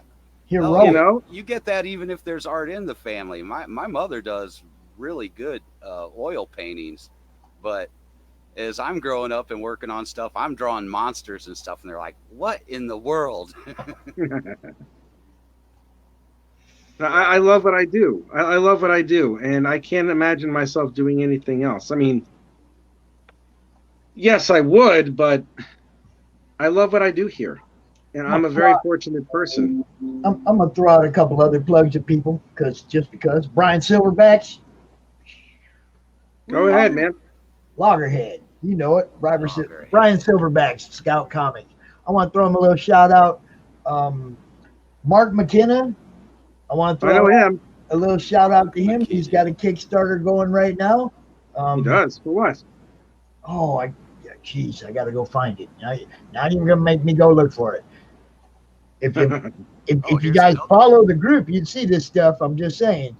Here's another one. One of the guys that first got me interested in deciding to go with comics and art at my first con. Tom Kelly. He's got a Kickstarter up now, and I think it is called Foot Fist Frankenstein. So he's mixing Kung Fu and Frankenstein and some other cool stuff like that. I don't have the link, but if you get a chance, check that out. Well, if I find this Mark McKenna book, I'm going to shoot you the link so you can pull it up. Okay. But I'm just scrolling it all, looking at all this cool stuff. Man, if you scroll through this group, it ain't nothing but cool stuff. Oh, yeah. I actually just brought up just the photos earlier today just to see what was all in there. Just, you know, where it just lays out the photos in the gallery. And, oh, my God, yeah. There went Entity. Okay, that one's another good one. 100 pages, $20, shipped in the USA. All right, here we go. I found it. I'm going to get the link, kick it over to you. What you drawing over there, Rich? I'm just doodling. That's all. I'm listening to you cats, and I'm just doodling. Oh, okay. Because I am a doodler. I am a doodler. And don't ask me why that reminded me of Death Wish 3. Yeah. Banana Tail. Death Wish. You just reminded me and thinking the of that. Checkerboard Jungle. What is it again? Banana Tail and the Checkerboard Jungle. Oh my God, what is that? Well, he's about to pull it up. You'll be able to look at it. I don't know why Death Wish 3 made me think about it, but you've got to see Rich's look at the look on my John face Wick. right here. You're John Wick, Rich. Oh God. That at was the look on my no, face. no, God, that was really cool, man. Well, I want to. What was I going to say? That was really cool one, man. There you go. Which one's this again? Mark McKenna, Banana Tail and the Checkerboard Jungle. Is he drawing that digitally? I don't think so. I don't. The first time around, the campaign didn't cover, and it was like, I did my best to make sure we got some push out of it too from out of our group, because I don't like seeing people not get to their funding. I love to be able to say funded. Well, yeah. Funded. How's Mark doing? Did he get it funded this time? Yeah. Yeah. The goal is here. Here you go. Yeah. This one's definitely funded. 4,500, and it's at 5,300 now. Still got 13. Good for him. days to go. Yeah, and there's still 13 days to go. So, if you're a Mark McKenna fan, this is one of those books. Oh, there's another one that I thought of that you guys would really dig. I've told you about him before, Rich, I think, but Isaac Bell. Maybe. Him and what started Criminicity or whatever? Metal Shade. And what is now his girlfriend does the colors for it, and those two together as a team, oh my God, We'll that pull it stuff up. is killer. Yeah, let me see it, man. Here, let me see if I can. It's already been funded. Actually, it was funded in the first 2 days. This is how cool that stuff looks. I think the goal was only like 5,000, and in the first 2 days, it was at 30,000. Jesus Christ, this better be like the greatest thing I've ever seen in my life. It's really cool. He's got, I would say you could definitely tell that he's got some McFarlane influence in his work. Oh God. Oh God. Really? Be nice now. Be nice. I'm being nice. Jesus. Here you go. Check that out.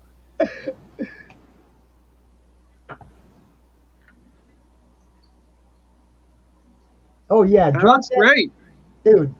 Drop that in the group, man, so people can see there that. you go. Wow, that looks really good. Yeah, him and his girl does. Well, she does some of the artwork too, but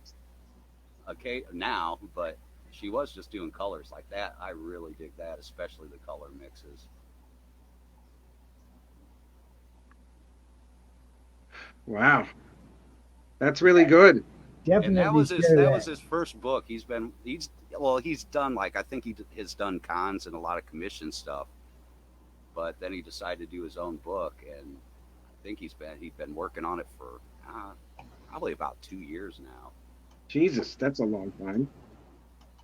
Well, yeah, and he puts there's a lot of detail in his stuff.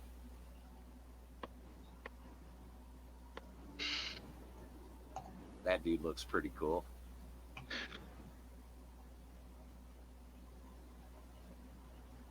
And I'm going to send you another link just because I want to pop it up there. Pretty. I want to see it. Let me see the link. Give him the link. What's that one? Get that off. Dude, Oh, that's terrible. Oh my God. I've got the inception. Yeah, the look in my face right there is terrible. That's what the screen kept going to earlier, and I had to keep hitting play when it was acting weird earlier today. Oh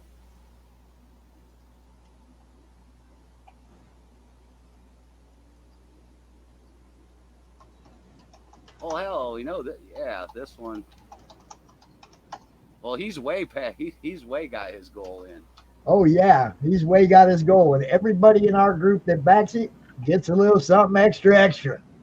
Jesus Christ! I still thought that was the parody of the what was the name of the old suntan lotion? It is sort of a parody of the old suntan lotion. Coppertone, yeah, it's a parody of the Coppertone. Mike Barron, Todd Mulrooney, Florida Man, was banned on subreddit, so we decided to push the hell out of it. Why was he banned on subreddit? Because subreddits just claim, that they went after. the editor because he's comic skate or something stupid like that. He somehow have- the editor, just the editor, Yeah. was somehow associated with Comic Skate, Which- so they which has jumped on the nothing other to guys do- about it, and there seems to be nothing to do with that in the comic. Yeah, it had just nothing seems to be- do with content. It seems had like nothing to it's do with the tongue-in-cheek kind of funny kind of comic with comedy in it. Oh, this is a hilarious book. You know what a Florida Man story is, right, Rich? I've heard of it. Yeah. Okay, go to Google and type in Florida Man and your birth date, Oh no. and then tell us what comes up first. Oh shit. All right. This is what the basis for the story is.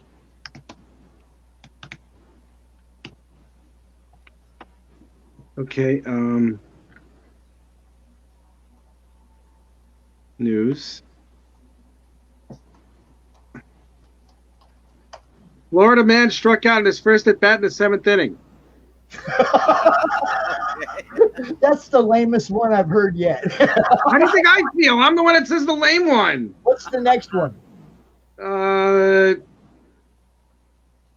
Florida man becomes a Seventh-day Adventist soldier who died in Vietnam.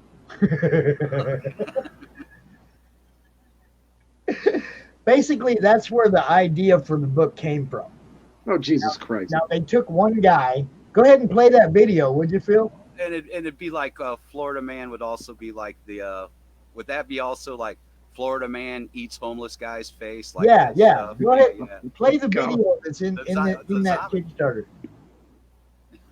Rich, oh God, I know everybody's heard that story, right? Phil. I suppose I have. I mean, I The remember. zombie guy. They were saying, "Oh, zombie." No, Phil, hold up. Go back there. There's a video on that page. Oh, okay, I got Play you. that video for Rich. Yeah. I got to see this. Oh, no.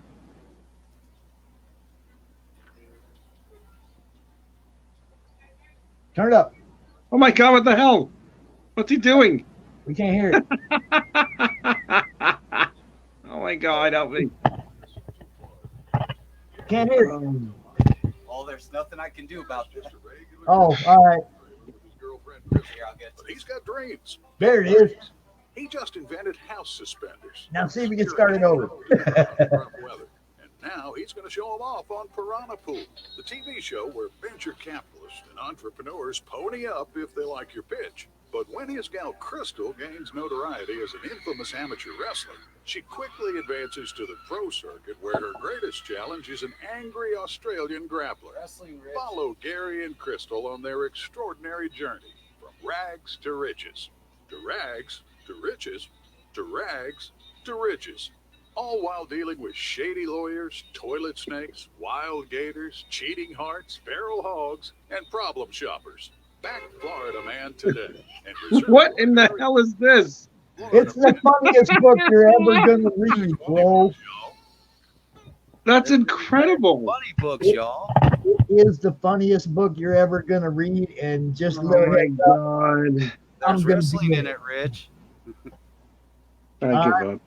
I'm gonna be in it too, just so you know. Oh, goodness. Hey, guys, I gotta get going. There's something I gotta take care of. My wife is gonna need me in a minute anyway. All right, bro. It's good to see you. I'll Well, it's make, good to see you again. Thank you for inviting me back again. you'll be back next month too. Fun getting on the air with you, Rich, man. All right, man. You too, Phil. Thanks, guys. I'm gonna talk to you again soon, buddy. All All right. right. Bye, man. See you cats later. Take Peace it out. easy. Okay, now I sent a message to our next guest, and again, I guess people just forgot that they scheduled to come out because no Moto Glass. Where you at, dude? Send you the link. Glass. Our Glass dude. Our Did you have him on yesterday? no, I just showed the glass off. Oh, okay. I missed that Supposed to segment. be out so I right wasn't now. Where you at, Moto? Yeah, see, the guy who does these. Let me see. Let me Nice. see. Let me get that thing out of the way. Yeah. This here, that's our little CRoM troll. I don't know. I'm trying to get it so you can see the troll. There he is. See our little troll, dude? need to put like a black piece of paper behind it or something. Yeah, it doesn't work that well. I tried putting different color liquid in it and everything. Oh, But that's our little troll, our CRoM troll from the group. You know, deal. So he sandblasts that, I take it. it's some kind of an etching. It's like it starts out all frosted, and he like takes the frosting off of it. Are you sure? Yeah, I can feel it. My early years of graphic arts, when it was still called graphic arts, we used to sandblast to etch glass, and you would actually like a sticky plastic, like what they'd call a fisk, right? Which you would mask out your area with. You would cut it out with an X-Acto blade, your design, and you'd stick it on the glass. We did it with mirrors actually when I did mine. Okay, I'm gonna send. Then you got a little sandblasting unit with a gun. It's all enclosed, so you're not spraying sand everywhere and breathing it in. And they just basically high pressure and sand and blasting it across the glass, and it etches out all the areas that are white and frosty like that. Then you peel off your stickers, and you have that nice clear piece of glass. Well, I'm going to shoot you the link to his page, and we can at least scroll through there and show off some of his stuff since he's not here. I'm still trying to serve my people, and they're not even here. What can I tell you? Look at this stuff, man. This guy it's awesome. Yeah, just like that right there. That says it all right there. Yeah. Take my money. And it's funny because we went to a con, I think at Grand Rapids Con a couple years ago, and it wasn't this guy that was there, but there was somebody there doing similar stuff. I got some shot glasses. I got an Agents of S.H.I.E.L.D. shot glass and a couple other things, but it was this type of work. And if you scroll through this guy's page, you'll see there's a lot of different types of stuff, man. Oh, Rat Fink. I used to draw Rat Fink all the time. My older brothers got me into that. I mean, his stuff is awesome. I wish he was out here so he could tell you about it and how the process is. But I mean, just being able to show his stuff off is helping him out. Moto Glass, all. If you want to check his stuff out, go to the Facebook page, MOTOGLASS, and you won't be disappointed if you're looking for something like this. I've always dug the old underground Roth art like that for sure. It's everything. Everything I've seen him post has just been amazing. So, if you like that kind of stuff, I'm looking at some Star Trek ones. I see Sulu and Uhura and Spock. Hey, there's a big seller right there, Harley Quinn. And he's got a TARDIS on a glass. Oh, TARDIS. Hell yeah. If you just scroll down on his page, man, there's all kinds of cool stuff there. Oh, Betty Page. Nice Betty Page one. That's what I'm saying. If you want some kind of a one of a kind thing for your collection, like this is the only one. There is no other, And I was actually thinking about possibly giving this away at the end of the con. I was gonna maybe tell anybody who bought something from one of our guests this weekend, let me know, and I'll put your name in a drawing. And if we get some people that actually heard me and get back with me, we will do a drawing and we'll give this away to somebody, and it's the only one. Oh, heck yeah, man. But you guys gotta act like you gotta go out and buy some stuff and let me know that you did. There's some nostalgia right there. That was many, many quarters. Many quarters on that. Yeah. I love his work, man. When I first seen him, I was like, dude, you need to come out to the con. Look at that. Here's one. Look at that. That's awesome, man. Now, she's supposed to actually be coming up in something Star Wars. Yeah. Isn't she? Mandalorian, right? Yeah, Rosario Dawson. Yeah. Is going to be her.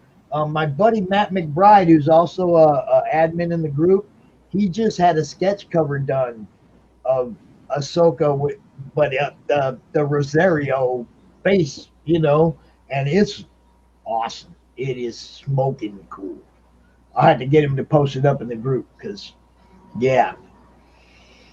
Oh, So much he cool did a stuff. drawing with he did a drawing, but used her facial features. Yeah, he used Oh, cool, Rosario cool. Dawson. He gave us a look of what she's going to look like, and it was Okay, like, I thought you were maybe talking about photo bashing at first. no, this is all straight sketch, and it was sweet. See all the shot glasses? That look at that or not that the Hogwarts sifter right there, or the yeah, look at that. Everything he To does Harry is Potter. I just like get I wish I had a whole bunch of money because I'd be just giving it all away. Yeah, he needs to hit up Harry Potter land, Disney. Hit up Disney. Well, see, this is the whole sell thing. those out at Harry Potter land. This is the whole thing about our exposure and our cons and stuff. It's like I want everybody's stuff to be seen as much as possible because that's where you get 100 people that look at it and 10 people that like it and one guy that buys it. Okay, so I want 100 people looking. 100,000 people looking at your stuff. So 1,000 people are thinking about it. And 100 people are buying it. I want to keep exposing everybody's stuff to as many people as I possibly can. And the more the group grows, the more exposure we get in these cons, the more that happens. There you go. We'll tie back into Star Wars. Oh, I just love that.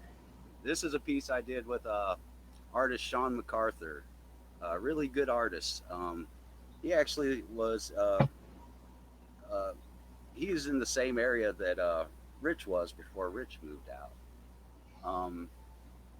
Yeah, he's also the one that does the Divided Districts, the Home and Worlds Beyond that you posted up for me. That one, yeah. Yeah, I like that one too. That was a commission piece. Yeah, I like the ink work. I really like the ink work in this one. And then this is one of the ones where I went a little more painty with the background. I do that sometimes. Well, it's like I tell the kids, they'll bring me a picture and it'll just have a subject in the middle. And I'll be like, well, what about everything else?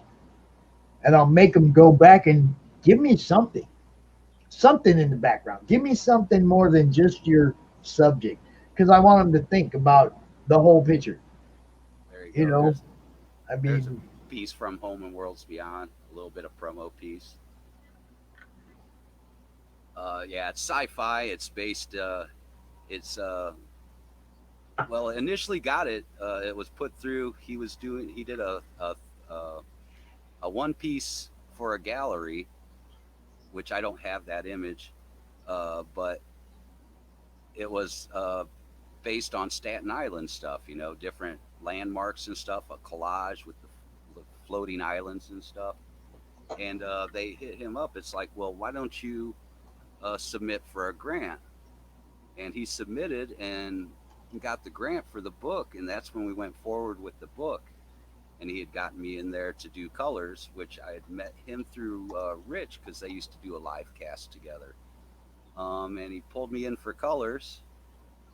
And then later on, he needed somebody that knew a little bit on the tech end because he was mainly traditional on the tech end with proper page formats and stuff like that for print.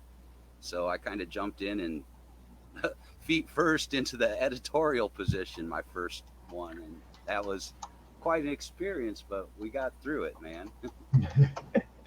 I'm trying to pull up another one of these books that I want to show off if I can find it. Keep talking. You're good. I'm just looking for something. I was pulling up another piece. There's the cover for it, of course. Yeah, that's the one that I've been sharing. I love that art. Yeah, you did good. This is one where I went a lot more painty instead of just the coloring. I went a whole lot of painty, like that's all hand or well, I call it. I did it digitally, but I did it just with with brushes. It wasn't no textures or any of that kind of crap. I don't believe in that with comics. I believe in I want to put it in there myself. I want to paint it in there. I Right. like all that, even like the background and the nebulous stuff in the sky. And those doors. It took me so long. I still remember there's like 124 doors I had to color on this piece. Okay, I have one more link I want to send you. One more person I want to plug. See that? I was showing you all the doors. Oh, Imagine keep showing. matting each one of those out so you get your different depths and dimensions on it. And then, and the clouds I all painted in with multiple colors. Yeah, that's sweet, man. Um, the story. Okay, I got a little sneak peek on it. Yeah, you got a little sneak peek. Roll with it. Talk about it, man. No, you talk about your book, bro. It's your book. I'd be over here. It's not. It's Sean's book. Well, but you know what I'm saying. I'd be over here hacking it, and I don't want to hack. I don't want to hack it. Go ahead. Well, no. This. Let me know. Let's get some feedback from a reader, man. Let's see what you thought about it. What you liked about it, or Now, see, you're gonna have to let me read it again to get that. Because you got to remember, it's like the week before a con, like 10 people send me books, and that's why I say I don't want to hack it, because I don't want to mix it up with something else I just read, or something else I just read, or something else I just read. You go. That's right. You go through a lot of stuff like that. And not just that, but I have I read regular books all day too. I mean, I have like 5 novels going at all times, and comics, but the week before a con, it's like I have 5,000 panels in my head, and they're all mixed up right now. Yeah, I tried out. Well, I'm always working across different projects and platforms, so it's hard for me to keep up sometimes too. And this one has Chris Cole on it. His lettering, he did a really good job. He picked up the new soft. He picked up the Clip Studio paint, and he laid the letters down great. But he is a writer. I work with him a lot, talk with him a lot. But he's also somebody. Me, him, and Greg Kimmett, we all work on some short stories. We got our own little things on the side that, like I said before, that we work on when we get a chance in between other stuff. I do want to write say some really cool stuff, and Greg does some really cool artwork for it, and then I go in and do the rest. I do want to say this girl right here on the cover, she's having a rough day. Yeah, she is. She's having a rough day at work. Okay, let me see if I can kind of boil it down. Well, it's a rough day at work. It's a rough day at home. Right. It's just a shitty day. She's trying to find her place. She's jumps from job to job because she's not liking, she's still finding her way, And in the meantime, there's that crew that you've seen, like in that other image, that they're from part of something called the Vast, which is like dimensions all within, like in Staten Island. Mm-hmm. And hence that's what all these doors are. Those doors lead you into different parts of the Vast. So it's interdimensional kind of thing. Right. So on the other side of one of them doors, there's a guy named Pops. I'm just letting you know. There's a guy named Pops. Somewhere in there, yeah. There's, like I said, there's like 124 doors. That's what I mean. It's like I say that because they got tired of hearing me complain about that. It's like 124 doors. But yeah, man, it's good stuff. I mean, like I say, I don't like to be a reviewer because I appreciate art for what it is, and it's subjective. Oh, right, but a synopsis of the story. Liking where it's going, yes, very much. But yeah, so these are some of the crew of Vast that help keep things together and keep it getting taken over by this entity, this bad entity called Ovid, and you don't know why yet because the story's still going on, but these guys, they're hunting, they're tracking her because she has something to do with being able to save the Vast. And this is Shane. He's the one that's tracking her in Staten and trying to, talk to her and go, hey, we need you. And she isn't having anything to do with it yet. She's like, who are you? What the hell do you want? And the book ends on a cool little cliffhanger. Like, I think you even said that. I think you dug that. Yeah. I definitely like the direction it's going. I think I even had to ask you, is this going where I think it is? Yeah. Oh, and he's gotten pretty. He's really put in a lot of definition in the inks in the second issue. Man, it's from what I've seen, it's looking really cool. So, Pete, do me a favor, drop Mojo Glass Facebook page in the comments for me, please. Let's see. We have right now, Bill's pulling up this awesome Kickstarter that just kicked off a couple days ago with my friend Andrew Mangum, one of the very first people I ever bought a piece of original art from. He's the master of Hatchet. Captain Caveman. This here just came out a few days ago, went boom to funded like immediately. I knew it would, because this is good stuff. That's crazy how fast I've been seeing Kickstarters fund lately. I told you, it's supply and demand, my friend. And right now the demand is there. It's just like anything else. You don't even have to market these books. Show them to people. People want books. Well, I see from what's been, I think the one silver lining with the things that have been going on this year is I think it's really brought indie books to the forefront and shown people what is out there. Because a lot of people don't know outside of the bigs, the two bigs mainly, they don't know what's out there. They think it's all shiny capes, and there's a whole open field of stuff in the indie field. Anything you can think of, there's a book on out there. Okay, this is Emerald Dark Entertainment. Go ahead, scroll. Let's get some names here. We got Andrew Mangum. Let's see, who else we got in this book? Dave Kopecki.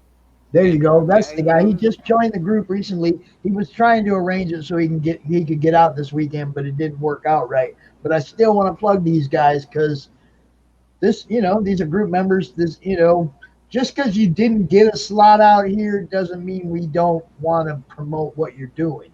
If you missed out on a slot or couldn't come out, it's a holiday weekend. I get it. But I still want people to know what you got going on. That's what this is all about. So you're helping me out right now, Phil. I appreciate that, man. And kind of like, No problem, man. Because like I said, my share screen, it takes me 20 minutes to pull up each thing. It's crazy. Well, don't you just hit the button? No, I'm just not proficient, my friend. You're not a techie, man. I'm just not proficient. I'd pull up the share screen, and then it takes me 20 minutes to find the thing I'm trying to put up there, and then 10 more minutes to actually get it up there. And, there's no organization in my computer or the stuff that I save either. It's all over the place. You should see my projects folder. It's Inception in there. It's a folder within a folder within a folder within a folder. So show me this right here on the other side, the pledge side. Okay, that we got the main cover, Metal Age #1. Yeah, that part right there. Scroll this part down. Oh, right there. Down. Yeah. Okay, we got the $8 pledge gets you the Metal Age #1 main cover. That's anywhere in the world for $8. Is that what that says? Yeah, sure does. Or is that just is it the PDF or the actual? It is. Let me see. Yeah, PDF edition. Okay, let's find. I want to see the book. How much is the book? The actual book. Oh, the actual print book. Yeah, because that I'm a collector. If I'm buying it to put it on my in my collection. See, So go that's ahead and just scroll that down. The same line there. Yeah, scroll that down. There's a collectible cover print. 15 cover B. What's the cover B one saying? Yep, that's PDF. PDF.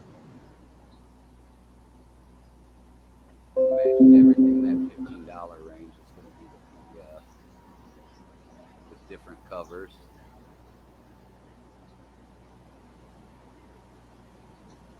Well, no, that is it says print run right in there, limited. Oh, okay. 300, So those are all different. 300 They got a story lot of run. different covers for this book. Variant cover E, variant cover F, G. The black and white preview edition. I really dig that work. That's got that. That's another one that's looks like something you'd see in heavy metal. Yeah. Well, Andrew, like I say, he does Hatchet, and if you've ever seen the work in Hatchet, it's like it's mind blowing, man. It's like I've been a fan of his since the first time I laid eyes on a piece. And then the first original piece I bought that ended up being a published piece was that one I just showed you. So, Cubes. I'm 100% behind anything these guys got going on right now. Oh, I like that. Blood Root. I like that kind of. It's almost got a old school pulp. Yeah, I got some Blood Root art. That's I like cool. to do that kind of style myself, man. That's cool. Yes, I have some Blood Root art. Isaac Bell. All right. Oh, you found the Isaac Bell? Hold it. What? He did one on Go there? up, right there. Oh, Isaac Bell yeah, cover. He did. All right, cool. Yeah, I really dig his work, man. He was another person that I first ran into at like Twitter when I first started getting into comics. I still have this Spawn piece that he let me mess with that I still never got around to finishing up, man, but it is so cool. That is a pretty book. Yeah, very well done. Mm-hmm.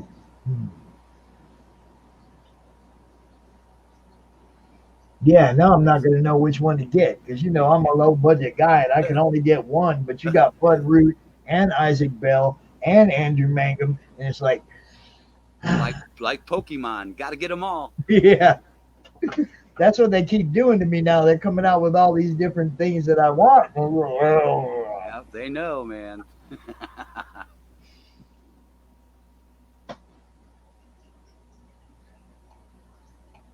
What do you think, Pete? What do you think of Andrew Mangum's Cave Woman? Not even in the thing. Hey, sorry, I actually haven't checked it out. I probably should because it looks pretty dope. The art is amazing, dude. Andrew's bomb, man. And I'm not gonna lie, I like how clean the ad is. That speaks a lot to the graphic designer in me. Right. I like how clean that screen is. It's really dope. So I definitely really nice. Yeah, it's really nice. It's really nice. So yes, it's definitely.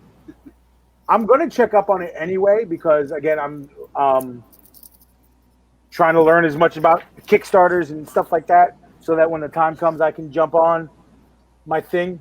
But I'm working on that same thing myself, man. Yeah, so I talked about it before. See, because this looks nice and clean, and I'm not nice and clean yet with anything. Plus, again, like I said, there's a lot. Like somebody said, "Well, what do you think your stretch goals would be?" I'm like, I have no idea what a stretch goal is, so I'm gonna need a minute to do my research. I really dig that flow of colors in the background. Yeah, it's really pretty. I'm a background. That third one has stickler, great. Man. I love good backgrounds to complement what's up front.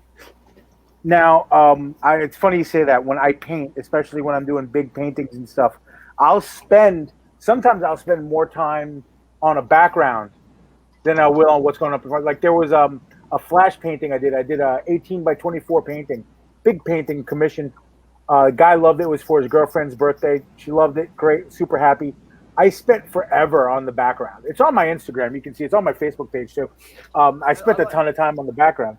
But That's what I do. I like to do a lot of the painted background stuff. Like I said, that's when I first got into it. Like when I did this first cover, I did all that. That's all. I painted all the nebula in the background.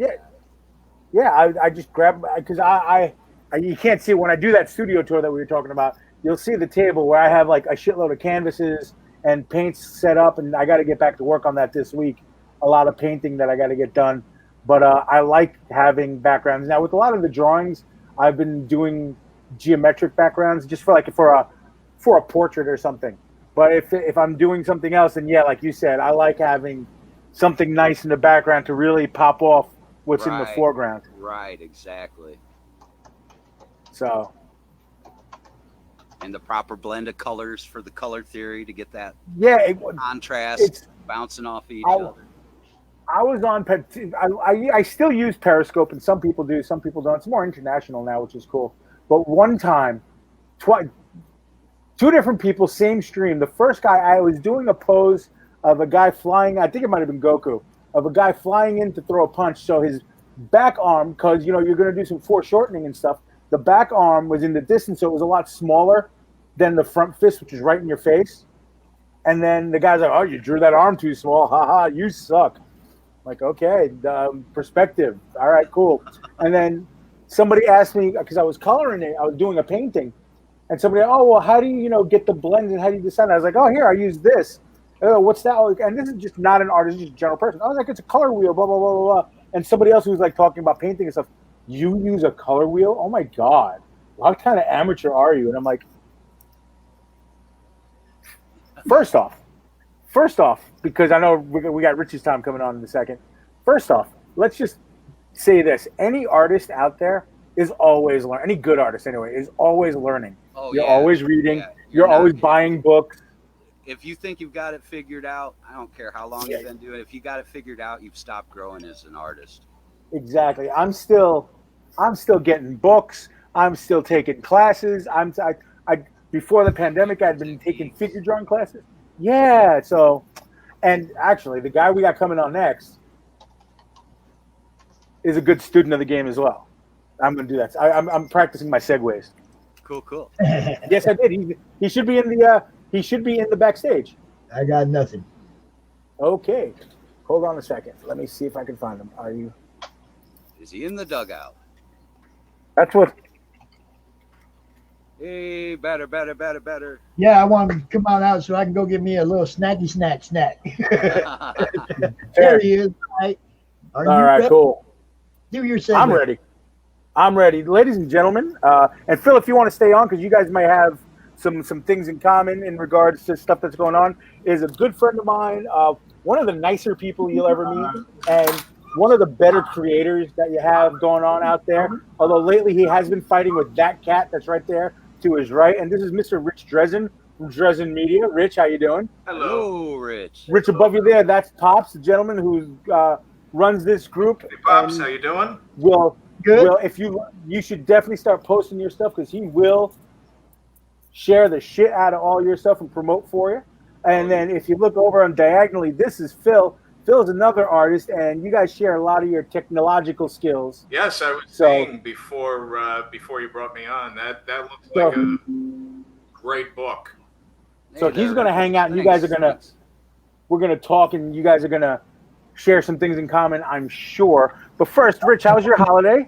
It was wonderful. We had both sets of our parents over for a barbecue. Oh, good. It was great. We have her parents' dog staying with us for a few days. It gives you a warm, fuzzy feeling, if you'll pardon the pun. I totally understand. Now, Rich, Dresden Media, the way I met Rich, and a lot of you who know who Rich is, are thinking right away of the name Lucky Zilla, the book that he produces. Yeah, he was going to get the puppet out now. That's my buddy Lucky. The fantastic book that's been going on. He's got a strip and a book that he's been putting out. It's turned it into a board game as well. Yep. Right here. There he goes. Rich is the marketing packaging guru. He's just yeah. it's it's ridiculous. Rich has all sorts of goodies going on. Rich, talk to us. It's a lot. Okay, yeah, no, you did a good job with that. Talk to us before we get into all the stuff, because some folks in the group may not know who Lucky Zilla is or who Rich is. So let's get a quick. Where did you come from art-wise, and then how did that lead you into the origin of Lucky Zilla? We'll take it from there. Oh boy. Well, it's interesting. Is now I'm in a biographical mood because 30 minutes, Rich. 30 minutes.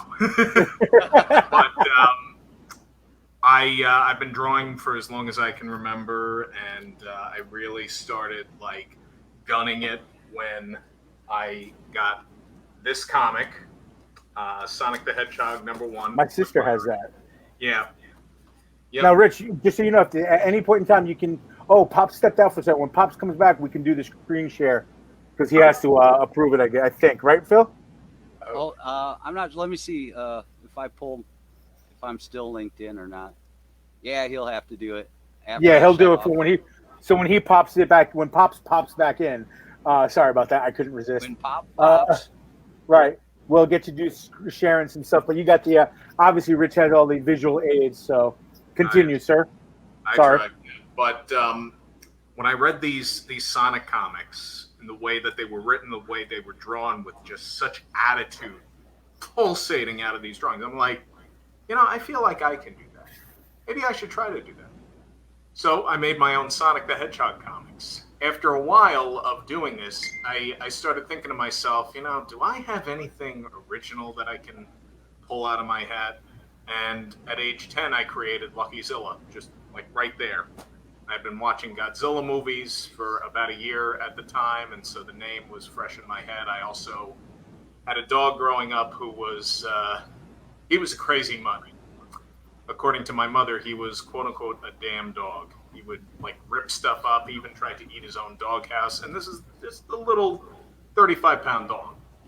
But the name just kind of stuck, whether it was myself that coined it or my sister or my mother, the name Lucky Zilla. But the character turned out to be anything but, wild and crazy house pet. I developed an alter ego for him that was a detective. I developed a whole bunch of other characters that he could relate to, because originally I created him as a 400-foot tall monster that could somehow talk to people. But when you're really not quickly, seeing Rick. eye level, it's kind of hard to it's kind of hard to frame all of that in comics. Real quick for you, Greg from Long Island Expo says, "What's up?" He also says, "Please don't forget the chocolate bar." And Chris Cole loves. Right, Chris Cole loves your shirt. Yay! Yeah. All right. So you came up with Lucky, and then you started drawing. Oh yeah, I mean I've been drawing forever. As a matter of fact, this year Lucky celebrates 25 years of existence. It was only within the last 5 years, though, that I actually started regularly publishing him as a comic strip, because I had done animation, and I've done a handful of Lucky animated shorts, one of which won me my one and only film award. Animation takes so much time, and I love animation. I just, to an extent, I don't really like doing it, because it's like, I'll spend a year on this one story. Whereas with a comic, let's say it's an 8-part adventure that's spread out over 8 weeks. Yeah. Someone had a question? Or? Phil, what you were saying? Or not? Okay. No, okay.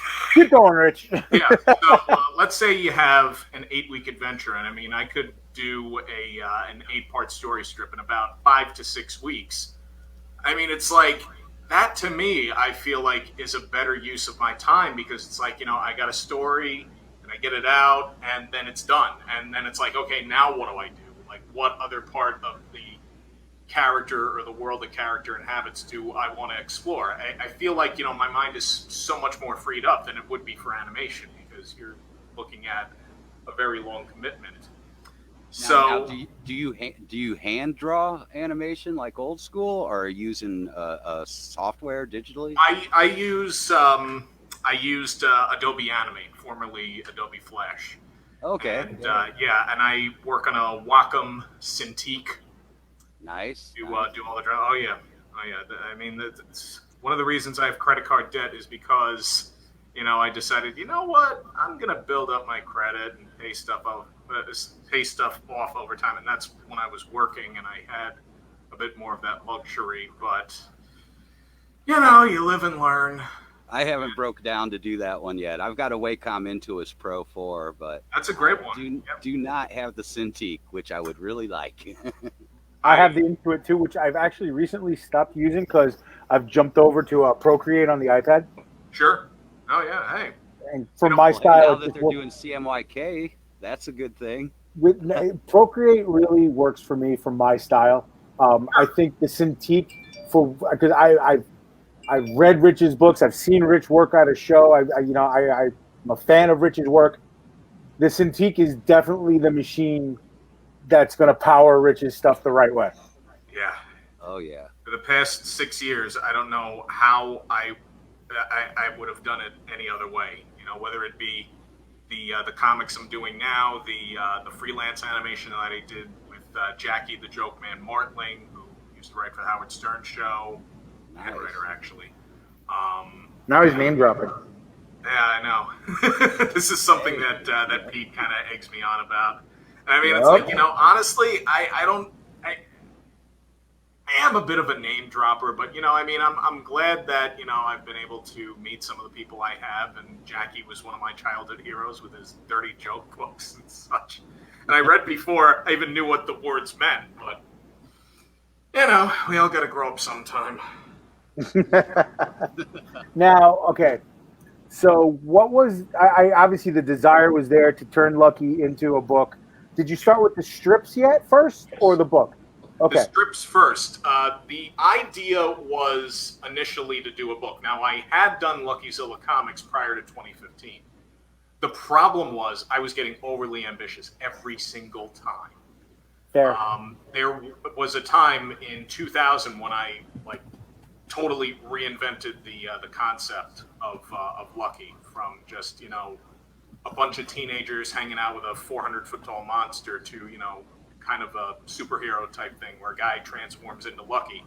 I did 2 64-page LuckyZilla comics. They're all penciled. They've never been inked. They were never finished.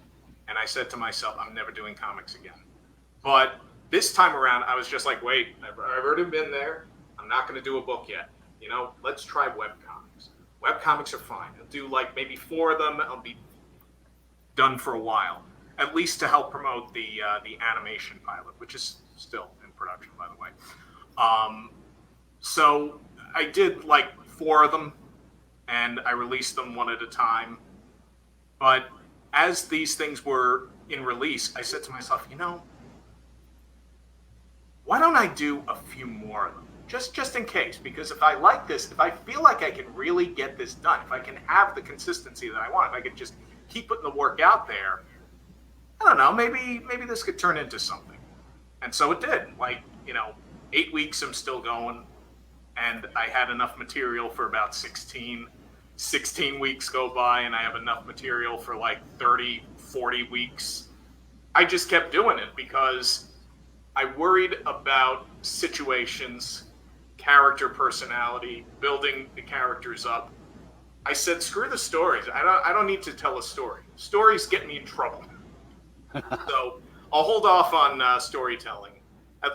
I couldn't hold out forever, so I did a very simple 5-part story strip for Lucky to start back in May of 2016. And at that point, I felt confident enough that, perhaps I can do a LuckyZilla comic book. The original idea was to compile a bunch of strips and make that the first issue. But then I was just like, I need something that's exclusive. So I took this 8-week story strip that I had all scheduled, all planned and everything, and I revised it to be the first issue of LuckyZilla. And I was very hesitant to put number 1 on there because I knew what had happened in the past. I had done number 1 and there was never a number 2. because I just got ahead of myself. I crumbled under the pressure, and in this regard, I took the pressure off myself. I didn't make it out to be anything that it didn't need to be. And sure enough, there was a Lucky Zilla number 2, number 3, number 4, and so on and so forth. In fact, I just want to cut in here real quick. I want to let you know we got people in the comments, but for some reason I'm not getting the comments, so I'm not flashing them up here. But Greg, I caught up on you. Yeah, that we got happens him to caught me up. sometimes. Yeah, we got him caught up with what Greg and what Chris have been saying. Okay. I just, No, I appreciate that. Rich, is there anything on your screen? Like, are you working on anything right now you want to share on your screen with us? Sure. Cool. So, right now at this point, people, you've given people the want. Now they want to see Lucky. Of course. And I miss my little friend. All right, so let's see now. First, let's go along with what I have previously created. Now, this is a Lucky strip that was published in April of 2016, back when it was all situational and everything, and just characters doing something, and then find out why they're doing that thing. And it's just, silly little BS situations, but last year, in particular, was a very proud year for me. It was my first profitable year in business. We published the 200th consecutive Lucky Weekly strip. And, I remember that. Oh, yes. And you were a part of it, too. I was. Let's see. Yeah. Well, that's Brendan's. Yep, that's Brendan's right there. This is. And a different artist draw each panel of the strip, and that's Pete's right there with the mouse in the corner. What was cool was I love drawing someone else's stuff or inking or whatever, but maybe inking pencils or something. But when Rich came up to me, I was like, wow, and then he told me who else was doing panels. And I'm like, wow, I'm very honored to do that. And then if you go back to Brendan's, if you can, my studio partner, Brendan, did this one. I actually did his panel by accident. I drew his panel by accident. I have it somewhere, but I think he did a better job than I did. But I think what I like most about this idea, first off, it was a great concept by you to share the success that you're having with Lucky with other artists. But you gave us all the opportunity to draw Lucky in our style. So if you want to flip back down to where, like, that's totally Brendan. But if you go back to my corner, and I'm not just showing mine off because I like to show off, but that's completely my style. But I still wanted to be true to Rich's style and what Rich has for the character. And I told Rich, I told Rich, anybody's thinking about it. Yeah, that is. I think it was Colossus I used as the body template, and I wanted Lucky to be jacked. But yeah, this is first off 200 strips consecutive is impressive. Yeah, I honestly, after like week 10, I was just like, I wonder how much longer I can do this for. I mean, 10 weeks, that's just shy of 3 months. And then before I knew it, I had been doing the strip for a year. And that's when I introduced one of the fan favorite villains, giant mutant toilet from another planet called the Royal Flush. Yeah. You gotta find a picture of him. Rich's villains, his rogues gallery for Lucky Zilla, are unique and definitely have a youthful spin, but still can make the crankiest of old farts go, yeah, okay, that's funny. Yeah, like, look at that. Yeah, that's Royal Flush. And Colonel Colon, retired. Colonel Colon, the Royal Bowel Italian. Let's see, I got pictures of those morons too. Yeah, we got General I. M. Gross, Private Pudding, and Private Puke. They're constantly messing with each other. I love the cool play on words for characters, man. Yeah. Rich is really good at it, and that's why I wanted him to share and show some of the panels that he's got going on, because you sit there and you go, that is absolutely ridiculous, but you are laughing at the same time. So it's like you're like, are you serious right now? Yep. That's great. Like you're just you're instantly stunned, but then your stunned like indignation is completely washed over by humor because it's just hysterical. Laughter is contagious. You know, that's Yeah, no, it is. Oh, yeah, we need that more now than ever, man. Absolutely. we do. So now, how many issues of the book do we have? Well, as of July 15th, we're going to have 18. Okay, Yeah. fantastic. That's I know I think I have the first 5. I think you do. I think I do. Now, this is completely produced by you, Yes. drawn, produced, put together, and then you send it to your own own printer, or what I did before the pandemic started was I was actually working for a place that printed primarily comic books and also has a site where independents can submit their books to be printed on demand. So that was a lot of fun, you know, because I mean, it's like I did this for a number of years when I worked at a few places I won't name because I've worked for some pretty terrible people. But I also learned a lot of things like how to get out of working for terrible people, how to make the most out of the situation. And I found ways to deal with it. I find ways to deal with it, like printing my own comics. I hear that. Yeah. And one day there was like nothing going on at one of these places, and so I was just like, you know, I need to do something productive, even if I have to make my own work. And about 6 hours later, I had a working prototype for Lucky Zilla the game. Hell yeah! Please talk about the game. Oh yes, yeah. Well, you will too. Yeah.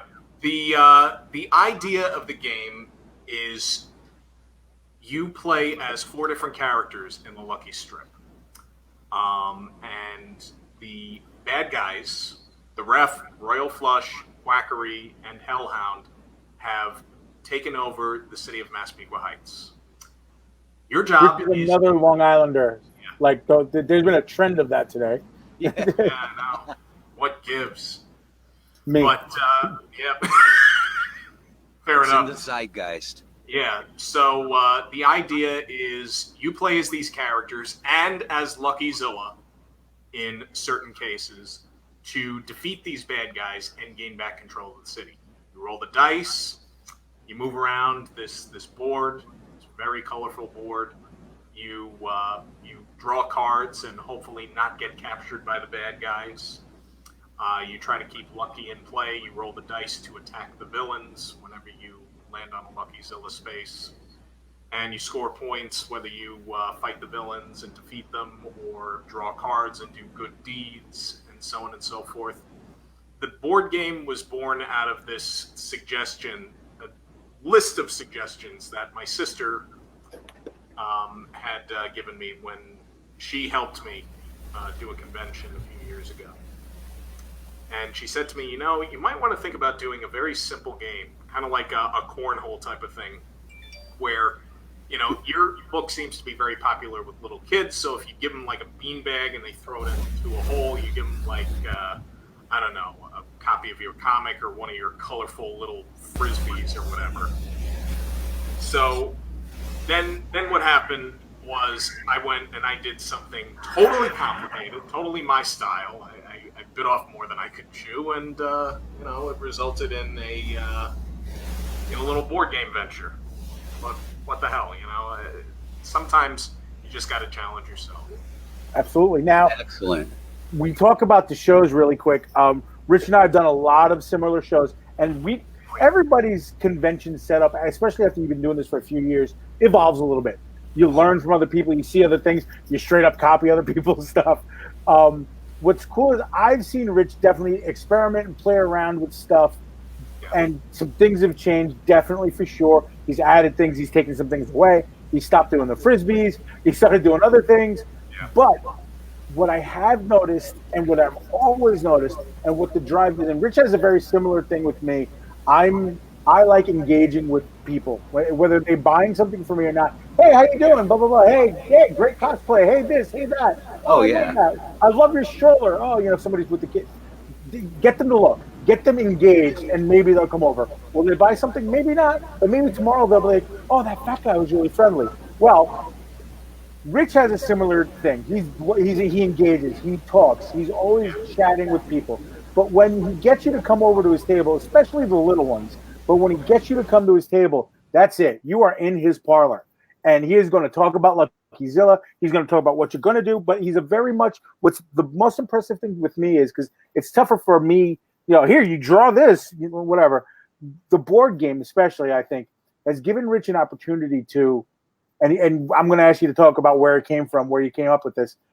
He engages with them, but now instead of someone learning or liking something by listening, they're learning and liking something by they're playing the game with him. Yeah, exactly. He's got them interactive. They have their hands on the game. And then he has stuffed puppets of LuckyZilla and all the characters, so the kids can play and take pictures with them, or the parents, even the adults. I mean, I steal the LuckyZilla puppet all the time.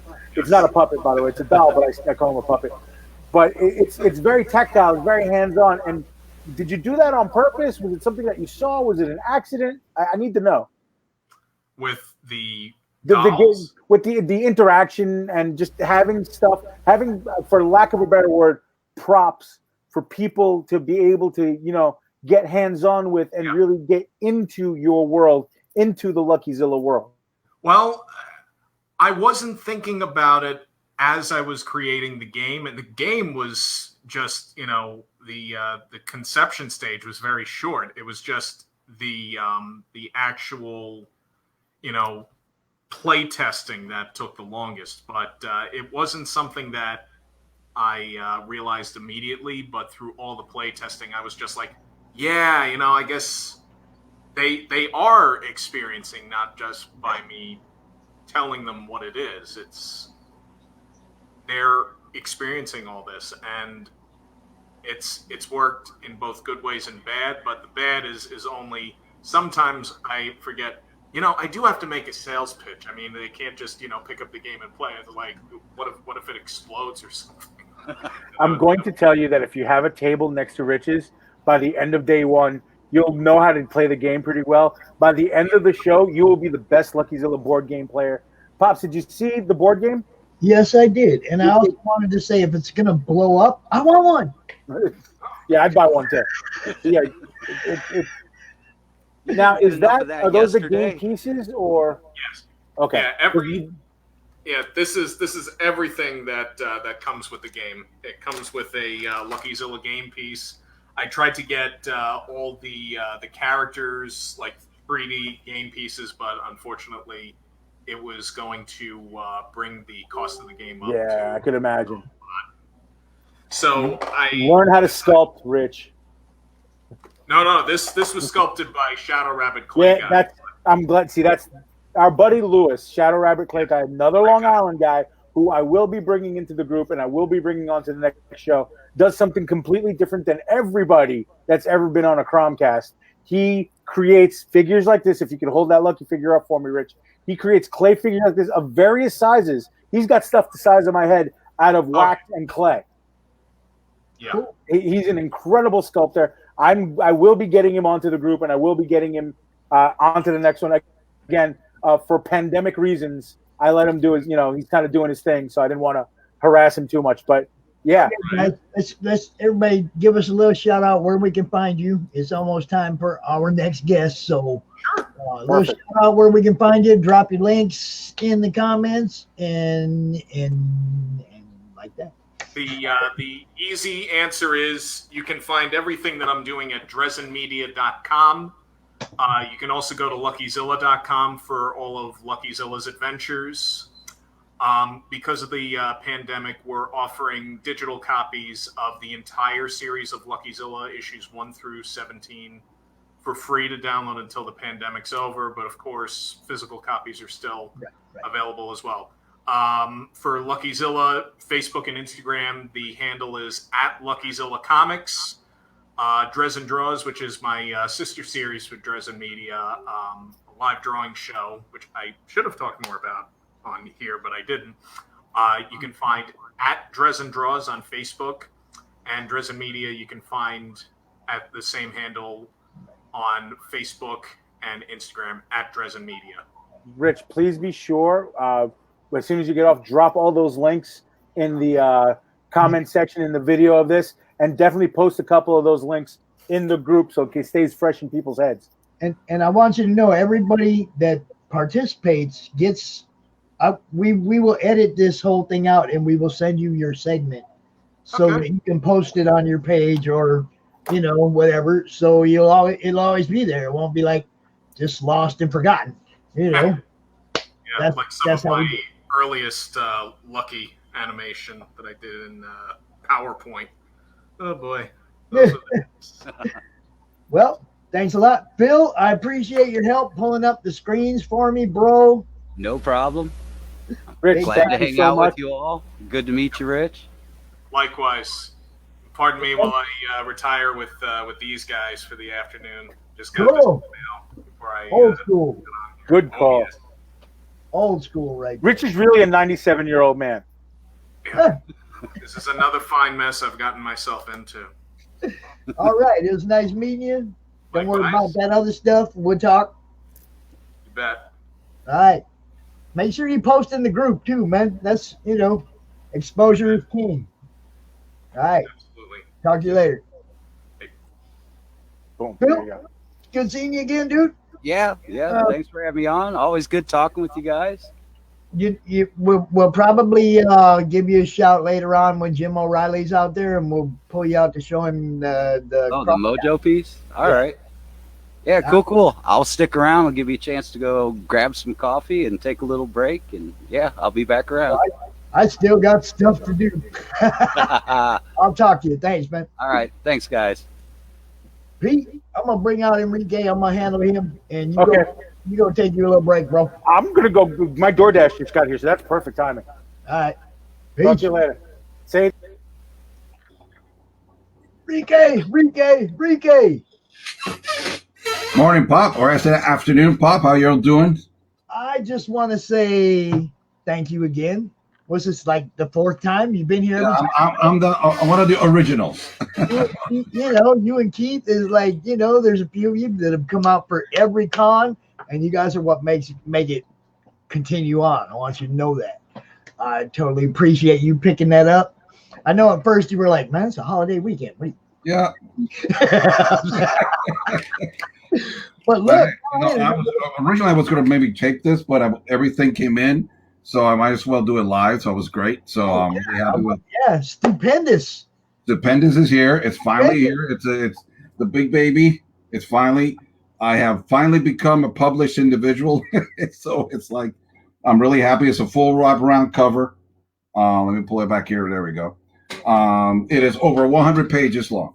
It's got 7 different stories. Got 13 artists working on it. Everybody's in the. Let me put it up. There it is. Look at that. Eric Hernandez, he and I are going to be working on Soul Eraser, starting on number 4. Only person not credited here, but he's credited in my part, is Mr. Keith Williams. That he came in and he actually did the pinup with me. What's on this side? There it is. He inked the pinup with me. So my whole section it's got a full story there. I got my little bio. Here's a sample of the pages. You can see right here. This is like the first 2 pages of it. It's really, really nice it's a nice piece of work. It's nicely bound. You can put it up like a trade paperback. It is not a little flimsy thing. It is a solid piece of work. I'm going to have right now in New Jersey, if you live in New Jersey in the Teaneck and in the North Bergen section, A&S Comics is my exclusive distributor for these. They're going to put them in there starting Wednesday. They're going to be up with the new comics, and I have a special bundle in which you get the book. It's going to be signed already inside. On top of that, you'll get one of these 5. You get this many. There it goes. You get the Conan one, or you may get the Catwoman one, or you may get the Wonder Woman one. These are mini prints. You may get the Vampirella. or you may get the Azrael by Barry Kitson. Either one of these will be in there. Plus, you get the book. One of the bookmarks will be either the Raph. You got that. You got Raph. You got the Ghost Rider. Oh, dude. You can have either get the Captain Marvel. You can get my drawing of the Dark Phoenix, or my drawing of the Spawn. So you're gonna get all those three things. You only get it for $9.99, which is a bonus because these mini prints go between $5 to $10 each, and the bookmarks are like $4 or $5. So it's like you're getting basically a lot more for one little book. And not only that, you get to a lot of great artwork from different people. It's just a great mishmash of different styles. It's one of those great advantages is that in the New Jersey area, we get all these different artists to work together. Oh, I'm also on the cover. I drew him. He's my guy. That's Massive Man. This is Kid Massive. There, the guy right there. Those are drawn by me, and I inked the whole cover. I was the cover inker for this one as well. So I got the whole big shebang. I got the whole thing in that one. I had to break a few arms to convince some people, but it was worth it, So okay. So for my first piece of work, I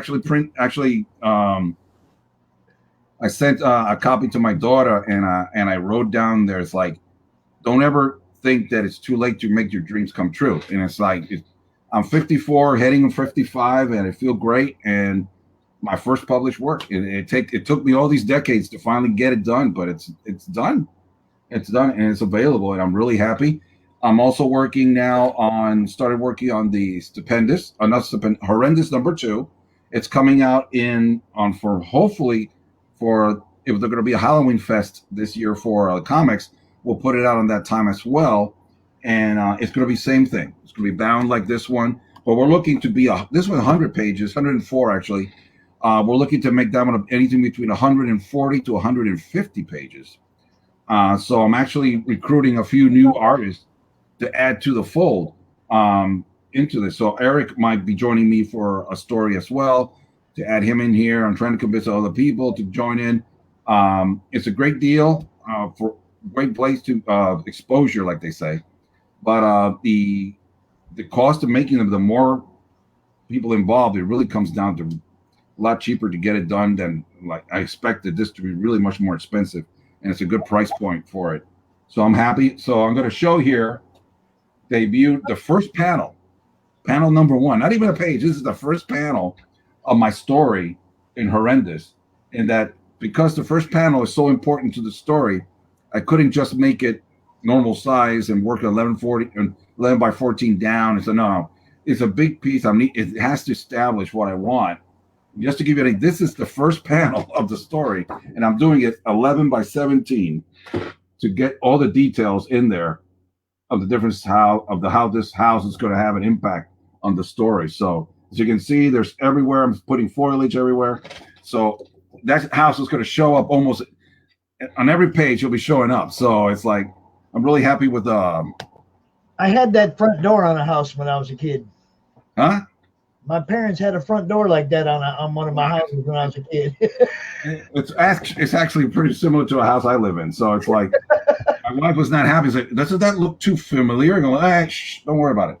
But the thing is that the style has come out. It's a really old style that I've been starting to use, which is what I used to do in advertising. I used to do these portfolios and use brochures for these architectural projects that were conceptual. Well, this is pretty much the style I use, very 50-ish, very madman kind of style. And I like it so much, I'm thinking, maybe I don't even have to ink this. Maybe I'll just do it the whole way like this, keep it really simpler, and maybe I'll get a lot more effect. I got to work with it to see if it works. But I tried it already, compressing it to comic book size. It looks really good. So I'm really happy with how I was looking. But that, of course, is taking me a week to get it that way. So let's see how that goes. So let me just, in case somebody's, I don't know, people showing up. I'm going to show this now, and I'll be showing it all the way through the show. This is where you can find me: Instagram, Facebook, Twitch, and this is my portfolio. You can order everything here, artwork and all that stuff. The Stupendous can be ordered through there. I'll put up the links later. I also want to take Mondays at 8 o'clock on my Instagram. I am doing what we call the show called Inking with Kike. And I've had already some great artists there. Tom Travers has been on there. Robbie Bryant. Last week I had Sarah Madura. She was on there, and I inked this piece while we were working there together. A bit of an Amato kind of style from the Final Fantasy books and stuff. I did that for Tom. I did this one with while we're there. This is the Rat King and the Leatherhead. We did this one while on live as well. Tomorrow I have the great artist James Avila. He's been on this show. He's been on the and he's the one who's done. We did the Ghost Rider together, and we did the Wonder Woman as well. One of the Wonder Womans. So he's going to be on, and I'm going to be doing the inking on one of his Hellboys that he did. So I'm going to be doing that one. I don't know which one he's going to be doing live. So I notice you're dropping some names that aren't in the group though. So talk to your friends. Tell them where we are. Oh, they're not in the group? Okay. They'll be in there. I mean, James is, but a lot of the people on the back of that book were not names that were familiar to me. Oh, no. It's like I tell them a lot about the show and stuff, and it's funny how it all works because like Matt, I think is in this group here. I think he joined recently in one of the shows, and he'll be doing my show as well in 2 weeks. And the editor of the book is also going to be doing it with me. I have this great artist. It's called his Instagram handle is Derelict84. He does these incredible cartoon women and fan art. It's absolutely fantastic. He's got like about 12,000 followers. I'm super stoked that he decided to actually do the show. And I've talked to a lot of different artists, and a lot of them are just busy. Some of them are like, I'm in the middle of this project. I'll join you in a few weeks. I don't necessarily mean the con, just the group, so that I can get them more exposure. Oh, absolutely, yeah. Once I post this and they'll see it, they'll go, "Oh, wait a minute, we got to do that." So yeah, definitely. It's going to be get more people in here, more eyes in here. It'll be great. Well, I want you to think back to the first con in April. I think we had 400 members in the group. Yeah, you were just starting off. That's true. So only had like 400 members in the group. We got over 1,200 now, bro. It's growing. I mean, the message is getting out there. People are coming to the group and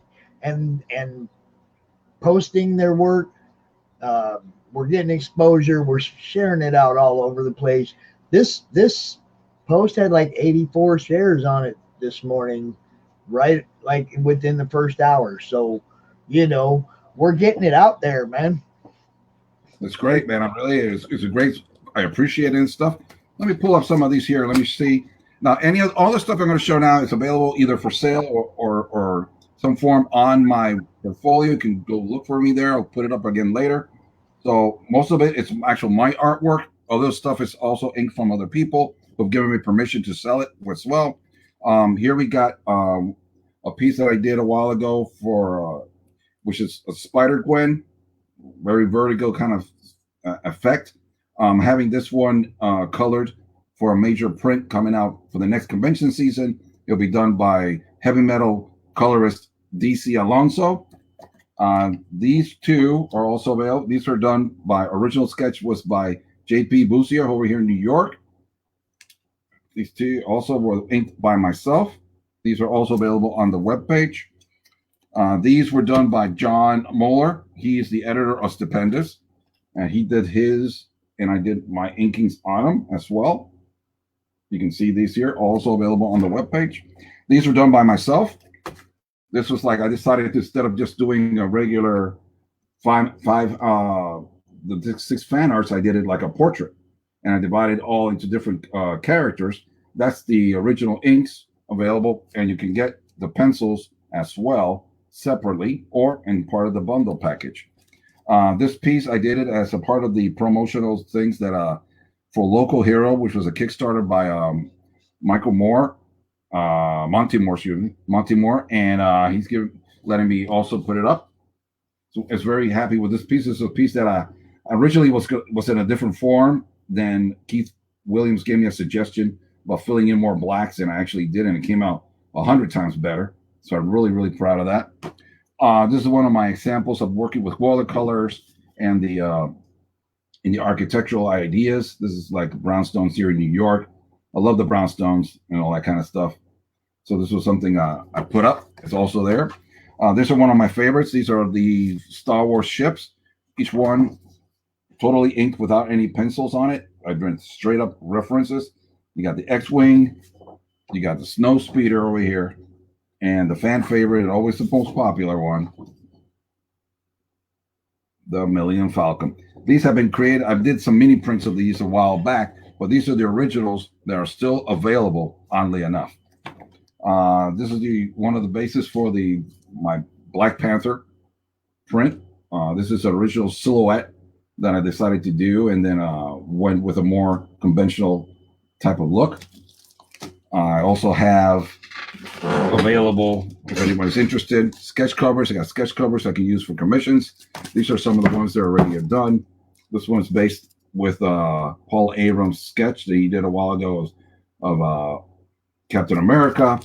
This is my work on using the Walking Dead and the Ninja Scroll. Here's one that I did with a layout breakdown from another friend of mine that he did, and I did the inking, and then I did the pencils over that. So he helped me with that. These are my pencils. It's not inked, it's penciled. And this is a Ghost Rider done with metal inks and brushes on a black background. So some of that stuff is there. So okay, you got anything handy right there that you did, like maybe something you might have done at Keith's, maybe? No, I haven't inked. Yes, I did ink, but I don't have it right here. Let me see if it's down over here. See if we can find it.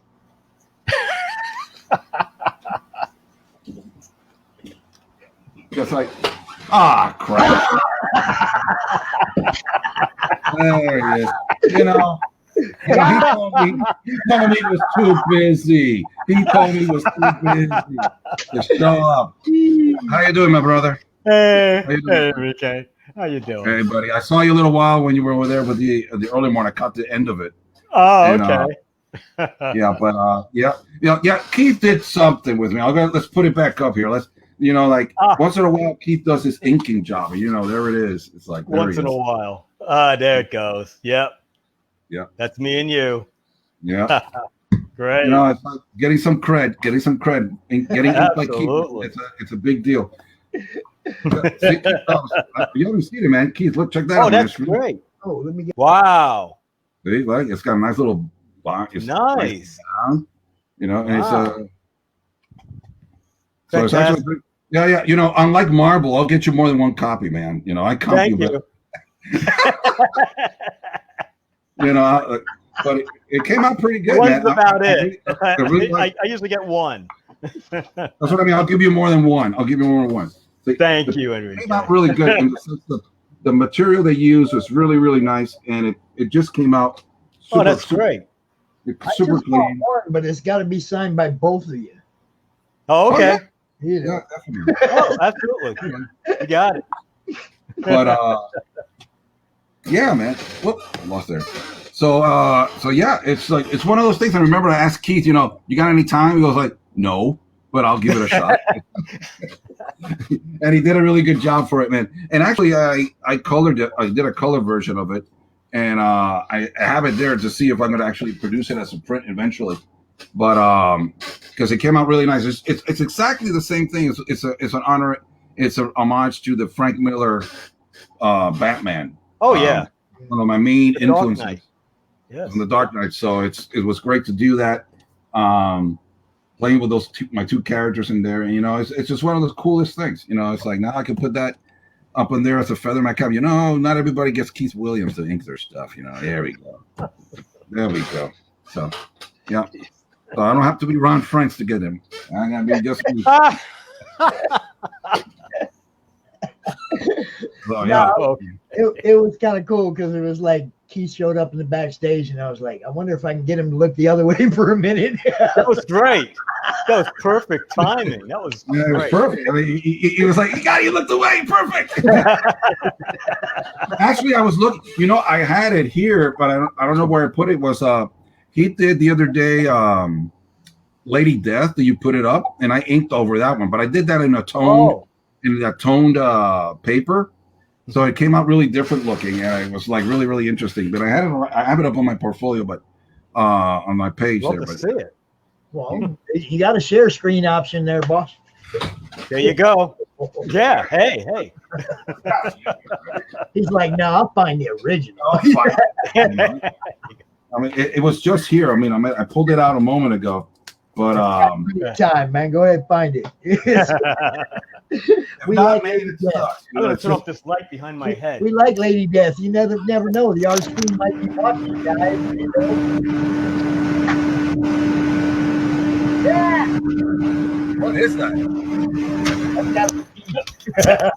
What is that? Yeah, I am. I'm back. I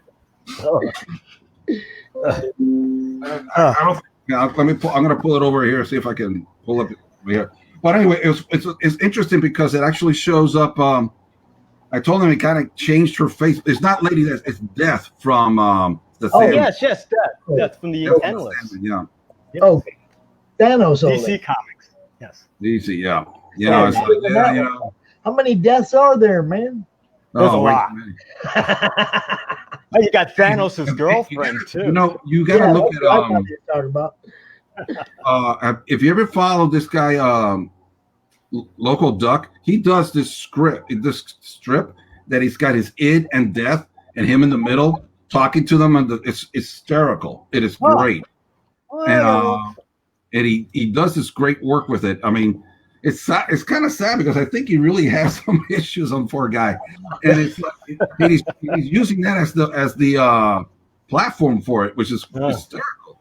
But he says, man, today's one of those days. And I'm like, and though he draws this stories, and I'm like, oh my god, man, hope you get better. Here it is. Let me see if I can do it now. Let me see if I can share. Let me see. It's easy with 2 monitors. I don't have 2 monitors. Okay, shares. Let me see if it lets me do it. I don't know how to do any of that stuff. Yeah, I'm just not tech savvy. No. I'm lucky I'm doing this. Hey, I can always bring Phil out here and we can send him the link. That's how I was doing it before. There you go, right? I did something weird. No, discard. No? No, it didn't work. No, it didn't work. It didn't work. I'll do it some. But wait. Send me the link. That's why I was gonna do it over here. Let me see if I can open it up on my other computer. It's over here. I'll do that. But anyway, so yeah, it was one of those cool things. I was able to do that with Keith, and hopefully someday he'll get enough time to do other stuff with me. So we'll work on it someday. Someday. Oh yeah, you'll love to. I know you'll love to. You're just too busy. Do. This man is so busy. It's funny. He goes like, for a while ago, it was like, man, I got nothing to do. And now he's like, hey, what you doing? Oh, I got to do this commission now. And I got this one coming up. And I got to do this thing. And I got to do that thing. And I'm like, oh my God. Well, I'm looking at the studio back there behind Keith. And I remember Pete saying something about he wants to do a weekly show where we highlight the artists and their studio, their equipment, what they use. Oh my God! Oh, you don't want to do that with me. Well, yeah, it's not so much what you're drawing as what you use to draw and your whole setup. I think he's actually going to do it. People will look at me like, "What? That's how he does it? No, that's a scrub." You're just seeing I don't want to give away my secret. You know, like the people are thinking, "Wow, he must be using a lot of techniques and stuff." And I was saying, that's what he does. Really, I can do that. No, I don't want to give myself away. Okay, that's what I draw with. There you go. Period. There you go. That's the only thing I use. I'm no good at colors. I'm no good at ink. I ain't messing none of my drawings up by trying to put ink on them. Hey, look, I felt the same way. You know, just jump into it and do it. You never know. Well, I mean, I could print out copies of my stuff and then play with them, but I'll never mess with the originals. Okay. I can't. Sure. Well, you see all the stuff back here? This isn't real. You're in the green screen? I'm in the green screen right now. What do you want, Rocky? What? Oh, No, that's Zeus. That's my goodness.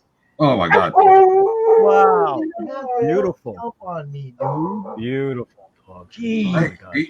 You notice that what would call it? It was Billy's dog had one of its legs amputated, and so she's only with 3 legs, and she is running around like normal, man. It's incredible. Oh yeah, That's great. They could have figured out as soon as they get the It's a really big dog like that one. As soon as they get the weight distribution figured out, they just run. There you go. That's great. Yeah, that one he just wants to go outside right now. He's get off. Don't get back up here again. He's persistent. No. What do you mean what? Wow. Oh, what? He's actually talking to you. They both talk. There you go. Rocky talks too. See, that's Rocky. Rocky's the howler, and Zeus is the barker. Wow. What, Rocky?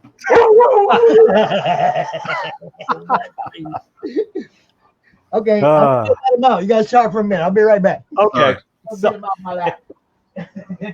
Christ, man. I can't get this photo up, man. It's just a pain. No. I'm trying to find it.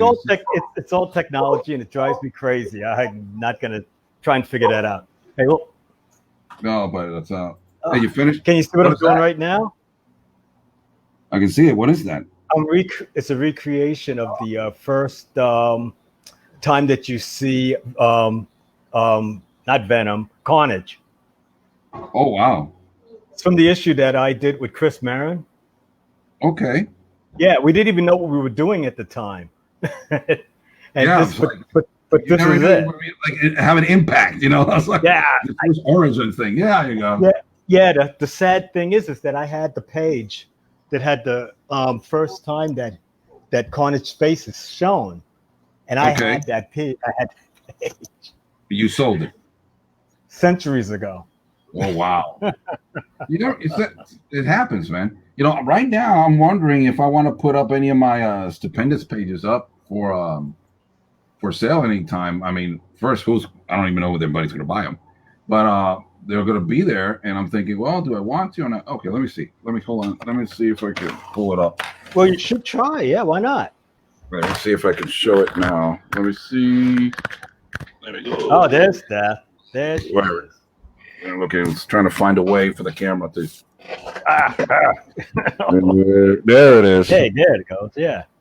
Tilt the screen a little bit more because you can't see the face really.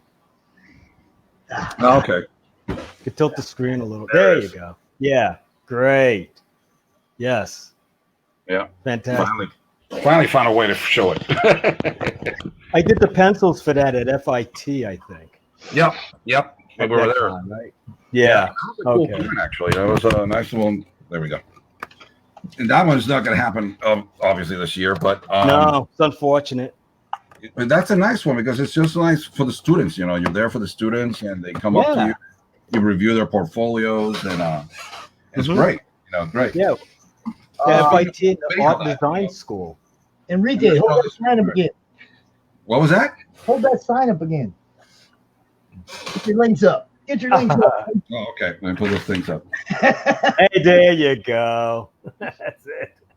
Yeah, and on the portfolio, if you go there, it says artwork and commissions and stuff. You can also find the 2019 pink book is there with the Raphael in front. The 2021 that was to be debuted on conventions, and it's debuting as usual here. And my little sketchbook with my little doggy in front. Yeah, you got to have that one. That's awesome. And for next year I'll have obviously newer ones of these plus these. And I'm planning on doing the one of my sketches I've been doing for the live sketches ones. But that will be a more M version. You know, those are more mature stuff. Those are like the female and the drawings of those new models. So as soon as I go what? PMA. So those are going to be up there. I'll probably do one of those as well. So okay. I'm looking forward to next year. Definitely. Same here. Looking forward to do it too. I hope all you guys come to a con that's somewhere near me, like Indiana or Chicago or Grand Rapids. Some of us here was invited to see too and didn't go. Yeah. What? Who? And it wasn't me. Who was that? That's That what wasn't I'm me. saying. There's only a couple close to me that are big enough to get everybody I want to show up. Oh, You know, yeah, because I want to meet all you guys that I've met this way. I want to be able to shake your hands and say, "Yo, Love- what up?" oh, You know, I mean, hopefully, yeah. hopefully, mess I around would for love that. 20 minutes. Yeah. You know? Yeah. C2, like C2 is run by Reed Pop, and I got in this year to their Miami one, and so hopefully next year I might get a good shot. Now that I have Stupendous up and I'm published, it helps the cred. It helps the cred, so I might get into C2. I really thought I was going to get in there this year, but didn't get in. So I'm waiting to see. We're gonna what is it today? It's still in about 2 more weeks. We find out if New York goes. Oh boy. Yeah, Oh, that's boy. the one.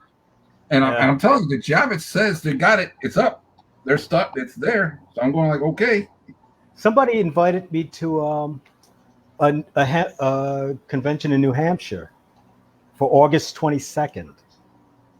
No, that one's canceled, I think. Or what? No, he just invited me. Now it might have been canceled today. I don't know. It's not the Granite one. It's not Granite, right? No, it's Because a Granite 1-day State, show. New Hampshire, that was canceled. It's a 1-day show. It's a 1-day show. It's a 1-day show. Okay. Yeah. Mhm. Yeah. In New yeah. Hampshire. In New Okay. Hampshire. Yeah. You know, so if I was going to be at the Granite State, but that one got canceled. You know, I was in New Hampshire. So I was like, it was going to be good. And next year's going to be awesome, man. Next year we're going to be doing all this, and hopefully, I mean, fingers crossed. Yep. And I hate to kick. If not, we're going to be here. We're going to be here again. We'll be doing this. You know, this is the worst part of these cons is the end of each segment when I got yeah, because it's like I wish I could talk to you guys all for an hour each every time. You know, I mean, but hey, next month, open invite as usual, gentlemen. Yep. You know, it's always good talking to you. Follow me. I need to start beating Keith. Keith got way too much. I need more followers so I can say, I got one of you. You're on, man. Please help me. He's taking a lead. He's taking the lead. Don't forget, share your stuff in the group, guys. You know, stay interactive in the group. Keep people excited in what you're doing. I'll keep people excited with what you're doing. And I will see you next month. Yep. Thanks a lot. Pop. Right. Take it easy. Brother, Bye, talk Enrique. later. Take Bye-bye. care, man. In both of us. Bye. And now, 5:30. It's time for 47 Furious Tales with William Samuel Quinton. Sinopa Publishing. What's up? How you doing, sir? Ain't seen you in Man, a couple months. How you doing? I got stuck across town, and so you messaged me, and I'd been standing in line for like 40 minutes trying to get some frames from Walmart, and had a big stack of stuff, and I got through, and literally I was on my way out the door, paying stuff and getting out, and then I was like, man, I'm gonna make it. And what's normally like a 20-minute drive across town, I did in 12 because no one was on like the highway. I didn't have any red lights. It's like God reached down and said, "Don't make Pops wait." No, that's not what he was saying. He said, "Don't make the people wait." He was hoping, right? Pops is just, here. Oh, I'm gonna show you something too, man. So like, we got the cover done for issue 2. Right. And so we don't have the book done yet because the first attempt to fund it, we didn't fund yet. But we got all those prints in from the printer. Check that out.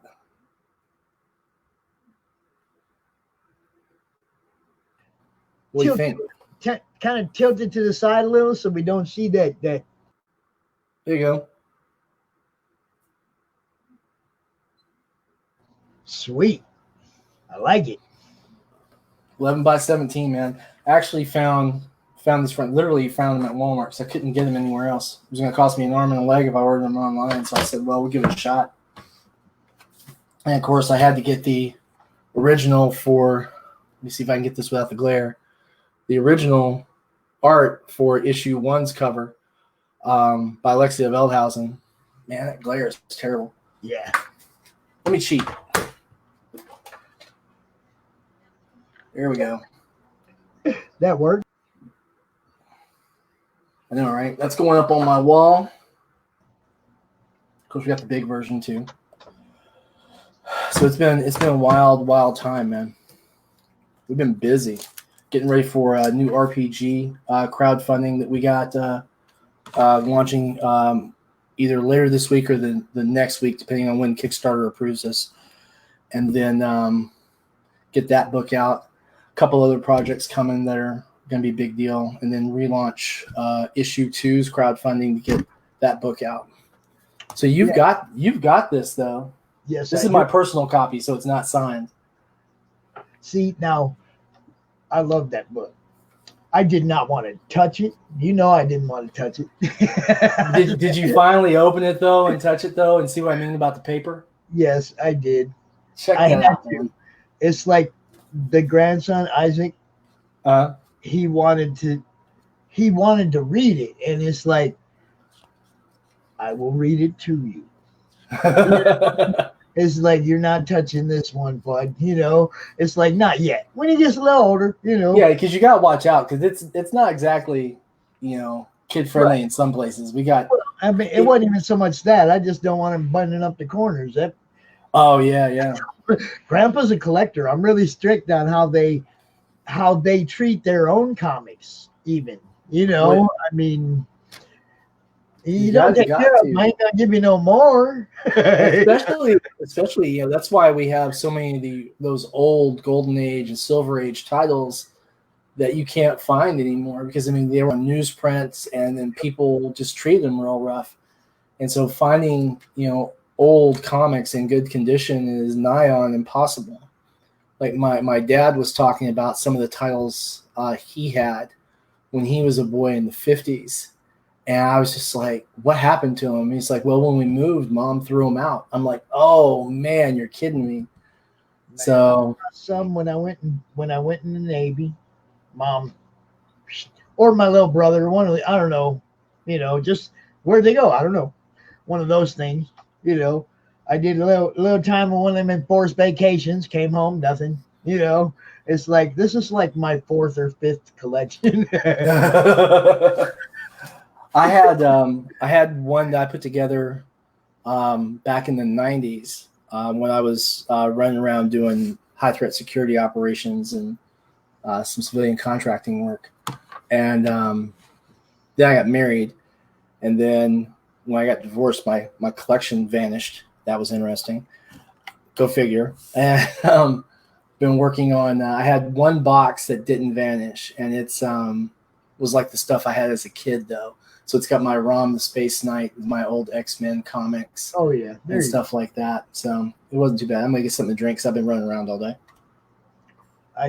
My collection is like there's nothing from when I was younger. But I have bought all those comics that I read and loved when I was a kid. You know, it's like I'm doing my best to fulfill all those runs. You know, I mean, I never had all those runs when I was a kid, but all those stories like the Evil Eye Avengers Defenders crossover, and it's like I went out right away and made sure I had those because that was my introduction to comics. Was that run right there, that little crossover, and I was hooked on comics after that. But when I started this collection, it was like, gotta have those. Got to have the Wolverine Frank Millers. Got to have the Electro Frank Millers. Got to have, you know, I mean, there's just certain stuff that I had to go out and get right away because they were like the basis of my collection. I don't know how you say it. Yeah. But now it's the same way. I got, you know, a whole bunch of Silver Surfer and a whole bunch of Thor and, you know, the ones that I like the most, I got lots of. I'm actually been trying to collect more stuff just off the indie scene from the last couple of years. So like the things I've been doing, I'm getting the stuff I support on Kickstarter and Indiegogo. So Dean Kane's Tainted. That's kind of what happened with everybody this summer, though. I mean, my pull box ain't what it used to be. No, and there's so much good stuff coming out. I mean, we got Raj Mahan coming out with Mojo Rising. Ooh. You know, I don't know about you guys. I know about you, but everyone else who's watching. Me and Joey are basically having this little contest about who's going to be the first backer. So we're waiting for that page to come out and going to be riding that button as soon as it hits. Now, have you seen the print that the Madness members, the first 50 Madness members will get the Mojo CRoM print? I'm just trying to be backer number 1. Well, as long as you're in that first 50, though, you're going to get that print too. But there's only 50. It's like you got to be on that. You better jump on quick if you want one of those. I get you. Because there's. I'm pretty sure Mojo's going to do good. I mean, it's a great story. And you guys did them to the size to fit in the bag and board too, right? Yeah, we're doing everything. All the prints now. We're just figuring it's easier on the people. Like, I got 1117s all over my wall, and it's like they're huge and they take up a lot of space. And I want them little smaller frames with the same print. Like we had the prints made from the Aiko Castle from issue 1 that we're going to be using for this. I mean, I've got enough. I'm actually, I've been selling that art. Can you show some of that art from the first issue? Yeah, man. Dude, I mean, I want people to know what to look forward to coming in book 2. I mean, book 2. I don't want to just sit here and talk about. I want to make sure they see what you're, what you're set. Yeah, I mean, this is. You guys don't know the story's great, but there ain't too many times I come out and say this, but that art will grab you. And so we've got our samurai squirrels and foxes. And like I said, this is not really aimed at kids. This is aimed at adults because we literally have, the whole decapitation scenes that come out in the art here, which is just a part of the story because it's telling for the era. And Alexia did a fantastic job of catching the action. As you see, we got the dice show action here with the long and the short blades cutting into the guy. And then Chikara, Chikara right here when he surprises the bandits that he is helping to repel. And it's just this is kind of like that introductory issue. It's the 28 pages full color. Issue 2 is 20 pages. And then issue 3, I should have had my outline in front of me, but if memory serves, it's 24. And then everything is either 24 throughout the rest, except we have one more issue that's going to be 20. And then everything else can be 24 or 28. Just because of the way we fit the whole story in over 12 issues, we had to block it out pretty carefully. And since your comics have to be in intervals of 4 when you have them printed, it's an important kind of thing. Right.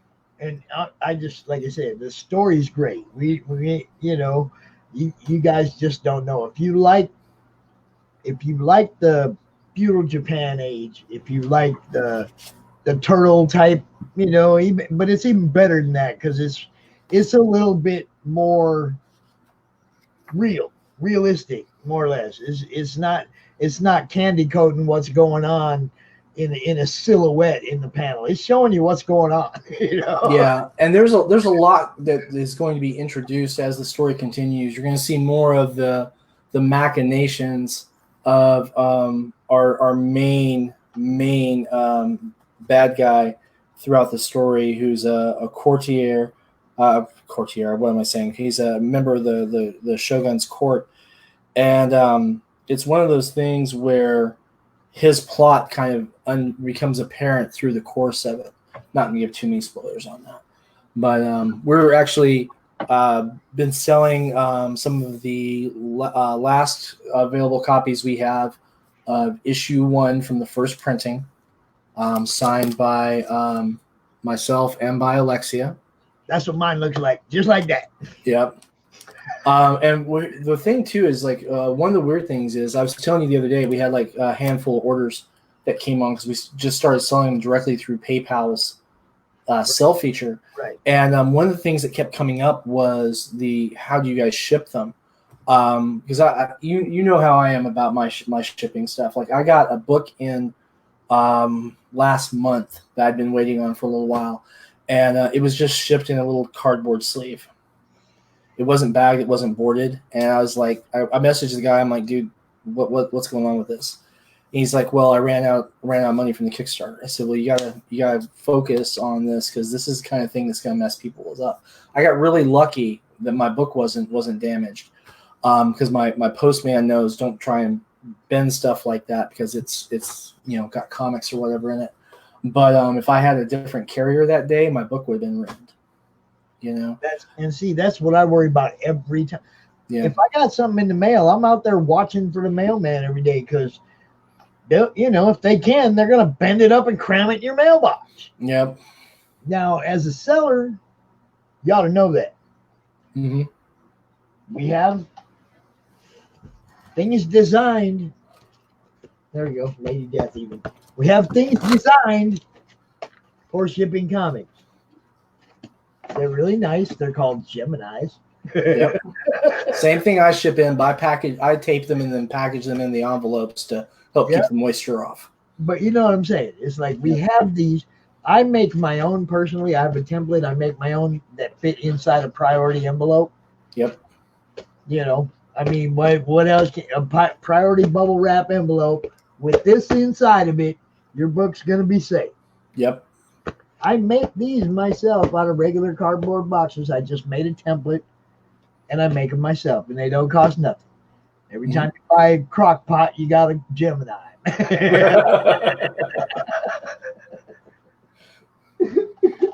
That's just me, though.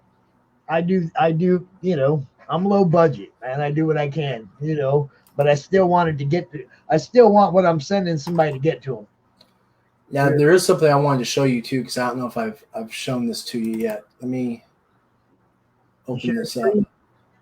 Yeah, give me just one moment to get the image up. This is the title card for the next thing that we're bringing to Kickstarter, which is that. All right, let's see here. All right, and you should see it now. 5, 4, 3, 2, 1. Man, the internet's slow today. Sorry. You should see the Death Comes to Glenfollow title card now.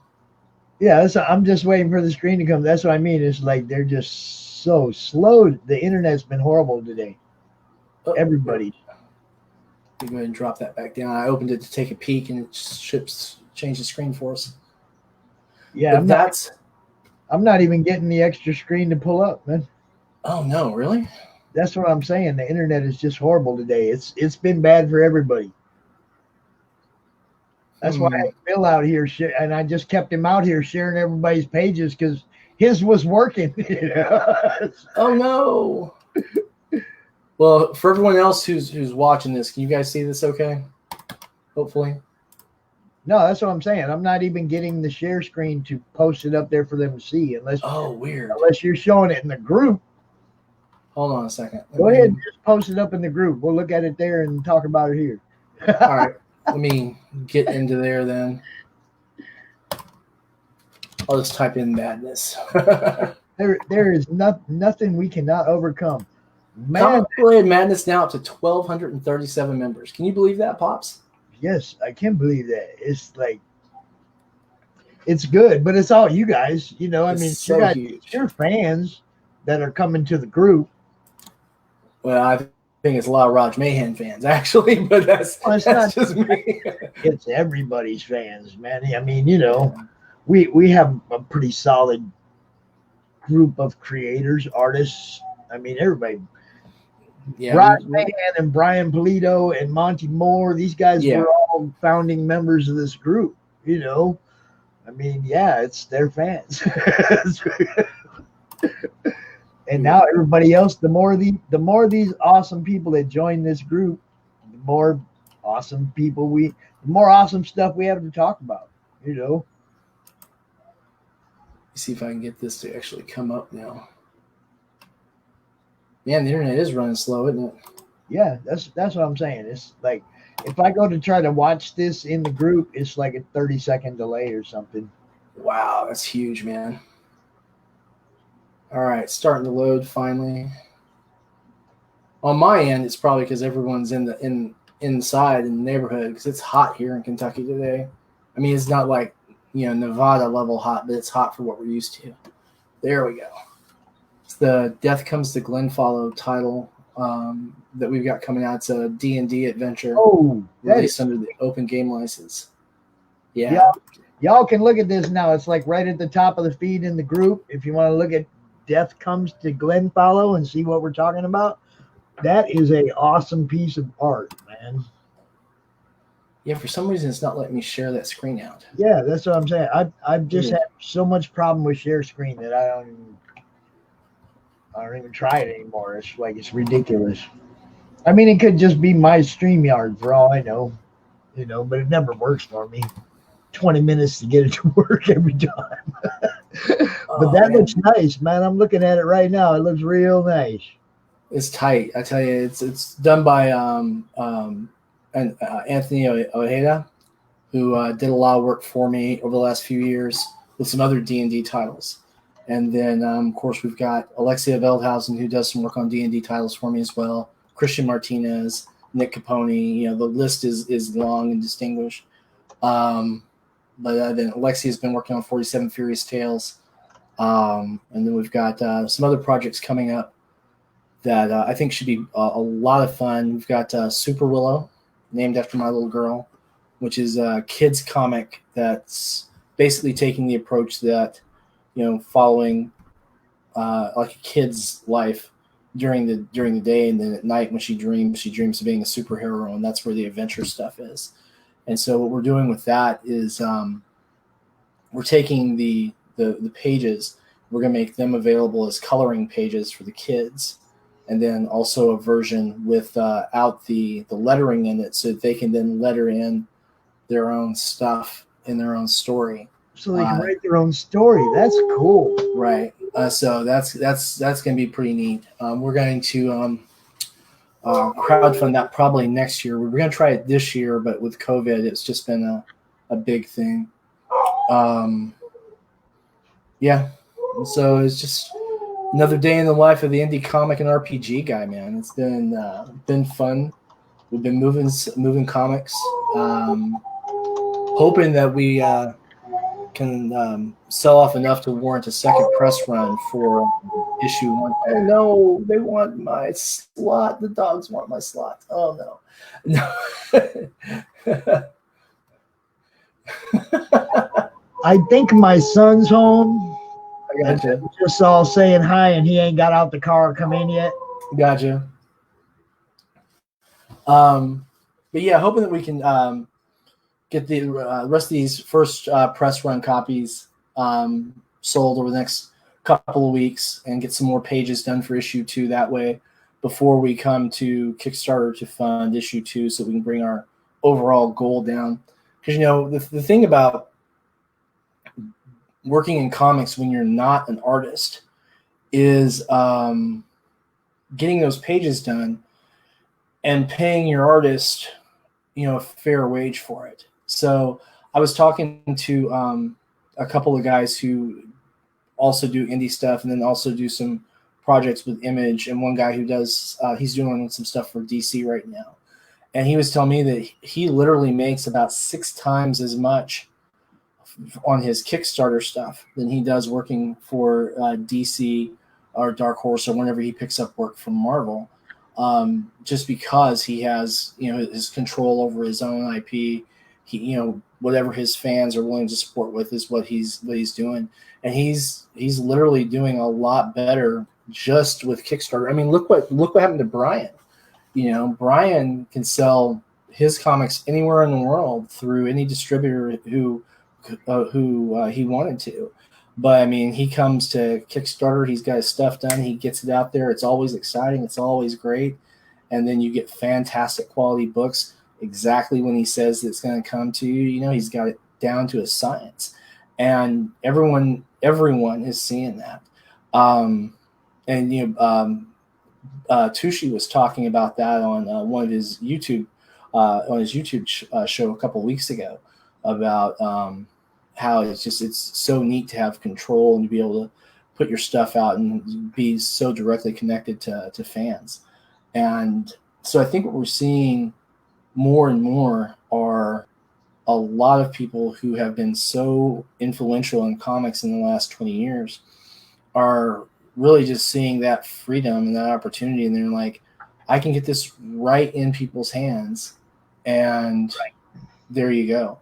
Of course, then you got sometimes where you have things that come up, like changes in shipping rates or everyone's bane, but then you get a chance to to see that commitment from creators when, even though things are hard, and even though they just lost 20% of their profits on that because of a postage hike, and they're still getting out there and still getting things done.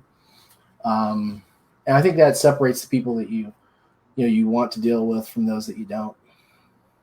It does. And man, I sit here and I talk to all these people now, and I'm getting to know them, and some of them have a solid grasp of what you're talking about what Brian's doing, his whole business model. Yep. They have a solid grasp of it, and they're working it.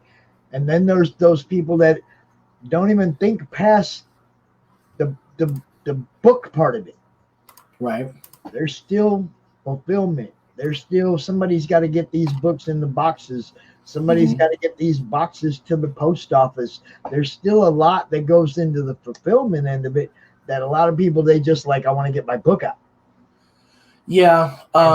Now that it's so out front, mainstream, what these guys are doing, that everybody's getting a good idea how to get their book out there.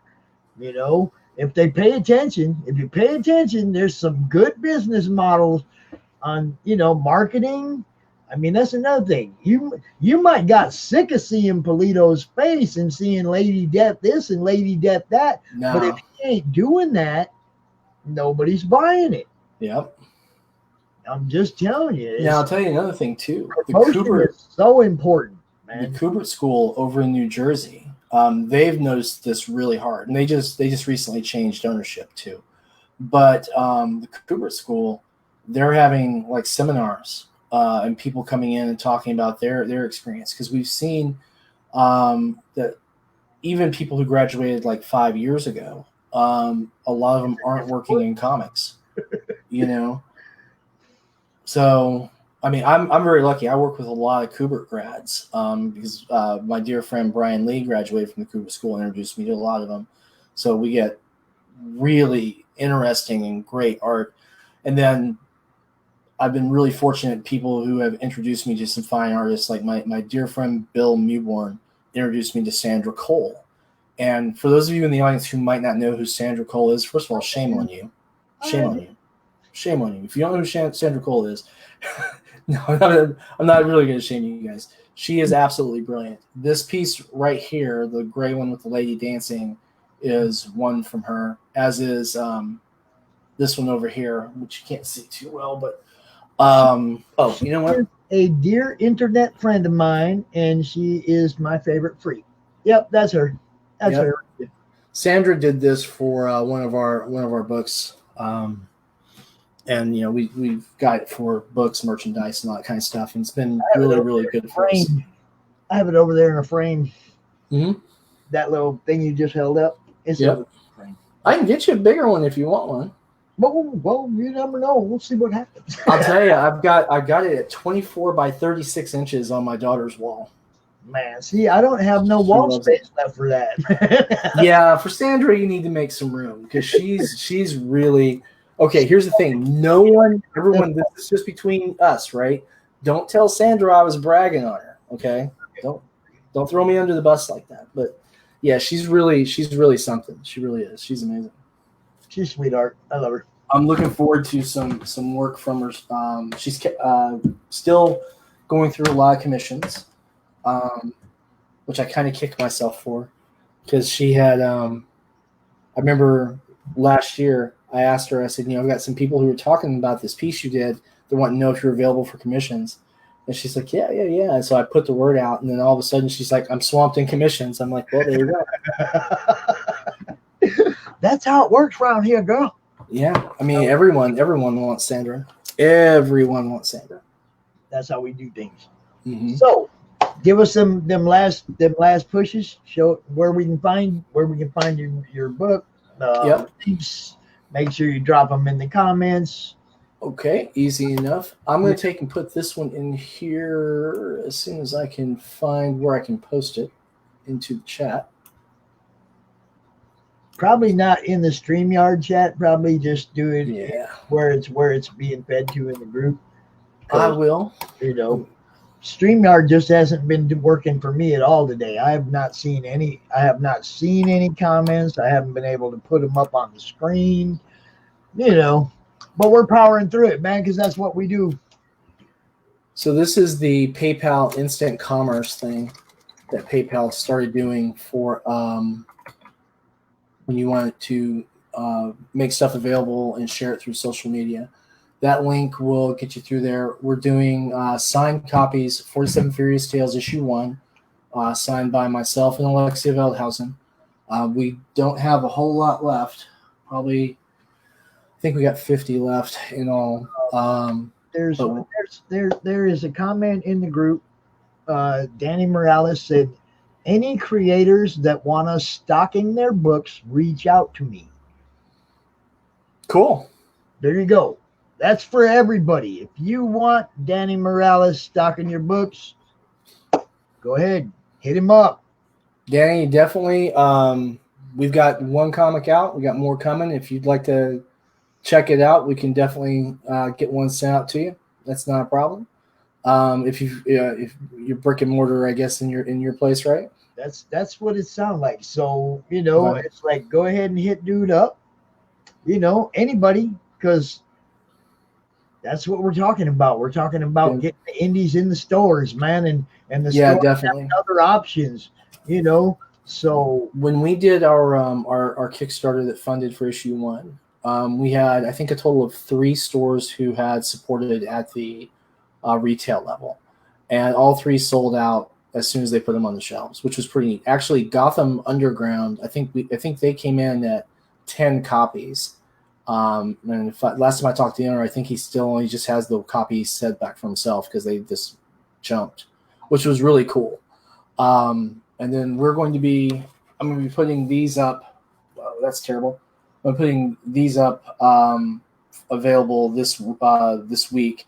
We've got these prints at 11 by 17, and then we'll get those out. We're going to be shipping those framed, so they have flat, and we'll be just charging $20 for them framed, plus the actual shipping cost. We'll send those priority in the U.S. priority board game box, so that they have a lot of room and we can package them with a lot of protection. All right, sir. I appreciate you coming out. We're going to do it again next month. Always a pleasure, Pops. Always a pleasure. Right. It's good seeing you. You have a good night. You too, sir. Now, they were in the backstage, and then they were gone. Kara, come back. Alfred, come back. They'll be out here in a minute. Alfred Trujillo and Karen Nicole. I hope. I don't know if they just went out. They were in the backstage and then they were gone. So hang tough for a minute. We'll see if we can get them out here. Come back. Anyway, I hope everybody's been enjoying the show today. I know we've had some things happen. Some people fall asleep. Roland Man wants to apologize for totally forgetting that he was supposed to be out here earlier. But I'll try to get him out here later tonight. So, hello, Alfred and Kara. Hey, how you doing? Hey. Y'all look good. Y'all look happy. Hey, yeah, we're trying. It has been a wonderful day out here. I'm not gonna lie. I'm getting my butt's a little sore. Been in this chair for 2 days straight. But I've been looking forward to this. Kara, you're on everything. You're on everything. It's like I was just looking at the Naughty Fairies thing again, because of course the new stretch goal cover is, yes, they reached the Kara Nicole stretch goal cover, and Do you guys want to take a stab at doing the share screen and showing it to us? Oh man, I have no idea. I've never done that before. Yeah, I'm really lousy at it. I might have to bring out a co-host to show it off in a little bit. That'd be a good idea. This is my first time actually using this. I'm so lousy at it. Comment. That's what we were trying to do. We were Yeah. trying to log in so we could comment, and Yeah, the comments aren't working in StreamYard or anything right now. It's like we're just powering through it. We're still gonna. I'm gonna see if I can get Rash or Pete or somebody to come out here and do a little co-host share screen action for me. Let's see. Yeah. Where my boys at? oh, you know, here's the share screen. How are you gonna share it though? I don't have. We don't have. This is so We hard. don't have what we would need to share. Yeah. Sorry. Oh, you don't have it? No. Oh, hold on. Let me see if I can help you out with that. There should be a button on the bottom that says share screen. Yeah, so like we create the photos and the art for stuff, and then we send it off, and then they do whatever extra like processing and logos and whatever they want to do. So Okay, so check this out. I'm gonna forward something to you because if you don't, there. Let's see. Is that what we're talking about? I just sent you something on Facebook. click on it. Okay, so let me click Click on the that. download button. You'll have to download it, and then you should be able to put it up on your screen share. It would take me an hour just to show one thing. Once you get that share screen up, you'll be able to show us everything. Where's my co-host at? Hash, Pete, where you at? It must be dinner time in New York. All right, we're gonna give this a shot. First time trying it. No wrong answers. Wait. All Almost right. a bug. Okay. Okay, if you may want to use file. Okay, that's all right. We'll try to anyway. Share Sure. screen. Anyways, let's see. All right, there we go. Okay, now it might take 30. There it is. There it is. Sweet. This is the debut of Karen Nicole's Naughty Fairies stretch goal cover. And I love it. Gonna get it. Definitely gonna get that one. Like it. Well, there's a new thing. There's a new one out now. It's a 6-print set as well. So you can get 6 prints that are all different pieces that we did. And I believe they're all 11 by 17. There's how many covers? I want to say 3 covers. There. You guys got so much going on. What do you mean 3? Seriously, we could talk about just what you two have going on for an hour easily. Oh yeah, absolutely. It's longer than that. We have pretty regular meetings as to like what our plans are and how we're gonna get it all done and get it all out there, and it's intense. Yeah. So we've got. This is my co-host Pete. I'm gonna see if. How you doing? Nice to meet you. Hello. We're gonna see if we can do some share screening for us. Karen Nicole, I think I met you like 4 years ago at New York Comic Con, or 5 years ago. It's been a minute. Yeah, a little bit. So Pete, let's Yes, see if sir. we can do some share screen and pull up their whichever books they want to show off. Okay. What website am I going to go to? That's what I say. Whichever There's some stuff now that we figured it out too, so that's not too big of a problem. What do you want to see? Yeah, what do you want to see? We've got Totally Rad Life. Everything. That's what I'm saying. We got an hour. Let's just like. All right. Do you want to see a Tinkerbell from Kara's new Patreon set? We just shot this a few days ago, right?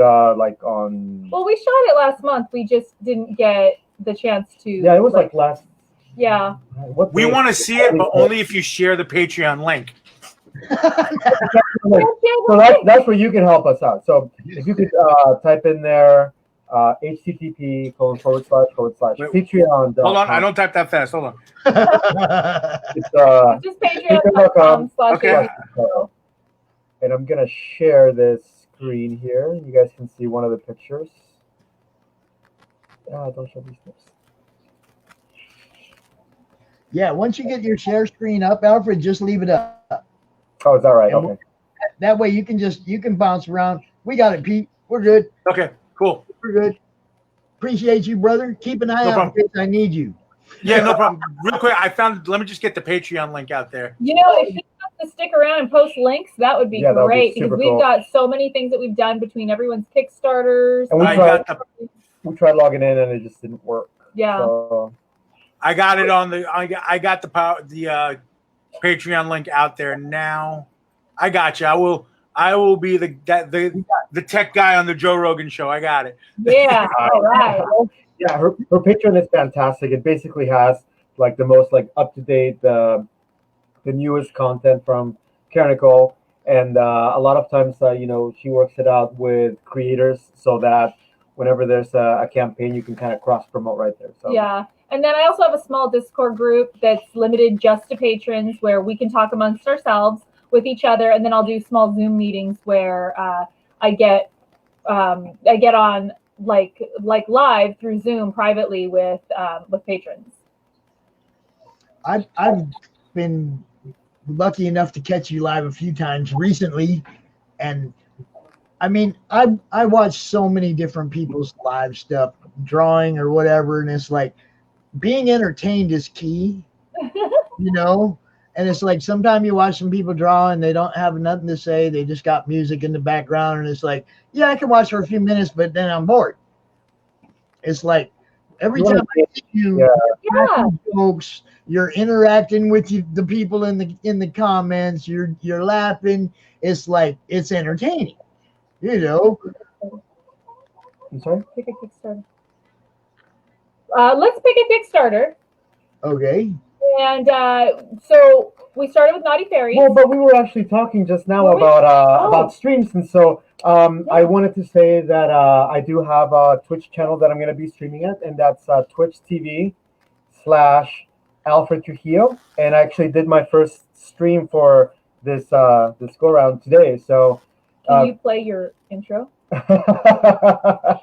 I don't know if I can play my intro, but it is really silly. It's really awesome. It's so much fun. Let me see if I can pull that up for you. Just a second.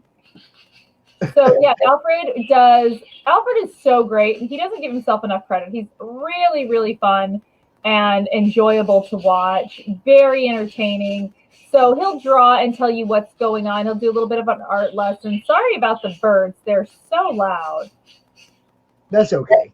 They're not as loud as our wolves. Like creatures floating around our environment. So Alfred, excuse me, I'm sorry. Alfred, did you get the what was the Twitch? So I'm going to try to find it so I can post it for you guys. What was it again?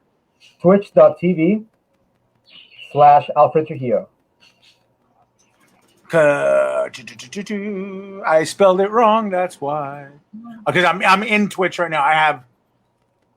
I'm in Twitch. I was just going to search your name out so we can get you backed up there. But we got you. Oh, there you are. I found your pretty face.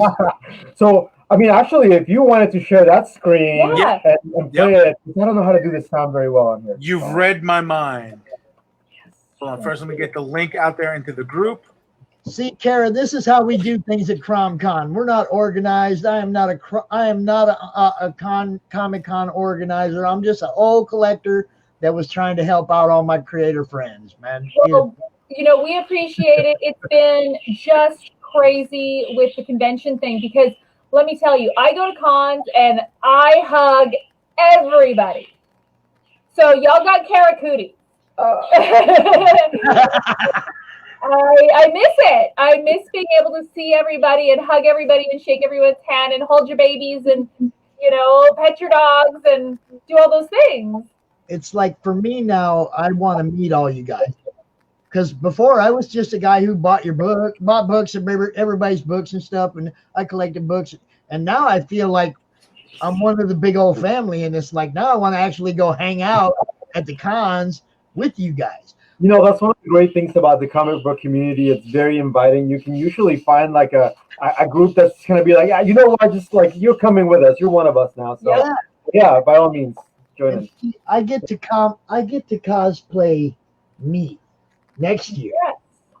I was supposed to be able to cosplay me this year, but I get to cosplay me next year. It's gonna be so much fun. I'm gonna go to the con. I'm gonna go to somewhere like Chicago, and I'm gonna go hang out for a half hour at all these people's tables that I know. I'm not gonna have to stand in line. I'm gonna be like, "Yo, what's up, Kara?" Hey, you're gonna go out. We're gonna go have some karaoke and some karaoke. food, and you know, hang out afterwards. Yes, definitely. Well, Alfred draws because Alfred draws everywhere. If there's a napkin or a receipt or a cup, he's drawing on it. Okay, so we get the bar napkin, the bar napkin drawing of Pop's karaokeing. I can see it. I can see it. You Do you do Lita Ford, Kara? Can you do Lita Ford? I love Lita Ford, and I yes, can do Ozzy. I can do Ozzy. We can do that together. looking forward to it. That's a date. All right. I have the Twitch, but I don't have. I got your videos, but I don't have an intro. Is the intro on the video? Yeah, it's the very like first 5 seconds of the video. Okay, so let me get a screen share here. All right. 15 minutes. Here comes the intro. Oh, you're gonna love this. It's fantastic. Uh, It's amazing. I mean, Just let me know. Let me know when I'm up. Hold on. Let me switch to something. Let me switch to something with the microphone. Oh my god. After my last segment, my DoorDash arrived, so I was like, okay, taking a break. Food. We love food. One food, please. So here, this maximized, and you should be able to hear it. All right, You so won't that's be able to hear it. if you want to hover a little bit over that timeline, you can see where it's gonna start. Like in I think it's like a. I didn't even catch it. You're wearing your sorry about Kara shirt. Yeah. Okay. So if you go just a little, right there. Yeah. Click there. A little bit before that. Yeah. Got it. Okay. So it's gonna. Just let me know if you can hear it. So you can see that's our logo in the corner. Yes. And our girl Fire Bitch. And there we go. Oh, you passed it. I passed it. You went too far. You gotta be patient for. Hold on. For that 6 Yeah, just seconds. go right before. Yeah. Okay, so yeah, just leave it there for a second. It'll come. Yeah, 4 minute mark. There you go. Alfred Trujillo, Alfred Trujillo, doobie doobie doo. That's great. That was pretty phenomenal. No, and I didn't make that. I don't have that much time on my hands. That was that was JT, our buddy. JT Malloy. Check And him he, with his book he's out. gonna have a book out, and we're gonna have a we did cover in there covers too. So he already kind of a sneak preview of that on his Instagram. So definitely look for that. His book is called Sapphire Spectre. I happen to have it, and those two pieces right there are both JT Malloy. Wonderful. So he made that video for me. So yeah, he's actually one of his gigs. He does videos for a corporation, and yeah, he's just got like all the stuff. So And we did do an art cover, and there will be a cosplay cover as well. and he's also gonna have a cover in our book Firebit. So definitely look out for that. Loving it. Yeah, that's nice. That's, JT is quick though. If you've ever watched him draw, he is just on it. Just on it, huh? He is one of the people that has done me as a character. That's me. That's cool. He's one. There's 4 or 5 Pops on the wall over here. Okay. He's a great guy. You know, just very fun to chat with. Very fun to collaborate with. Oh yeah, really great guy. Love working with him. The minute I saw his art, I was like, oh yeah, like Claim. this is the guy. Like I need you. And so we're going to be using him for Unstable Frequencies, which is our horror book that'll be coming out next year. So he's going to be doing some sequentials in there as well. Yeah, you know, we really like to have some synergy with our community, and we definitely work it. That guy right there, a friend of mine, Melissa, had him do the Super Pops commission with Elektra because Elektra is like my favorite female character, and so she had him do that. And after I got that, I was like, oh, I have to have more of that. So I bought the Black Cat piece from him too. Yeah. And he sent me the Sapphire Spectre piece or the book, but I didn't get it signed, and I'm waiting till I meet him to get him signed. You haven't met him? You'll meet him. No, I'm met nobody. I live in the boonies in Michigan. Oh, This what is part of how I met Michigan? you all. This is how I met you all, by doing these cons the last 4 months. Gotcha. I was just Joe Collector. I didn't have nothing to do with the comic industry till Raj Mahan and Mojo. They put me in their book Mojo Rising, and which is about to come out this month. And that was kind of like this whole group thing just blew up. And then the virus, and I was like, okay, I have all these creators and artists in my group that aren't making no money.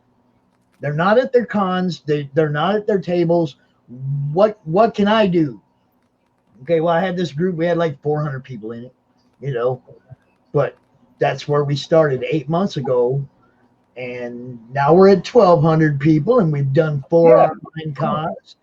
And I'm having so much fun. You have to realize, first off, for me, it's like fanboy weekend for me once a month. I get to come out here and talk to all these people whose stuff I've been buying and collecting forever, and I get to meet them, like Mike Barron, people like that, and Brian Polito. The first con we did, Brian Polito came out for a 30-minute interview that lasted 90 minutes. He was so cool. That gave credibility to my cons, and they've been doing better and better all the time. Then I get somebody like you come out, you got 100,000 followers. Hi everybody. I just want it to grow and grow and grow and keep helping people. Even after this thing is over and you're all back at the cons, there's still the off season. What off season? Yeah, seriously. You'll see me in November and December and January out here doing online cons when everybody's cold. So what else? Fire Bitch. I want to see Fire Bitch. Pete. You want to see some Fire Bitch? All right, let's Fire Bitch. Show some Fire I got Fire Bitch. So that's what I have on the screen currently. That's the Naughty Fairy Stripper Acceptance, and that's our current art cover for the campaign issue. Okay, you want to do Naughty Fairy first? We can do that first. I have no order. You just showed the new Kara one, so I figured we might as well. Oh yeah, show the new art rolling, right? Absolutely. Yeah. So it's a double cover, and she actually had a mock-up. Yeah, she said that she was gonna have a holofoil that had all the starburst energy. So that's gonna look really, really awesome. Let's see. Were any of your covers the jeweled covers? No, I don't believe so. Well, we don't know yet because our mock-ups weren't done when the jewel mock-ups were being made. Right. So we'll have to find another stretch goal. You never know. I mean, that could be something that's that she might offer. But we've been doing Naughty Fairies since the first issue. Right. And this is 4, right? Number 4. And this is number 4. This is the first art cover that we've done, but the rest have all been cosplay covers, and it's been a lot. This is available as well. This is a really cool one. And I did make these wings. Yes. We like that one too. Yeah. Come out well. There's the mirror. Yeah, she wants antlers, the antlers are so cool. You made those? So I didn't make them, but I modified them. So I bought the pieces and I did all of the attachments and whatnot, and I had to put the hair and it was a very interesting piece when I saw the artwork for it, and I was like, all right, I'm going to make that happen. So this one's the Mirror cosplay cover. Yes, we like it. Yes. So yeah, but. Oh yeah, that's my butt. Okay. How is it weird when you're talking about the the books that are like this, where That's No. That's why we bought it. It's very normal. It's in my wheelhouse. It's in my life. It's something that we do all the time. Which one are you looking for now? I don't know. So maybe we could show something from Fire Bitch. What do you think? Well, I got this cover right here. You got that cover right there. So I can show this actually like live to you right here. And this is something very cool that we do. And it is a stacker cover. And this outer cover opens up so that you can see the rest of it. Did you say oops? I did. It was a second, but you can see kind of how that works. So when it's closed and then when it's open. And that's just this, it's actually PVC because a lot of these covers are very, very thin. So we use a heavier PVC on these so that they are not going to rip. But this is issue 1. And you can see we used the lettering there. Right. Lucas Gattoni to do our letters. Sorry, I'm looking for something. And I believe he's out of Argentina, but you can see. So I actually we started this years and years ago, and I spent a good, year and a half, 2 years trying to convince people the Earth is flat, just because this book takes place on a flat Earth. Well, not a flat Earth, but a flat planet. Alfred's trying to look through here, but you can see some of the things that we did. We've got our aliens, and there's a lot of 80s reference, and it's just an incredibly fun book with a lot of action and some Easter eggs. So always look out for things like that. Issue 2 should be launching in August. All right, are you ready for the next? The next Fire Bitch. The next thing. Fire Bitch. So we got to share on the screen right now, and yeah, this is going to be a piece for the next campaign. I did this this painting. I used Clip Studio Paint for doing that, just kind of like all from scratch. And so I thought that would be pretty cool to, have something that was like that, almost like anime painted style. Now, Fire Bitch, the character. Give us a little rundown. There's going to be people that aren't familiar with her, so the shading is ridiculously good. Vortex jumped on an alien planet, gets superpowers, and has to save them from the attacking other aliens that are coming down to try to take all of their resources. All right. So she's defender of the flat Earth. Oh, well, by accident, she doesn't. That's funny. She doesn't want to because that's really not funny. her. She Right. wants to take pictures and post them on Instagram and post them on Twitter, and that's what she wants to do. So now she's stuck in this weird, odd situation where she has superpowers. The shading is unbelievably phenomenal on this. He does beautiful work. It's phenomenal. It just adds so much. There's so much with the fire and the effect, and then the shading. There's so much depth. You just go right back. It's fantastic. It's crazy good. And you can still get issue 1 of Fire Bitch through Indiegogo. Okay.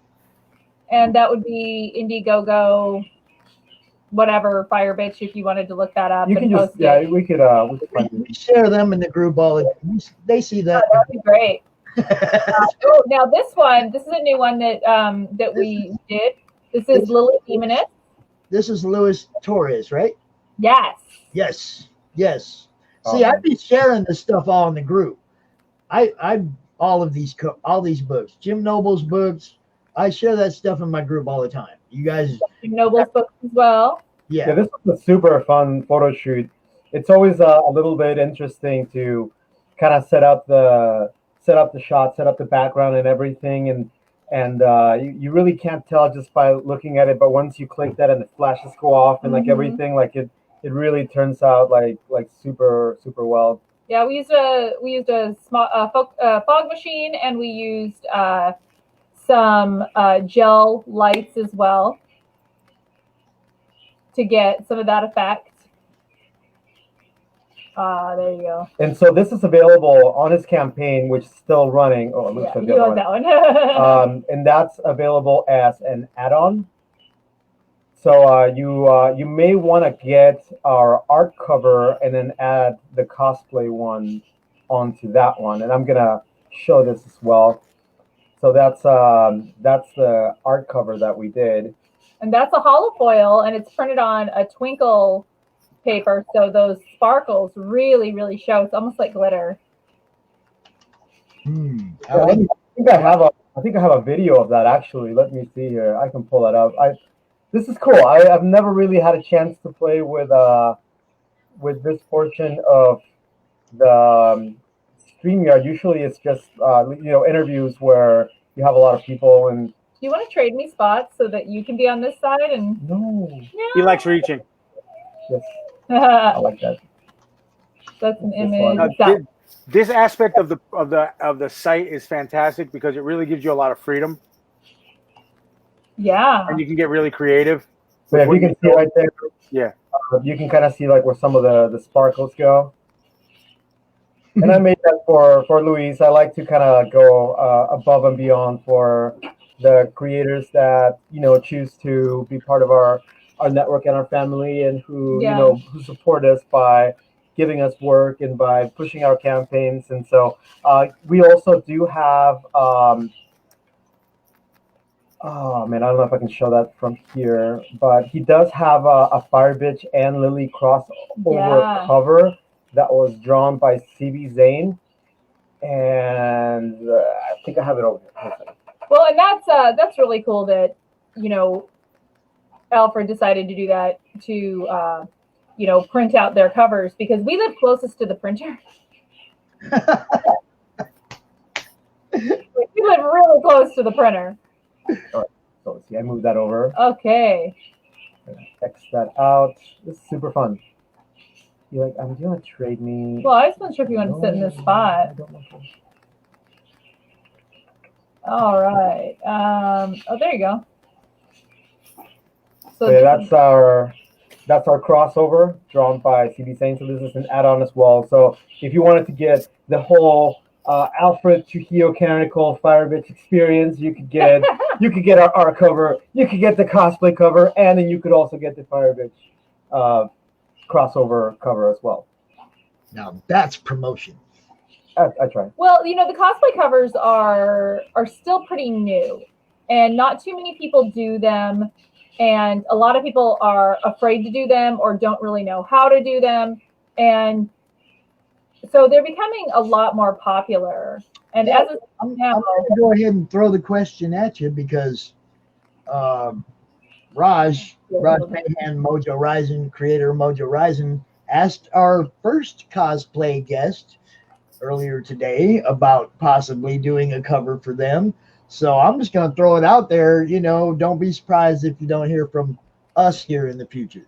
Yeah, definitely hit me up. I've done, so this is actually one that we did for Jim Noble, who, throw him a shout out. He is getting his appendix out tomorrow. Yeah, I know.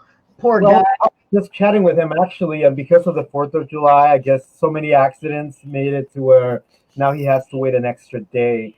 Laying there doped up in the bed for an extra day.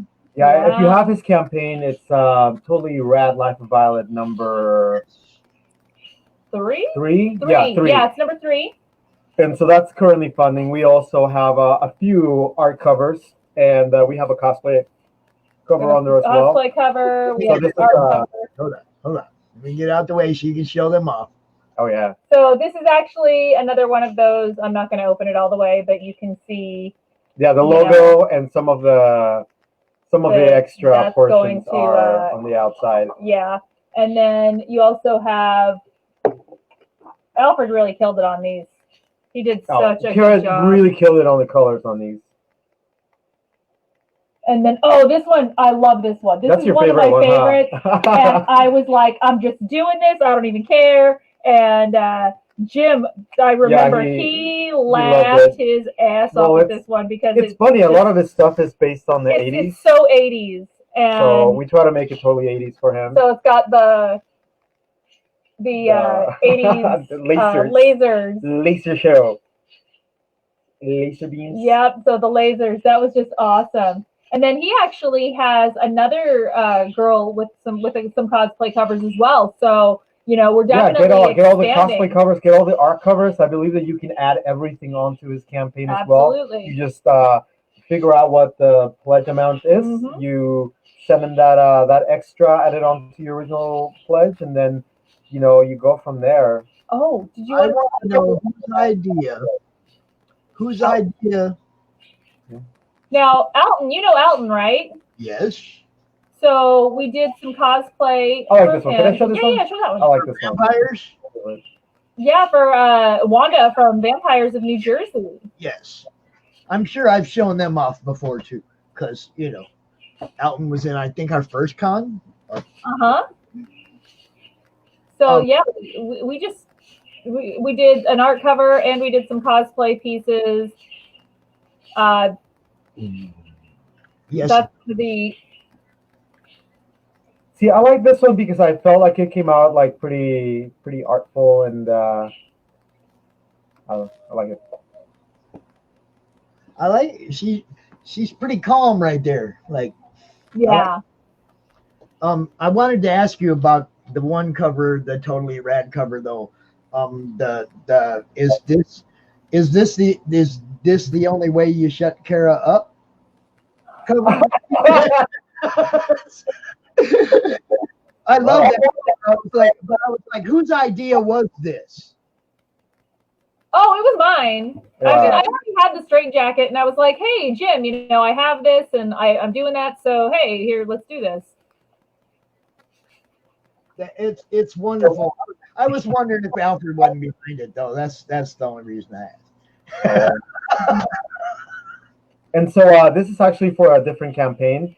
And our friend Rob Hicks, who is in the Phoenix area, is having his very first Kickstarter right now. He launched it on Friday, and it's Succubus. And he funded. He funded in 3 days, and our cover's on there. So definitely go get that as well. We have quite a bit of stuff to promote, don't we? We have a lot going on, and then there's our own stuff too. It's like you guys are all over the place. I go in my news feed, and that's where I drag stuff to my group to share to my group. I go to my news feed because I have so many friends that post everything. Yeah, I find Kara everywhere. That's what I said. It's like I got to get her out here to my con because she's like doing everything. Oh, I really. So this is for her campaign, Confessions of a Cosplay Diva, which did amazing on Kickstarter. Funded in 1 minute. It beat. It's funded in 6 seconds, I believe. It beat the Firebridge campaign by like about $1,000, Yeah, right? So it did. that's pretty consistent. The fan base definitely showed up for her on that one. Yeah, but this was such a fun cover. It was hard. I'll tell you, that was a very complicated cover to make. Yeah, that's about like 6 different Karas right there making that piece, because people they can't go in that. They don't move like that. Yeah. And I believe that's an Ethernet cord. Yeah, that is an Ethernet cord that she's using as a web. As a web. I was like, you know what? We're just gonna leave that. And yeah, because everyone has the Amazing Spider-Man 300 variant when they put out their first book. So I was like, well, let's do this. And so yeah, we did. That's excellent. I did not know you had a Spider-Man homage cover. Now I love homage cover. I think it's the first one ever. So I could be love homage covers. I really do. I mean, that's all I get from Lady Death every time is the homage cover. Those are the ones I love. So if you're doing those, I know what Scooby. Yeah, if you're doing stuff like that, man. That's what I want. That's what I want right there with all of them. Yeah, so this was actually pretty cool. Yeah. Kara launched her Kickstarter on her birthday, so I had to, of course, make a big deal out of it. So I had a couple of things made. This was one of them. I wanted to have something that kind of like showcased like everything in the campaign. It looked like super epic, like I think somebody called it like, oh, is this the Avengers, the Caraverse or something? Yeah, the Caraverse. And actually, this is a mini print that comes free with all of the orders. It was a stretch goal.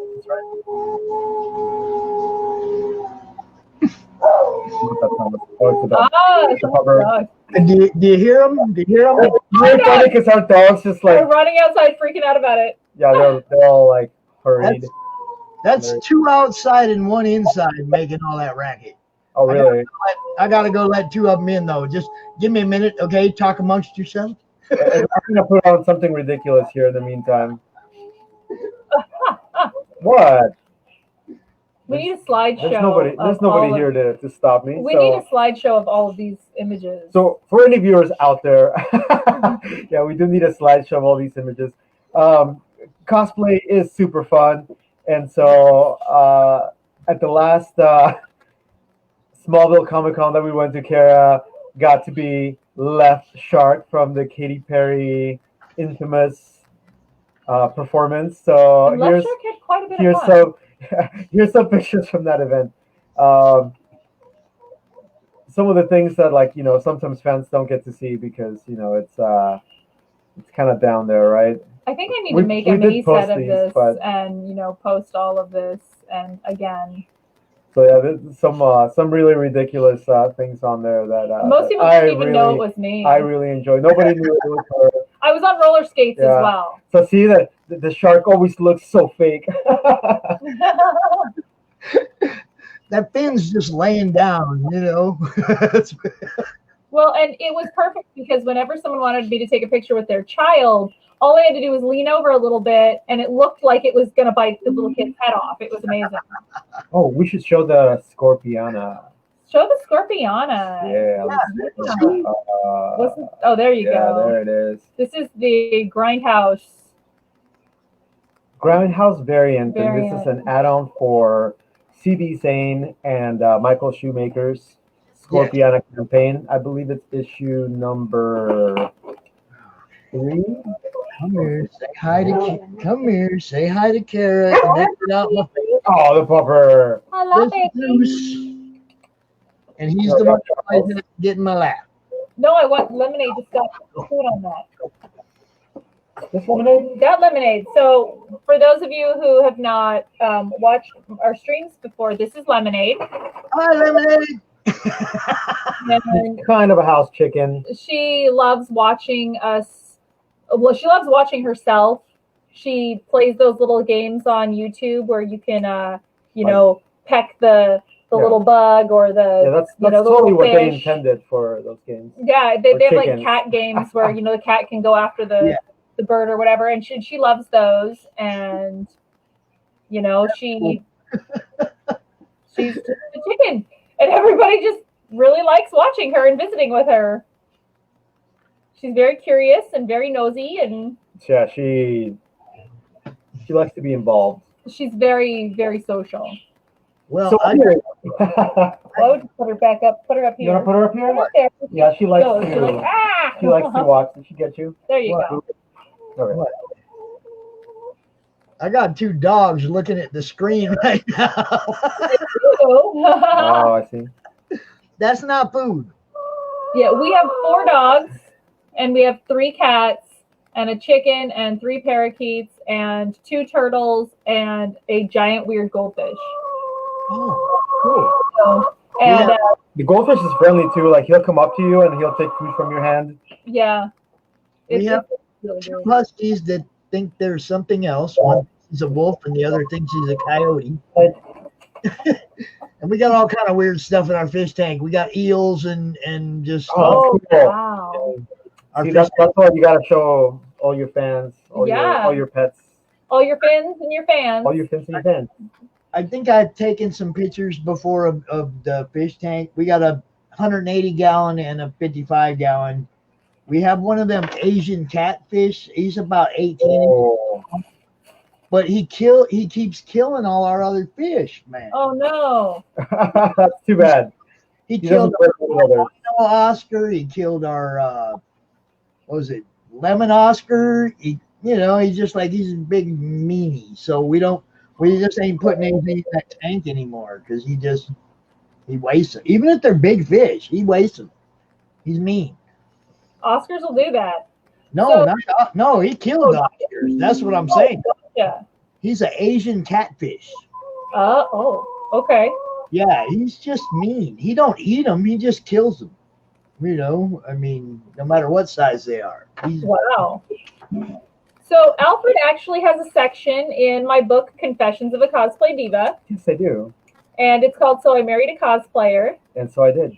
And it's about his side of the story and what people ask and what they want to know and what things are from his perspective. Now I'm even more interested in the book. Confessions of a Cosplay Diva is going to be really, really cool. I have so many covers. How many covers do we have? Oh, see now that Domino, yes. Yep, we got Domino. I don't know. We've got. What else we got? We've got Velma. And with Velma, we also have Daphne. So you can do Daphne and Velma. It's super hard. You can? Right. We have some covers here. Let me open that one. Oh, okay. So this one's called Seductive. This is our Power Girl lingerie. And this was this is a double cover. This was an expansion goal. So you So can, it was an add-on, but you we can had get to this meet and the goal. it's got no logo, so it's virgin. You can see a little bit of Not the a color, virgin. little bit there. Oh, is that right? See what we did there? Yeah, this is, See, I call that one the seaweed cover. The what? The seaweed cover.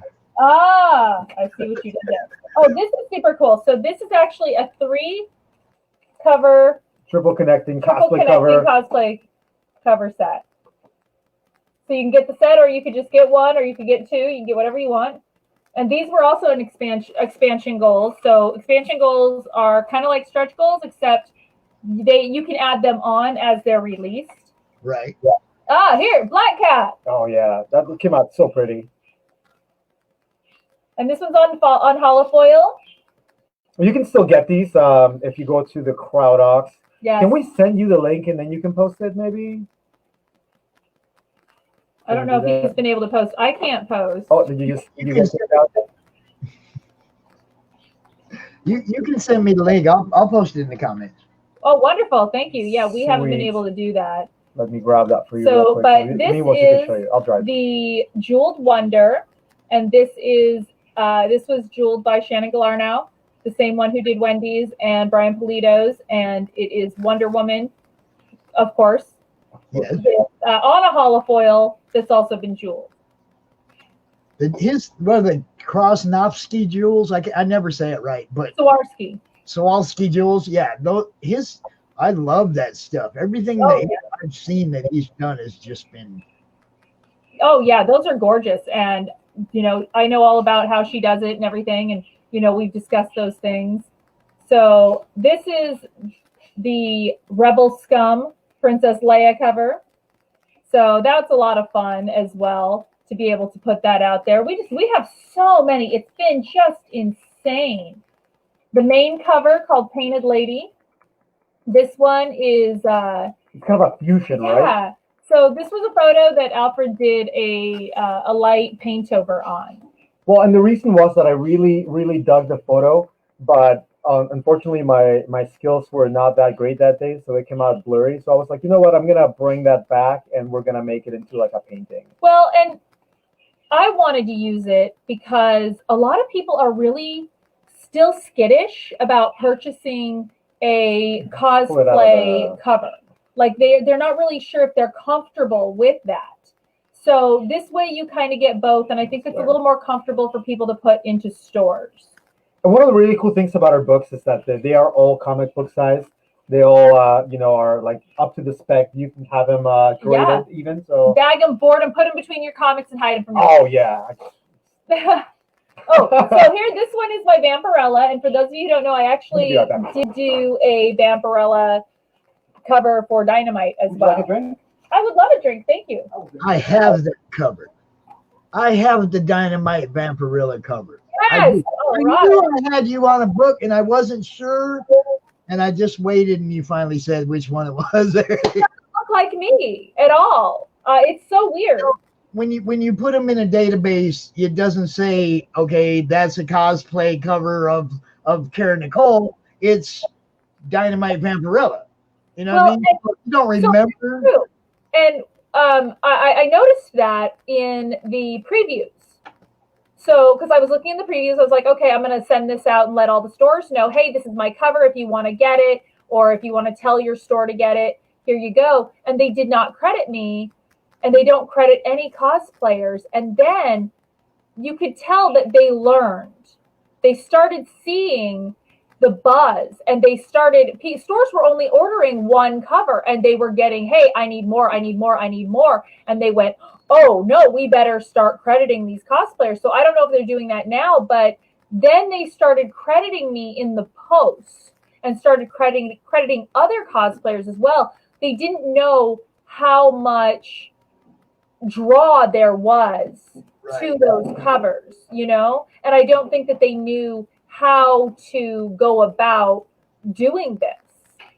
And if it had an advantage. So then they learned, they're like, oh, we better start putting the cosplayers in there.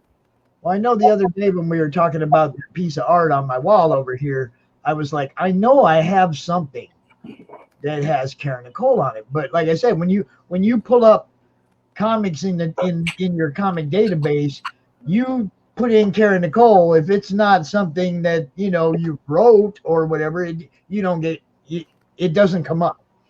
So I couldn't remember what title it was. Now that you said Vampirella, I'm gonna be over there pulling that thing out later and posting, showing everybody I got it. Well, thank you. Yeah, no, I always appreciate when creators are willing to take a chance on a cosplay cover. Ron Zabala was actually on that as well early on with Patriotica. I was the first cosplayer to do Patriotica. Is that your phone? It is my phone. It's time to wake up. Time to wake up. So yeah, I've done a couple of Patrioticas. Do you see Selena right here? I do. Selena's my daughter. Aw. And we got Bayonetta, which is the main evil, she's like the bad girl. And then my daughter, who's mad at me, went over to like learn the occult from my enemy. I'm not an occult, but she wanted to learn the occult, so she went to the bad guys to learn the occult because she's mad at Dad.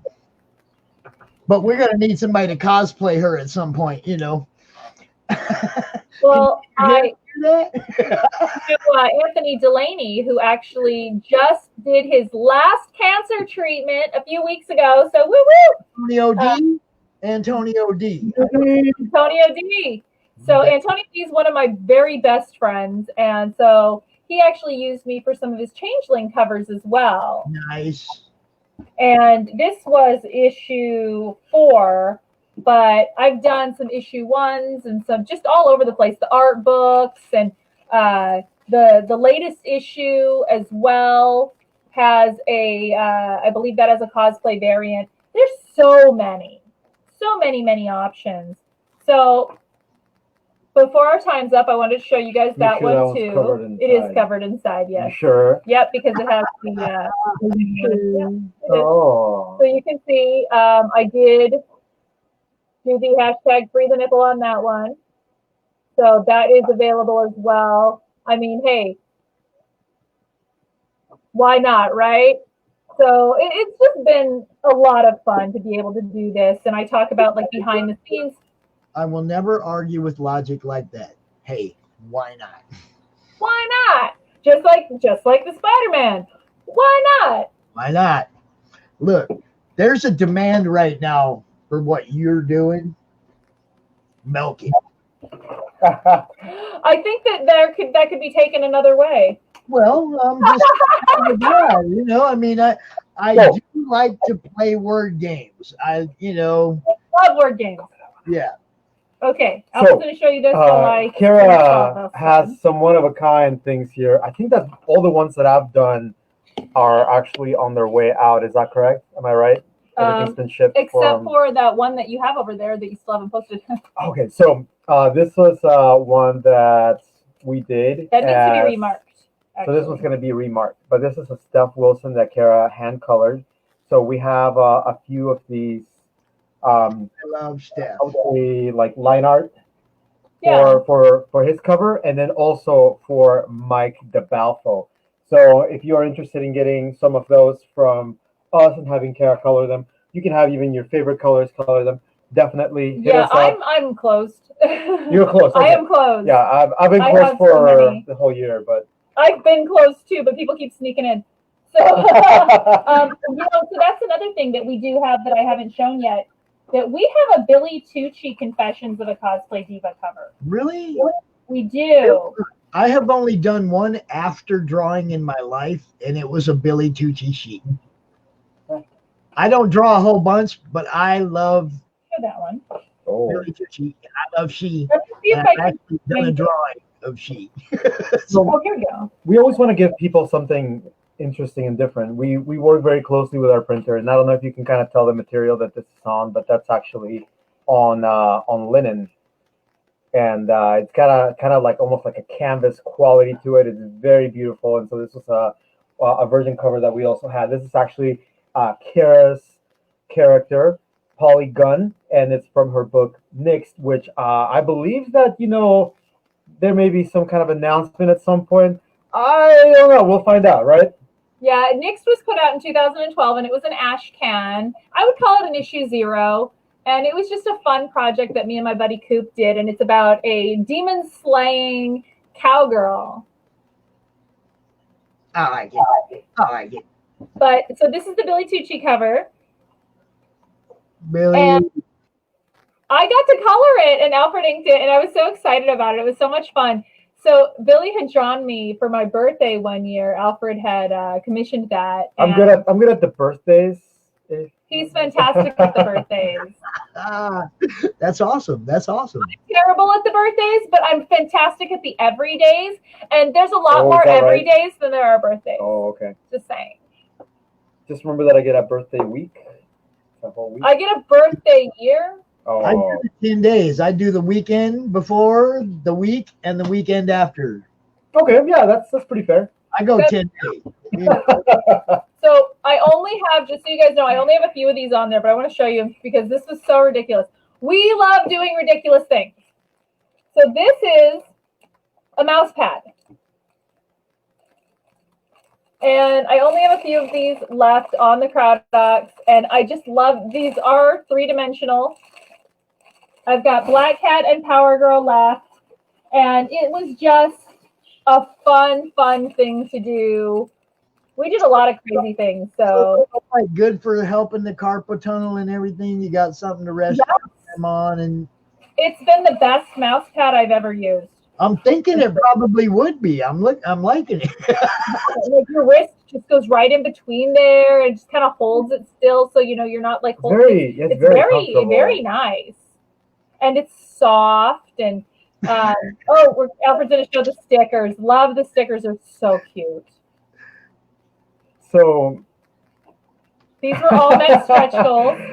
Yeah, at some point, I think that we started to run out of stretch goals on that Confessions of a Cosplay Diva campaign. And Yes. so, like, let me do a little something for you. And so it's kind of snowballed too. So now there's some for Jim Noble's campaign, and then Wendy has some too that have been released. And I just did one for Fire Bitch as well. I'm gonna show you that one. Oh, the as well. Fire Bitch It's one. so She's cute. so cute. I actually, I'm looking into having our little Fire Bitch chibi animated, so that ought to be pretty fun if we can pull that off. She's just so cute. Can we pull that off, you think? I think we can. So we'll, you will have to stay tuned to find out if we can pull off having this. See, I don't think I want open. her as a die cut sticker. I think I want her just like that as a holofoil. Yeah, so dude, that's I drew this big size. It's 11 by 17. I try to make it to where to where things are printable for basically any purpose. So I like that, but that should be a wraparound cover with a Steph on the other side. Oh, that would be fun. That could be fun. I mean, that's just they both have. I mean, Steph's got his style. Yeah, no, Steph's style is definitely like very iconic. That has a style too, and I think that's like those should be mated on a book together. You know, that's what I do. By the way, I'm an idea man. I come up with stuff, and I pass it on to people. And I don't ever, you know, I've given ideas for stretch goals and tiers for all kinds of different people on their projects because I just come up with weird things, you know. But if I ever see that on a cover and a Steph on the back, I'm gonna be like, I did. You can maybe do something like that with like Steph's, you know, with like a back-to-back kind of a thing. Yeah, like you definitely are on the right track there. That's what I'm saying. Well, we love Steph, so it'd be fun to collaborate. So let's see here. Before we go, is it time? It's almost time, so let's do this last thing. We'll talk about unstable frequencies. Yes. So I'll see. I'm gonna show that one. Pulling up. So tell them about that and I'll find the other one. So Unstable Frequencies is our horror book that we talked about a little bit at the beginning, and we're bringing in multiple artists for different stories. So it's a horror compilation of lots of different horror stories that we wrote, and I'm a big Tales from the Crypt and Vault of Horror and type of person. I love those comics, and so I wanted to bring that to everybody. And this is our hostess, Tess. And this is another character. This is a character. This is Tess. She is the host of these stories and these books. And we've got lots of things planned for her. So stay tuned for this character to be out.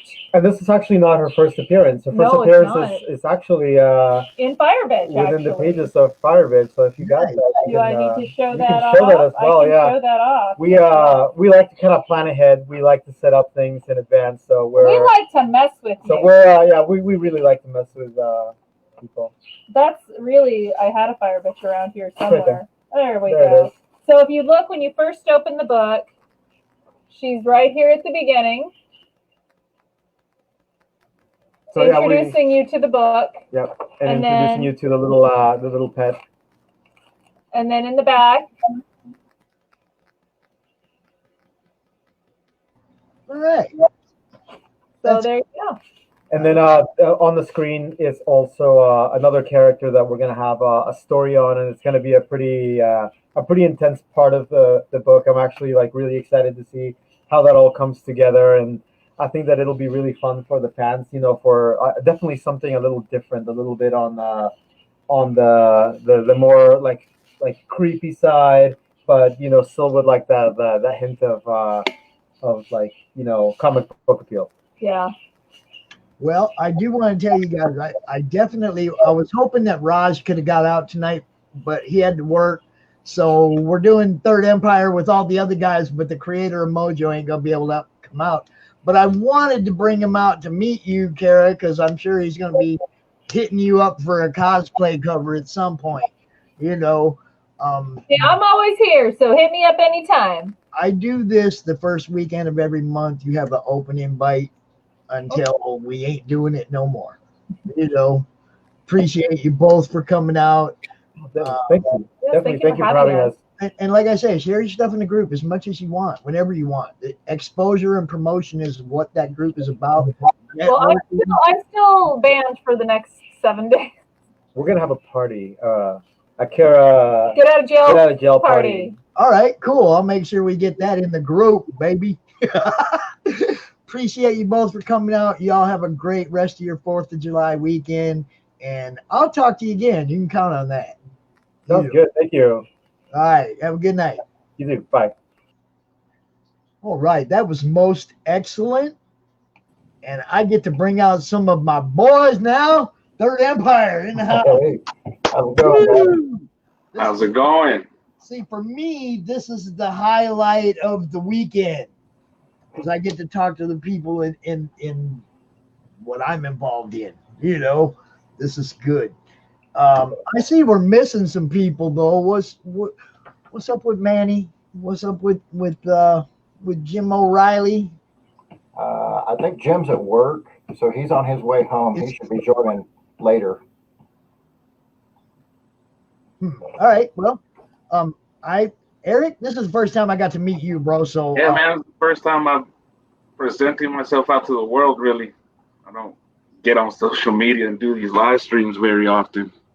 Well, see, for me, this is about it. It just became a thing about helping everybody get exposure, you know, because none of you guys were setting up cons, none of that was going on, and my group had a whole bunch of you guys in it that were like, "What are we going to do?" Every time somebody announced another con being taken down, they were, "What are we going to do? What are we going to do?"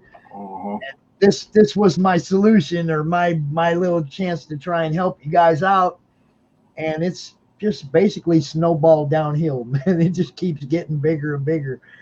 Russell, good to see you, brother. It's good to see you too. You got something coming boom out of here on Tuesday, don't you? Yeah. Launching the Kickstarter Tuesday night, and so I'm excited. I'm anxious. I'm nervous. You know. Well, we're going to do everything we can to make sure this one gets funded quick, because that's what we do. It's called Age of the Remnants, and the story is unique. I've read a lot of books in my life. I mean, a lot of freaking books. I ain't never read nothing like this. Oh, Why don't you go ahead and give them a little taste? Okay. Age of the Remnants came about from a lot of different things, but it's basically my love of science fiction and the whole medieval fantasy thing. So I kind of created a post-apocalyptic world where humans don't exist anymore, but there are still creatures inhabiting the earth. All these creatures were created by humans through genetic science, and so now you've just got all these new species, and it's kind of gone back to like this barbaric medieval world because technology's gone. Right. But now you have all these races kind of vying for, their place in the world. They're starting to decide who's going to be the dominant species. And it's just kind of a glimpse into how life might change and progress without human influence, and what could happen, with different ideologies, that aren't quite human. And so there's going to be a lot of unique creatures. It's a blend of somewhat of some kind of mystical, maybe even super powered, but it's all based in science, in some way. So the first issue brings us in as kind of like a new religionist for me, and they're kind of pushing their way out into the world, trying to build up a following and converts, and they're using the event that destroyed humanity as kind of their base, saying that they have this god named Amon who destroyed humanity to save all of these new chimera races, and that now these chimera races should pledge their loyalty to this god, and that they should leave behind all the ways that humans did things and free themselves of that part of humanity and build a better world than humans created. And along the way, they kind of start to find out, if you don't do what this god Amon wants, then your fate's going to be the same as mankind. And so it kind of introduces us where this religious group is pressuring another race called the Taurans, which are Minotaur type creatures, and trying to make them free up their lands and open up their lands and give them access to it. And the Taurans aren't going for it. They like to stay in their walls and keep everybody out. And so it starts to build up a lot of tensions, and it kind of comes to a head. So this story is kind of the spark that lights a much bigger fire for the rest of the world. And so it's kind of jumping in just as everything's starting to change. And, you know, these ammonites and some other things will have long-term effects, you know, down the road in the story. Well, I'm gonna bring Pete, my co-host, out here for me. I'm gonna see if we can get him to do some share screen so we can show off. Okay, I can't hear a thing. You can't hear me, Pete? Yeah. Oh well, we're gonna get Pete to do a share screen for us if we can, so we can show off your stuff when he comes back out. Suddenly, like, everything on my computer just decided it didn't want to work. I don't know what's going on. I had a total white screen for a minute. Now I can see you guys again. Oh man. I'm trying to share the link out to Eve so she can come out because we got a little announcement for her.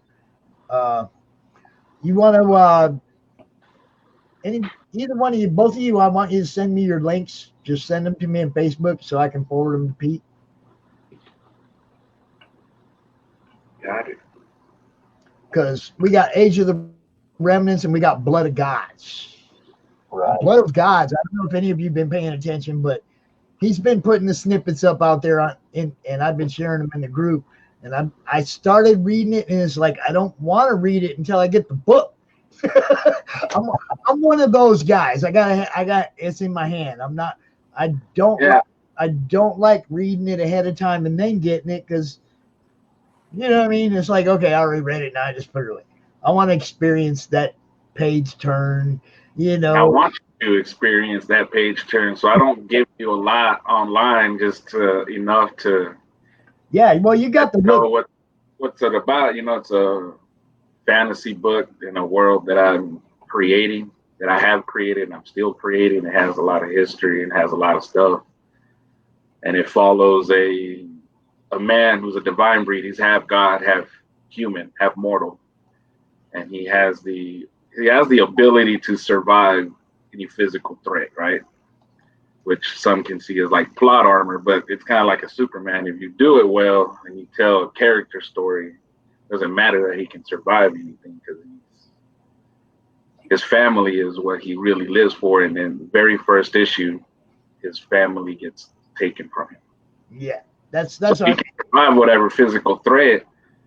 Doesn't matter if he's heartbroken, sad, depressed, you know, trying to just.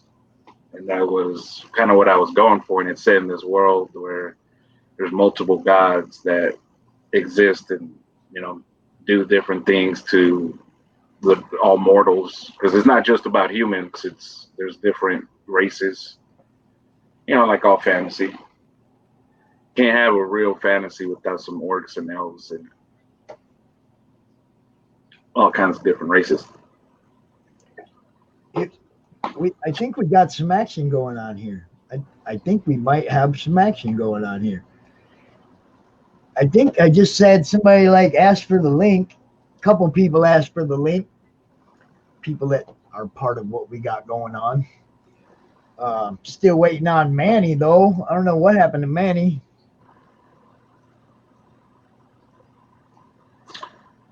Yeah, if you go to bloodofgods.com, this thing is. Yeah. You learn a lot more about the world itself. That I didn't want to throw a lot into the book to where it came off as like exposition, because if you live in a world where gods exist, you're not going to just like talk about them all the time because it's just something that you're used to anyway. I didn't want to throw a lot of exposition in there, but if you go to the website, you can read more about some of the history, some of the other things that are also going on that affect the book, but they're not in the book. This is I just sent Raj the link. I think he might be able to get out here for a minute. Also, I sent Eve the link. Evanette, who I think we have a little announcement. There she is. Where you at, Raj? Hi, guys. Come on, Raj. We got an announcement to make, bro. I got another announcement to make, too. We have the guy who from Comics Cast who did our opening show yesterday, Joe Tolliver. Joe Tolliver, talking to Raj about possibly doing a cover for Mojo #2, and you know, it's like it's starting to boom. I just talked to Karen Nicole just a few minutes ago. She is gonna probably want to do a cosplay cover for Mojo, and I'm kind of jacked about the way things are all falling together, and I'm really jacked about all the new titles coming up under the Third Empire banner, and it's giving it all more credibility. It gives everybody's book a little bit more credibility to be associated in a group of people under the same banner. You know what I mean? It's like if supposing that right now Russell's book comes out Tuesday and we blow it up, that gives Blood of Gods more credibility. That gives Mojo more credibility. That it's like it's all about busting it out there, and right now the demand's solid for what we're all doing. You know, Yeah, it really is. I mean, everybody's books are funding, man. I love being able to go post funded every time. It's like there's. I think what's made Mojo successful in like preparing for its funding or getting its funding is all the hype, the months of build up for Mojo. Oh yeah, for sure. Well, it's definitely added to it, but it wasn't designed that way. This book was supposed to launch 2 months ago, and we held it on due to the virus at first, but we didn't just stop and like just sit on it. They went and it totally improved it. They added pages to it. They didn't just sit on it. They got new cover artists. They made it better and better and better as time's gone on. And now trying to get this Kickstarter page with all the tiers and stretch goals and all that, that's really what I think is the holdup. But we're going to overcome. Right. Ain't that right, Rob? What's up, Raj? What's up, Raj? What's up, y'all? Hey, I don't know if you caught Karen Nicole out here earlier, but we got another cosplayer looking at a cover. You're going to break me, dude. Either that or I'm going to make you rich, brother, one or the other. Good to see you, man. You at work? You hiding at work or what? Yeah, basically. Yeah? All right. Yeah. So go ahead. We'll give you a few minutes while you got a few minutes. You know, say what you want to say, bro. Well, has anyone introduced Eve to our team? Well, have I introduced Eve to our team? Have you introduced Eve to our team? Well, I can. I mean, she's going to be doing the cover for book 2, Bayonetta cover. It's going to kick ass. Yeah, well, see, yeah, I'm so excited for it. I didn't want to make the announcement. I wanted you to be able to. Since you asked me for the link, I went ahead and let it keep my mouth shut, man. You know. But yeah, real happy about that, Eve. Welcome aboard. Third Empire for life. I told you that. You're one of the team now. You get preferential treatment. You get extra shares. You get all that stuff. Preferential treatment. Oh my goodness. Hey, ask them. They all know I share the crap out of their stuff, man. This is my team. These are my guys. You know, Raj pretty much has more to do with this actually even being a thing right here. Because Raj turned me into a comic book character when this group just started. And none of this was in the works. The cons, none of that was part of this. It was just, you know, a good comic group, and Raj turned me into a comic book character. Oh, this is cool. Now it's like snowballed downhill and became so much more. You know, we got all you guys all working under Greg's banner, and you know, bringing in people to do new covers. Also, Joe Tolliver. You talked to Joe Tolliver, right, over there at Comics Cast, Raj? He's going to do a cover for book 2. It's like it's blowing up, man, and we're going to keep trying to make sure that it stays fueled. I've got about 3, and then Shiloh. Shiloh's is going to be on there too. So, yeah, we're good.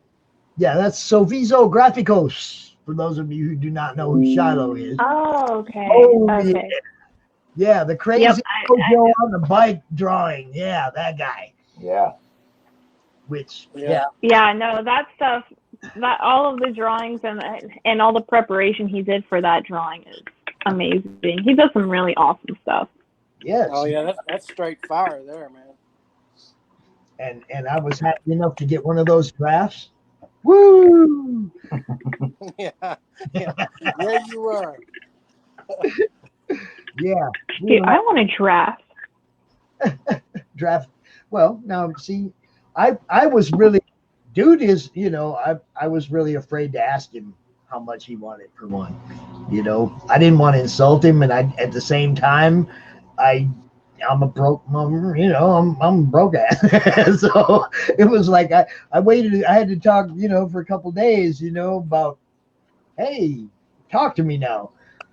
And when he came, the price he came through with was ridiculous great. I appreciate you. It was awesome. And he actually had trouble with the shipping. He was down there like at UPS for like an hour, and they tried to get him for like $10 more shipping than what they quoted him. And you know, he had a big mess with, well, what about how much if I put it in this package? How much if I put it in this package? And you know, he's Well, like, wait till you see that. I went to Greg's house because he's going to ink it, and dude, I wanted it right then and there. I wanted to take it home. Yeah. It's badass. Yeah. It is sweet. He reminds me, Russell, no, probably. He reminds me of Stephen Platt, my favorite artist. He draws just like him. Yeah. And see, this is what I'm saying. It's like this, the networking has gone crazy in this group, and the amount of people that we're all getting exposed to, and the different fan bases. Everybody's fan base is bouncing off each other. This is getting big, and I love the fact that there's a demand for the indie comics, because I can keep bringing you people out here and letting the fans know what you got. They're obviously buying. Don't be shy about showing them what you got. You know, that's where I'm at. Oh, Yeah, I barely hear anything about like Marvel or DC anymore. It's always which indie publisher is producing what nowadays. And there are so many cool things I wish I could back. Oh, yeah. You know what I'm But talking I full on support, yeah. Hey, so Manny's here. I'm going to dodge out. Good seeing you, Eve. Thanks for doing that for us. Russell, Eric, peace out. Yeah, of course, man. Right. I'm so excited. It's going to be so badass. Love you, All brother. right, Manny, plug away. Plug. See you, Raj. All right. Bye. How you doing, Manny? Pretty good. You? How's everybody doing? For everybody does not know, this is Manny Soto, CRoM's personal artist. He does almost all of our art for our banners, you know, our happy birthday, everything that I post up. What are you doing, Manny? What'd you break? Yeah, I bought this little thing so I can stand my phone up so when I draw, but hopefully it works.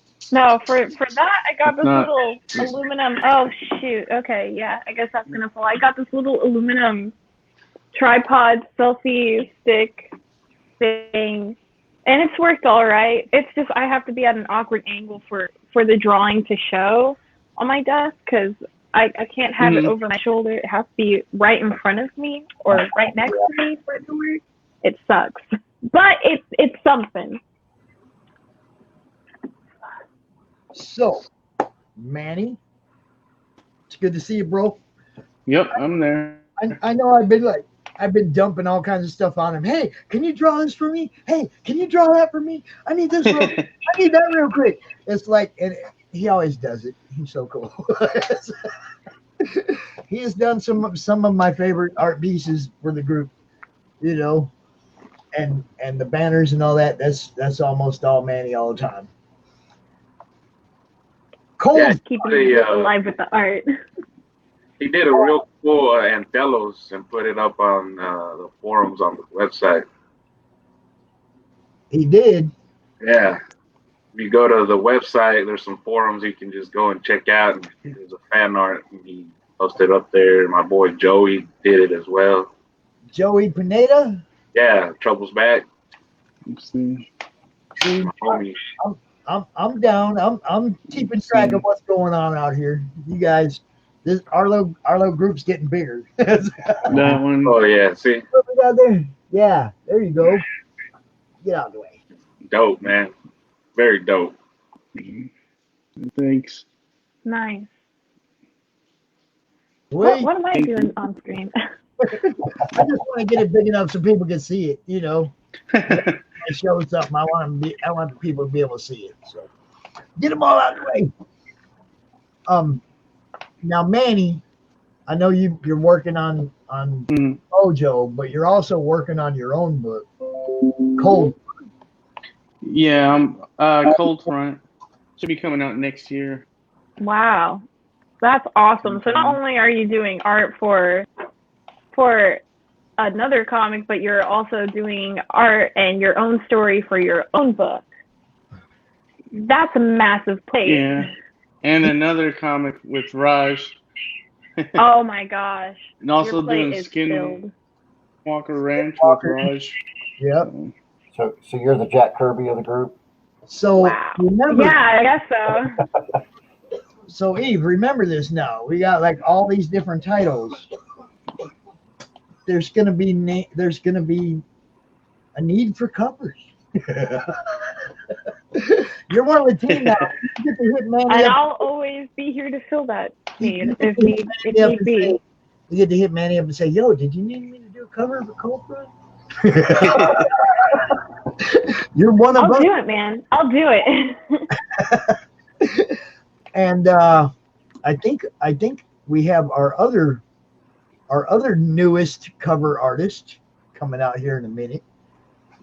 It's kind of cool. I love it when the team blows up. I love bringing in more people that I already know, and then they join the Third Empire team, and it's like, even if it's just a one shot, you're one of the team now, you know.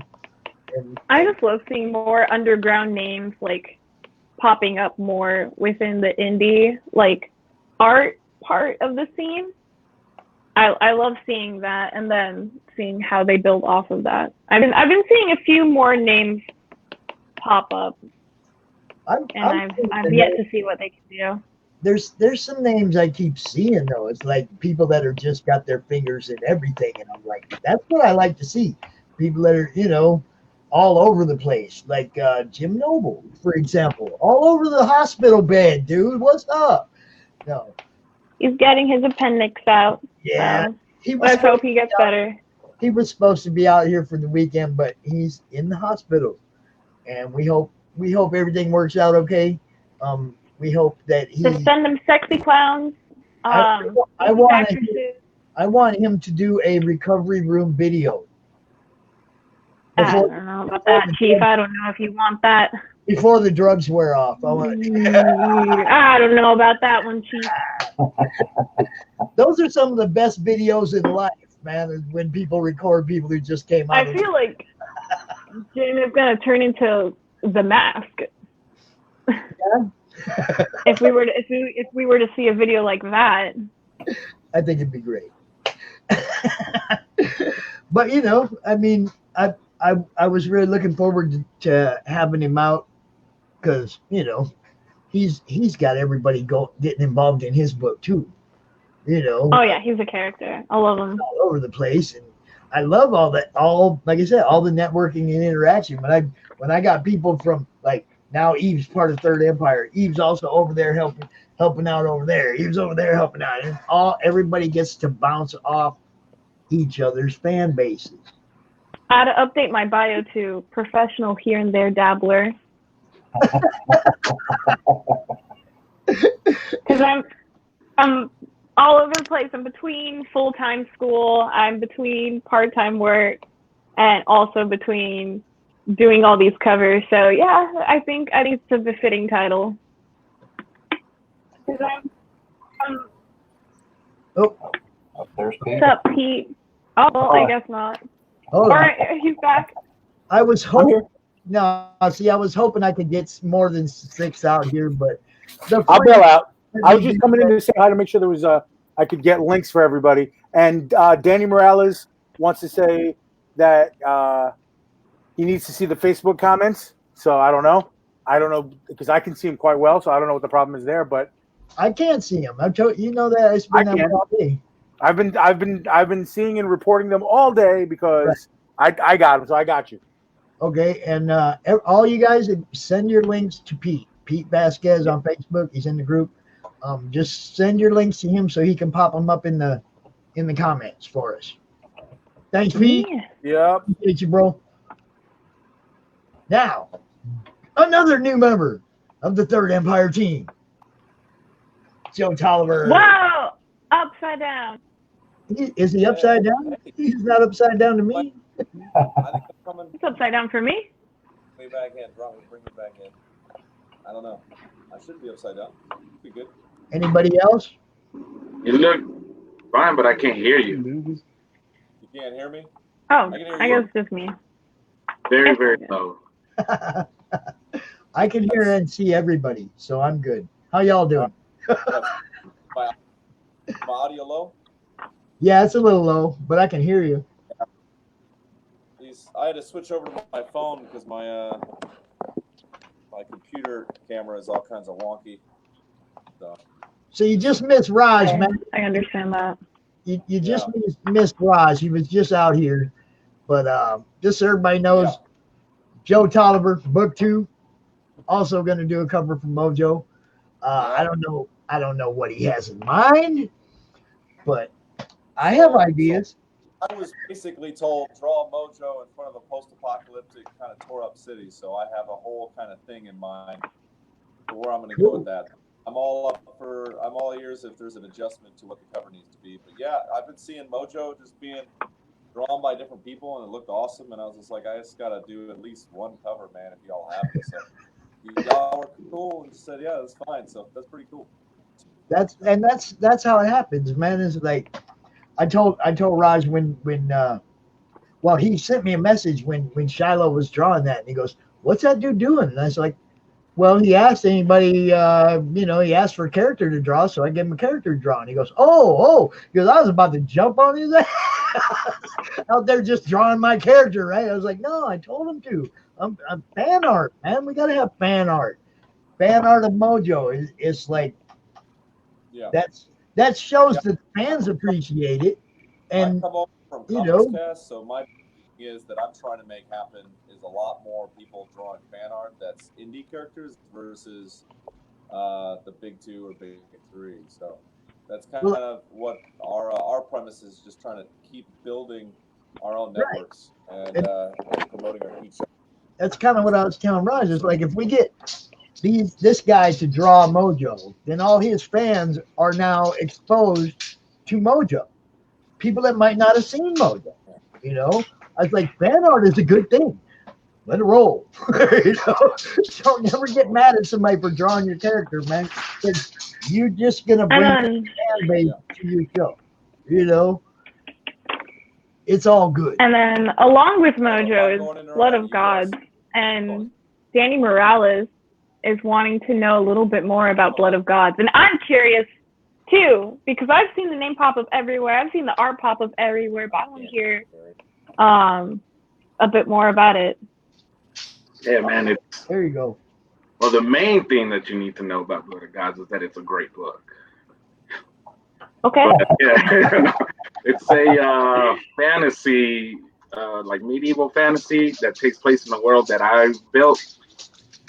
Where I like it so far. Dragons and I took everything that I loved growing up from the polytheistic ancient religions and fantasy superheroes, and then I threw it all into this world, and then I put it in a comic book. Now, is it more like fantasy, the kind that's between political, like political figures like kingdoms, or is it fantasy with loaded with magic and quests and all these adventures? That's better. Loaded with magic and quests and adventures, and then there's political stuff going on as well. Oh, okay. Like loaded with magic and quests and all these adventures. There we go. That's better. And that's probably just All right, waves of Sala causing that echo anyway. Don't worry about it. I'm gonna blame Joe. No, it was me. I turned it off. I had my the video playing in the background when I unmuted the computer. It just was playing in the background. Yeah, so this is the middle ground. I look dark and terrible, but you can hear me, so there you go. So, Eric? Kind of same for all of us. Yeah. But anyway, weird yeah. internet today, man. It's been like cutting out on all my devices is all weird. So I think the whole world is experiencing some kind of internet. Oh yeah. Well, I've got this Grow, which is phenomenal first thing in the morning. That's why I do my show at 10 o'clock in the morning, because it's just beautiful lighting. I've got a little screen over top of it, but any other time during the day, it's like I'm filming on the surface of the sun. It's just no good. Anyway, no, it was really cool. What I was saying earlier was just, I dig your guys' character and stuff, and I dig what you guys are doing, and I'm trying to do a little bit more work where I have like actual finished cover art. So I'm just kind of playing. I'm trying to stop playing. I'm trying to stop myself from just playing around with fan art and really pushing towards finished full covers. So this will be one of the first ones that I have a chance to work on a published cover. So you guys hate it, you can throw the trash line. Joe, allow me to introduce you to Manny. Manny Soto is the main artist for Mojo. Okay. Hey, Manny. He's doing almost all of it. I think Edwin's doing the colors. Manny's doing the art. Okay. Yeah. Russell is Black Wolf Artworks. He has a book called Age of the Remnants. Okay. Eric Dominguez, Blood of Gods. These guys are all under the Third Empire banner. Okay. Very cool. So, and of course, Raj and Manny work together on Mojo, and Raj also has, Manny also has a book called Cold Front that's coming out. So that's awesome. I mean, how did you guys? Oh, I don't want to get into interview mode. I'm just curious. What did you guys do as far as how did you guys initially link together? Like, was it just you guys were all sort of hanging out doing it anyway, or how did you sort of all come together? I was doing work for this really shitty company that won't be named, and Raj liked my work, and Raj was also he asked me to to come in. Yeah, he asked me to do the book with him, and we just started from there. Cool. Yeah. And you guys do. So who does the lettering? I'm just curious. What's his name? Keith Braun. Man, you guys don't bring the letterer to the party? That's not nice. That's a tough job. It's not that we don't bring him. It's that well, for one thing, I can only get 6 out at a time. But if Raj doesn't say, yo, send dude the link and send dude the link and send dude the link, I don't know who he wants me to send a link to. Yeah, no, I got you. Yeah. I mean, it's Greg's party. Third Empire is Greg's baby. That is very cool. Boss, Greg Harms. He's the big boss. Yeah, that's how I got it. I just love your guys' character. I thought it was cool. At a con here locally in Lubbock, and then kind of kept in touch. And then recently, I needed an artist for issue 3, and I reached out to him. And then he told me about Third Empire. And that's what's happening. It's like Raj met Greg at a con, I think, and Raj kind of pitched his character to Greg, and Greg was like, "I like that. Let's do something with that." There it is. Yep. Russell come in on the side. I met Greg like 2 years ago, before I even started working on the comic, and I was just kind of like getting back into the comic, art scene.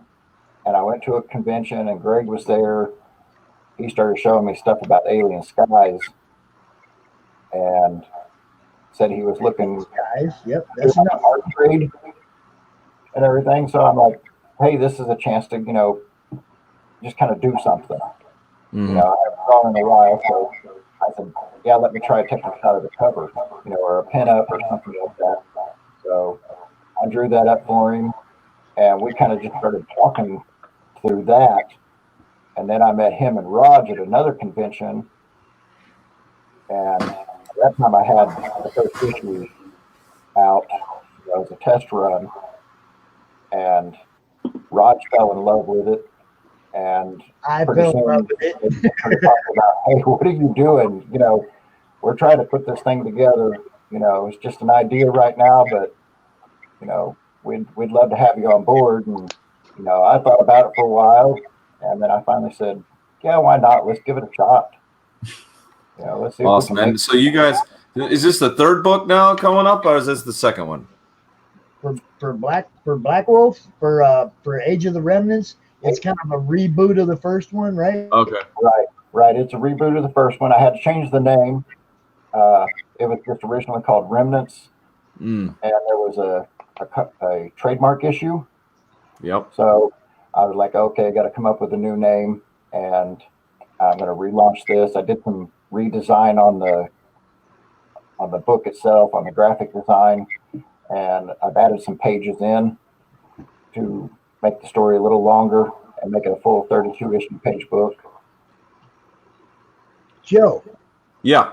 Take over as host for me for a minute. I want to bring Jim O'Reilly in, and you know, Okay. obviously you want to meet these people. Well, so to show you guys something that I'm working on right now for Dynamite, well, not for Dynamite, to pitch to Dynamite. I'm working on their what is it, Vampirella, and so this morning I started working on it about 3 o'clock this morning.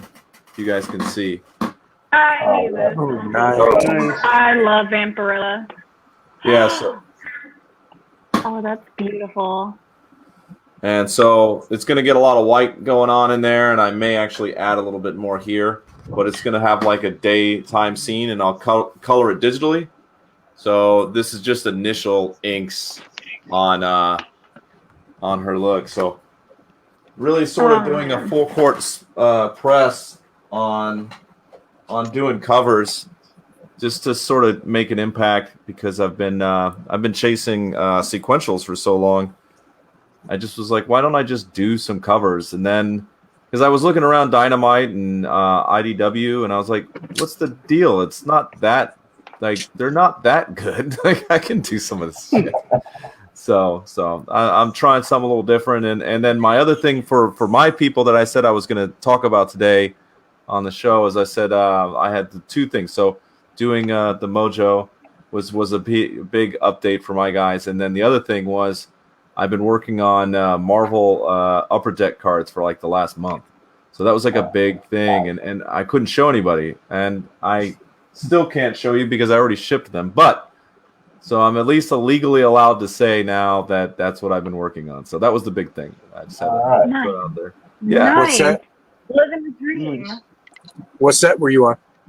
I did the manga set for Marvel, for like the general characters. They wanted me to do the annual set right after, which I may do, but I'm not going to do it for their initial price point. I was like, yeah, I'm not doing that. There's no way, because they want 40 cards for almost nothing, and I was like, I can't do that. So we'll see. We'll see. I may work a contract out that makes sense, because I was just like, I can't do 40 cards. Yeah, maybe Marvel, but you never sell yourself out. Yeah, I mean, it's Marvel, it's cool, and now I get to put on my resume that I work for Upper Deck, so that's all good, and then I just move on. Like, I'm not gonna get, it's not slave labor, you know what I mean? 40 cards for $3 of cards is nuts. Yeah. No, that's so. If you can get on Marvel Premiere, that's a good set to get on. That's one of their high end. That's their high end selling. Is the Premiere? Is that the sketch cards, or is that the Premiere is the digital ones? No, Premiere is sketch card. Is a series. Are they still sketch? Okay. Yeah, they're sketch cards. But they're bigger. They're a thicker stock, and they sell them at it's like $200 a case, and they only come with like 15 cards or something ridiculous in there. So they're really like, they do a lot of sketch cards for it. Very little, they're standard cards. So, but it's a good set to get on if you can get on. So this is the one. If you guys can see, it's about this. This is the size of the card. Mm-hmm. Oh wait, oh my God, that's right. You said it was like a manga theme. Yeah. Style. Oh, that's so fun. Well, it would have been fun for you maybe, but I suck at manga. When they asked me, they were like, "Hey, it's anime style," and I was like, "I don't do anime, but I'm not going to say no. We'll see how this goes." I recommend this read, Akira. Read it. Okay. Marvel published it as a comic. It's an actual manga. They made a movie in the 80s about it. Really awesome. It's sort of cyberpunk.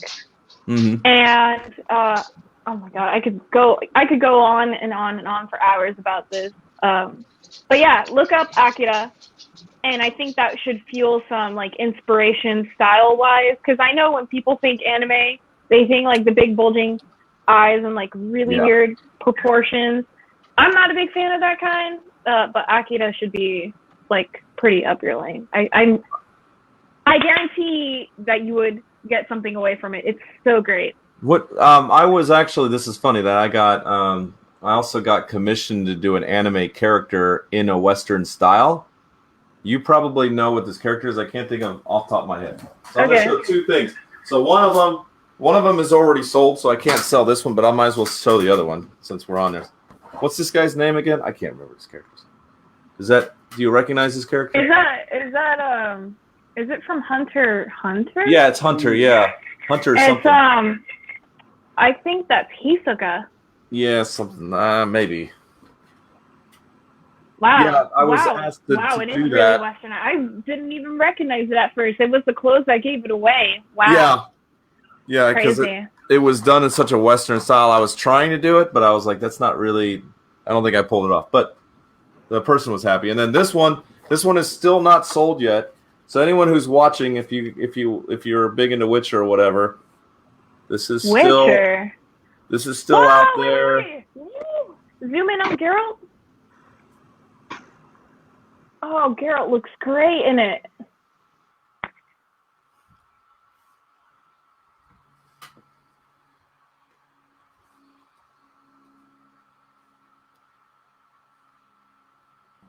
Very nice. Random jump in with pops. You put Geralt in a position of peril, and he looks. He's never normally illustrated in a position where he's endangered. You know, he's usually slaying something. Yeah. Or has like a very victorious, I don't know, brave kind of stance, and you put him in a position of peril. That's interesting. I like that. Well, I love the character because well, first I'm a huge Frank Frazetta fan and anything that's like that. So with Frank and and the fantasy genre is generally like, big cool hero kills terrible monster and there's some sort of voluptuous lady that's close by and holding the leg or whatever, right? But with Geralt, it's he may be killing a monster, but the monster there's no black and white. Monster bad, hero good. So I was in that sort of layout. It was kind of showing that she's defending her babies, her kids, and I was never able to get I wanted some knights in there or something that looked like they were going to attack, and he was sort of in the middle. I was never able to get that in there, but that was sort of what I was going for, was that sort of complex monster. I think it did well because he's normally a stoic character, but his one weakness is that he's easily seduced by anybody. Yeah. Yeah, by anyone. In the games, it's like that. Yeah. I love the fact that when the show came out, that the game itself, the second game, hit peak sales all over again. It was already a popular game, but then it just took off. I mean, I was like everybody else. I went back into the game and had some fun with it, so it's all good. Oh, who am I binging? Oh, do we have a what? Who's new? Did a new person come in? Hey, Jim. Hi. We already talked. I don't know what freaking Pops is talking about. So I'm not sure. Am I supposed to be hosting this thing? What are we doing here, guys? I think he bouncing off. I mean, I can. Jim, I'm a fan of your pencils. I like them a lot. No, I can only get 6 out. Look, Jim, you want to come out and bring out your StreamYard so we can get all 8 of these people out here at once? What's that? Does I'm sorry. Sitting in the StreamYard back. work like that? Yeah, well, it's Jim's stream. Excuse me, Eric, I'm going to remove you for a minute. I'm going to bring Joe back out here. Joe's stream can handle 10 people. Right. You can only handle 6. Do you guys want to cut this? Maybe get Joe to light his up so we can get everybody out here at once? Oh, well, then you're going to be a comics cast, though. Yeah, but we can still You're going to give me all the that. I've numbers? been there before. It's not a bad place. It's not a bad place. We're nice people. Hey, I mean, Joe, yeah. You said you were a Frazetta fan, yes? Yes. Have you been to the museum in Pennsylvania? I have not. I have not. No, if They you ever opened have a up one chance. in Florida.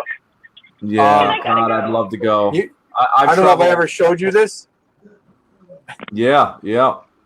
Nice. No, Have you ever you seen haven't shown this? it to me. Wow. All right, this is a book that Frank Frazetta did when he was a kid. Okay. What? And you have Dark to right Horse. click on those pops. Come on now, help me out here. Dark Horse published it. Frank Frazetta Jr., his son, actually took the collection of all his original works. And so all these are like original works that Frank Frazetta did when he was younger. And Frank Jr. had Dark Horse publish it in this book. And Lori, his wife, was nice enough to have Frank Jr. give me a copy and sign it for me, which is like great. So if you ever have a chance to go to the museum in Pennsylvania, which I think is now opened up again, definitely go and ask for Lori Frazetta, and she'll give you a great tour. And you'll get to They see have like one over here in Florida somewhere. I don't know, and I have to go. yeah, that's the other sisters. I guess they split the art between the family. There's a bit of dispute, Yeah. but I know the granddaughters, the Frazetta girls. I'm tracking them, but it does seem like there's some feud going on for sure. yeah, well, it's settled now that most of the stuff is separated. And the museum in Florida, I think, is opening soon, but the Pennsylvania one has been open, minus the COVID. They reopened. Yeah. But if you have a chance to ever go there, it's great because you get to see the work before Frank had his stroke and then after. Yeah. And there's a color he struggled with, and I won't tell you what color it is, but Lori will point it out, and you won't really notice it until she points it out. And it's just amazing. He taught himself to paint on the opposite side after his stroke. Like, the man was incredible. Wow. Yeah, he was I love it. I love it. Amazing. So totally do you want to like put this on a stream where we can get everybody out? I can give you comics cast for the rest of the day if you want to just switch over. I don't know how much later you guys are going for. Well, I mean, that's what I'm saying. It's like we got people in the backstage that, like Eric sitting in the backstage, your thing holds more people. We can all be out there. Otherwise, I have to sit outside or you have to sit outside. No, I mean, I can leave. I'm not tied to this. Is your guys' deal. I just wanted to come in and say hi and help out with the big thing. So I can go. It's not going to hurt my feelings. Hey, Joe, I'm going to put my email in private chat. If you want to do like a variant cover or maybe a pinup for the Mojo book that I'm working on. The one that's going on right now. Same with you. He's talking about the origins. He's talking about origins. The origins. Okay. It won't be out until like early in the year or early 2021. Sorry, I'm a little tired. Yvonette, same with you. If you'd like to as well. Am I pronouncing your name right? I just call you Eve. You actually pronounced it the way that my mother pronounces it, which is why I like raised my eyebrows because I got a little scared. He's like, Yvonette, and I'm like, go to your room. But yeah, you're both welcome to. And Manny, same thing. If you guys want to do pinups, because I'm going to put some like behind the scene art stuff, and I got Jimmy Reyes is going to be inking the cover. He's an inker for Dave Finch. Yes, so he's he gonna is. Be doing the cover. So yeah, that's really awesome. Cool dude. So yeah. So you guys are more than welcome. I'll put my email in the private chat, and you guys can hit Sounds me up. great. And please give me your page rates, because nobody's doing it for free. Well, that's good. Thank you. All right. I always like it when people are like, well, I'm also willing to pay. Like, that's cool. That's a good start. We're having conversations like adults. That's good. Oh my gosh! It just reminded me. Not I long got ago, some Instagram account. I guess some female bodybuilder. She messages me. She said, "Hey, are you interested in drawing me?" And I'm like, first of all, that's worded as if it's a privilege. And before the conversation carries on, I'm like, yep, I do it for this, this, and this. I was left on red. Conversation closed. Yep. It's so quick. As if it was a privilege. Oh man. Yeah, I get hit up all the time. I think artists get hit up all the time. Like, I've got this great idea, and we're going to work together, and you can get royalties of my of the ideas that we have, and it'll be split 50-50. And I'm like, if I want to do that, I'll just write my own story. Like, I don't need you. Like, writing is the easiest part, my friend. And the character doesn't have to be Mojo. It can be any of the characters in the book or in the first book. So if something grabs you, that's what I'd really rather have you do. You know, if Mojo doesn't grab you, you could do Marlo Van Zant. Pops will love that. Yeah. There's also Dolly. There's a bunch of different characters. Yeah, I'm down. I'll look through it, and I'll shoot you an email, because I think the best thing is just have an understanding what all the characters are, because I don't have your book, but I'll see if I can download the digital and then take a look at it. Throw out there real quick, when he said Dolly, I created Dolly. I just want everybody to know that. All right, guys, I'll let you guys go. Thank you so much. I'll talk to you later, Jim. All right, guys. Good to meet all you. Thank you. Nice meeting you, Joe. All right, you too. Have a good one. And I want to leave. Oh, Russell, same applies to you. I'm sorry I didn't see you over there to my left. We're all here. Feel free. Just send me your page rates. Okay. So I can get everybody paid. Joe's still trying to leave. Okay, he's gone. He was in the backstage stuck. Manny, what you drawing, bro?